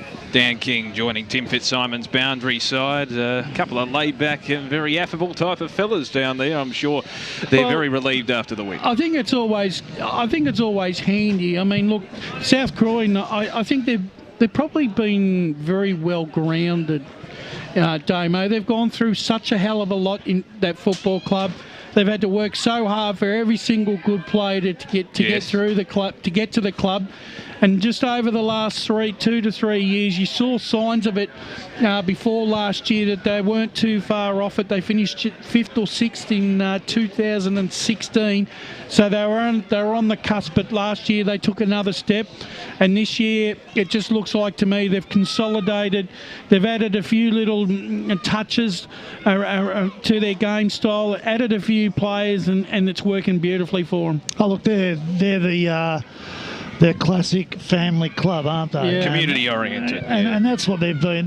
They've based themselves on. And the one thing that I've been impressed with them over, my entire 30 years that I've been involved, I think I've coached against South Croydon more than any other club that I've coached against. The thing that I've been so impressed with them is that they've never changed and tried to become something that they're not. They've always said, this is who we are, this is what we're going to be the whole time, and we'll continue to work. And they have gone through some tough times, but they've been one of those clubs that just built and built and built. And you have a look at the families that are playing, but the families that are there, the Donnells have been there forever, the Kings have been there forever. These guys, it is a real family club, and it's also a local club. We were just talking about, I know Dano and what have you, but I worked out there's 9 boys in that team that went to Aquinas College. Yeah. Luke McCormack's wife taught at Aquinas College. So there's a real community feel about everybody at the place. So really impressed with what they've done, and they are going to be a danger again this year. Yep.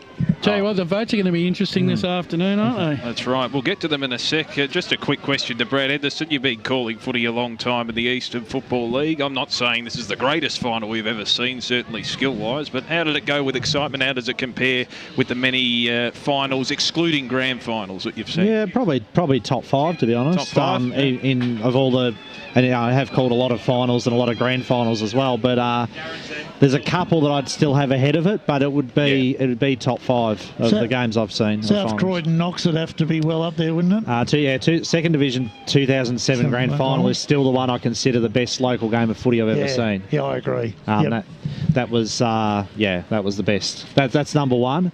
Then it was a South Croydon Knox preliminary final in the year 2000. That was the year, they went to extra time after being 10 goals down. Exactly. Yep. That's the one. So they're 1 and 2. I still have those 2 at 1 and 2, but today was certainly in the top 5. Okay, it was a cracker. Make sure you stay tuned too for the post-game wrap-up with all the results across all 4 divisions of finals that were played today. Let's head to our votes now. The Tobin Brothers Player of the Day, and the winner will receive a $50 Coles Myer gift card. Certainly very handy around this time of year, Brash.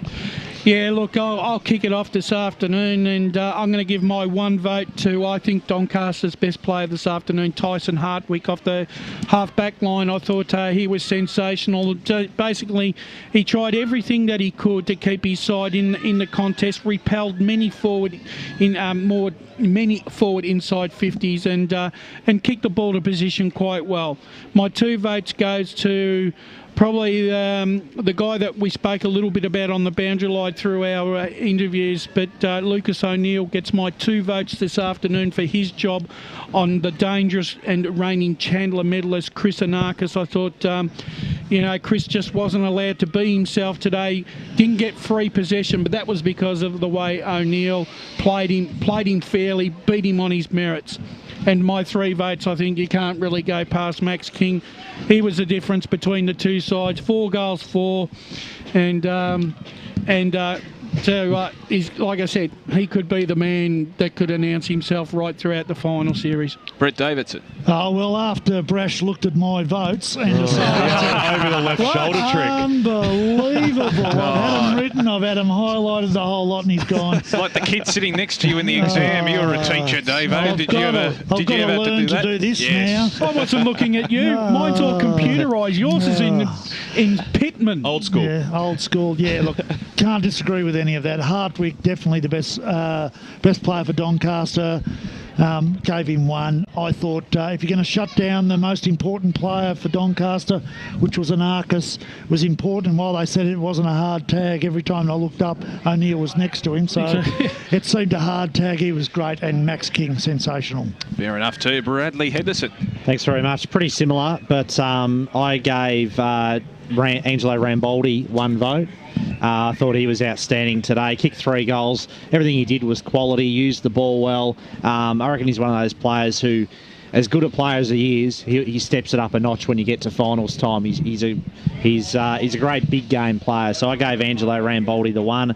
I gave Tyson Hartwick 2 votes. I thought he was Doncaster's best. Terrific down back all day. It's not often that you can only find votes for 1 player from the winning team, but this wasn't a typical game of football. And that 1 player was Max King as well. 4 goals, as Max himself mentioned. 4 goals, 4 plus a couple of out on the full. Could have finished with 6 or 7 goals, but mighty game. And I tell you what, it's not often you see Frankie McKenzie have his colours lowered. Yes. We've seen in so many finals and grand finals, Frankie McKenzie is the dominant big man on the field. But today, he well and truly lowered his colours to Max King, and that is saying a lot. So, yeah, Max King deserving of the 3 votes today. So to our boundary riders, Tim Fitzsimons. Yeah, I think Brad's pulled a bit of a brush. He's listened to my conversation with BWS downstairs and stolen my votes as well. I gave 1 to Rambaldi. I thought it was excellent. Popped up at the right times for Doncaster. 2 to Hartwick, as Brad said as well. He was definitely Doncaster's best player today. If it wasn't for him, I reckon, well, who knows, South Croydon could have peppered the goals a bit more, but he was outstanding down back, and 3 votes, I think, is pretty universal at the moment to Max King. Make it a treble, because we both discussed it downstairs, and I mirror both Tim and Brad's votes this afternoon. Okay, so 1, 2, 1 and to 3 Rambaldi, 2 to Hartwig, and 3 to King. And Dan Senzik. Yeah, gee, a lot of stiff players today missed out on votes from me, but it was a complete performance almost by both sides. But yeah, Lucas O'Neill gets my 1 vote for reasons Brash has outlined. I thought he did a terrific job today. My 2 votes, Tyson Hartwig, I thought did a tremendous job for Doncaster down back. We saw him under the pump so many times, and he's so cool under pressure and uses the ball so well, so he gets my 2. And 3 votes, guess who? Max King. 3 goals. He was so good today. That tall target up forward for South Croydon. Thought he did a terrific job, and 3 votes for him. So Max King, the unanimous winner from our panel. Clean sweep, Damo. Indeed, for the Tabor Brothers Player of the Day, he wins a $50 Coles Myer gift card. And our last award, the Trojan Workhorse Player of the Day, so the real workhorse of the afternoon, and they claim a $150 Trojan toolkit. Hartwick for mine. Hartwick? Yeah. I want to give the vote to Brett Davidson today in this game for this. I worked hard today. I worked very hard. Yeah, you even managed 3 steps out of your seat today. That's, I did, yep. Yep. That's a big call for me too. No, fantastic. So Hartwick claims the $150 Trojan toolkit, all thanks to Trojan Well, Workhorse. as long as he agrees with that, because he hadn't said who he chosen yet, but you do agree? Yeah, Hartwick. No objections. No, there wasn't. no Sorry, objection. Dave. I saw Brad look up to me, and I'm like, yeah, no, he didn't say it yet. Well, it was a classic final, that's for sure. South Croydon 10-21-81, defeating Doncaster 11-9-75. Time to wrap up our coverage. Of course, Barry Cotts with the score centre for all of the scores across the 4 divisions of finals today, the Bendigo Bank Finals Series. And we'll round off the goodbyes, starting off with Tim Fitzsimons, who was riding the boundary today, did a fantastic job as always. Oh, thank you, Damo. Yeah, it was a bit of an interesting day downstairs. It was a bit cold, bit wet, but wouldn't have it any other way. Saw a great finish to the game, and both sides will be looking to, I guess, go further in the finals. I think Doncaster can definitely bounce back, and I think South Croydon will be right at the pointy end once again. I looked at the official temperature on the bomb site. It was at 6.8 degrees it got down to. It felt, in terms of feeling like, the feels-like temperature. Was that me and accurate? Dan actually had a discussion about this. We want to find out who decides what the feels-like temperature is. Who makes the judgment call? What's feels like? What's the difference between the feels like and the temperature? We don't know, but it was pretty cold down there. I think we checked. It was about just under 10 most times checked, so it was pretty nippy, but not too bad. Well, it's either Lavinia or Jane will tell you that. Well, speaking of weatherman, Wayne Brasher, not only were you the master weatherman, but also the master special comments man today. A great day of football, I think you'd agree. Oh, yeah. Gee, how can you not love Division 1 football when it gets as exciting as this? I'm just salivating over what could be in this EFL Division 1 final series in 2018. Will you be salivating if Vermont get beaten by a kick? Doesn't worry me. I think He'll be going to Cold Rock to get another punnet of ice cream and go sorry. Don't let out my secret. My secret shame. The master coach was back with us once again, and I think he enjoyed working on the media team as well today. Brett Davidson making a return. Thanks again for your insightful comments, Davo. Thank you very much. Yeah, look, it's a great game to come back to. It fantastic, as we said, when you look at great finals over the past few years, this has got to go down as one of the best ones I've seen for a long, long time, and really enjoyed it, and looking forward to the rest of the First Division and the other divisions for the rest of the season.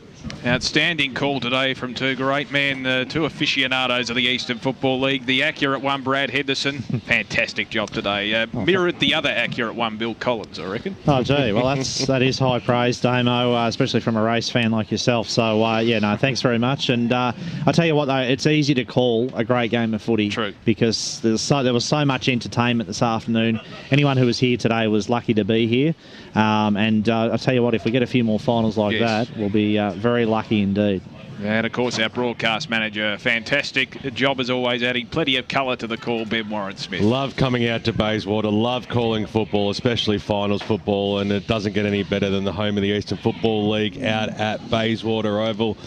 A few Doncaster fans down below are a little bit sombre, but they know that they've got another second chance. Damo, I really appreciate you being back like Davo again and doing a marvellous job right throughout the afternoon. Of course, you'll be joining Barry with the score centre coming up pretty shortly. But of course, we had a 6-camera job happening today on the EFL stream, which was a full dress rehearsal to what's to come in 3 weeks' time. LKLM Media, led by Lee Green, the best in the business. There's absolutely no doubt about that. Behind the goals vision today too. Yeah. How good was it? I did miss having my mate up here in the grandstand, but nonetheless, he made sure everything ran swimmingly. And of course, my other old mate, the parched one from the Loft Productions, sitting beside me, felt very, very comfortable all day, and especially those effects and hearing that crowd throughout that last term was absolutely sensational. So I really appreciate the efforts there. There it is. That's what we were waiting for. But yeah, nonetheless, a great day. We'll be back tomorrow. We're on 12 at 12 p.m. tomorrow. EFL Sunday, yes. EFL Sunday, and then the big clash between Lilydale and Bayswater out at Tormore. Oh, that should be a ripper too. Thanks also to Dan Sensick, who rode the boundary today. A magnificent job as well. Make sure you stay tuned to the EFL post-game. Of course, we'll be rounding out and reviewing all of the other finals across the Bendigo Bank final series in the Eastern Football League. But recapping as we wrap up our Division 1 coverage, it was South Croydon in a thrilling classic, 10-21-81, defeating Doncaster 11-9-75. Back with more shortly. Kids eat free Mondays and Tuesdays for a limited time at Hog's Breath Cafe. Get out! When an adult dines at Hog's Breath Cafe, you also get a kids meal free. Select from any one of our special kids meal combos with a soft drink and ice cream. That's Hospitality. Mondays and Tuesdays for a limited time. So get in for our great kids meal deal. Kids eat free at Hog's Breath Cafe. Love you to join us. Call 1-800-HOGSTAR. Chadstone, Dandenong, Coringal, Knox Ozone, Water Gardens and Geelong. Come in and experience some Hospitality. Program sponsor. Never miss out on the latest information on the Eastern Football League through the league's social media channels. Live updates, information and scores through the league's Twitter account. It's important to tell our loved ones how much they mean to us. So don't wait till tomorrow, say it now. During Say It Now week, Tobin Brothers Funerals is encouraging you to tell loved ones what an inspiration they are and how much they mean to you. Say it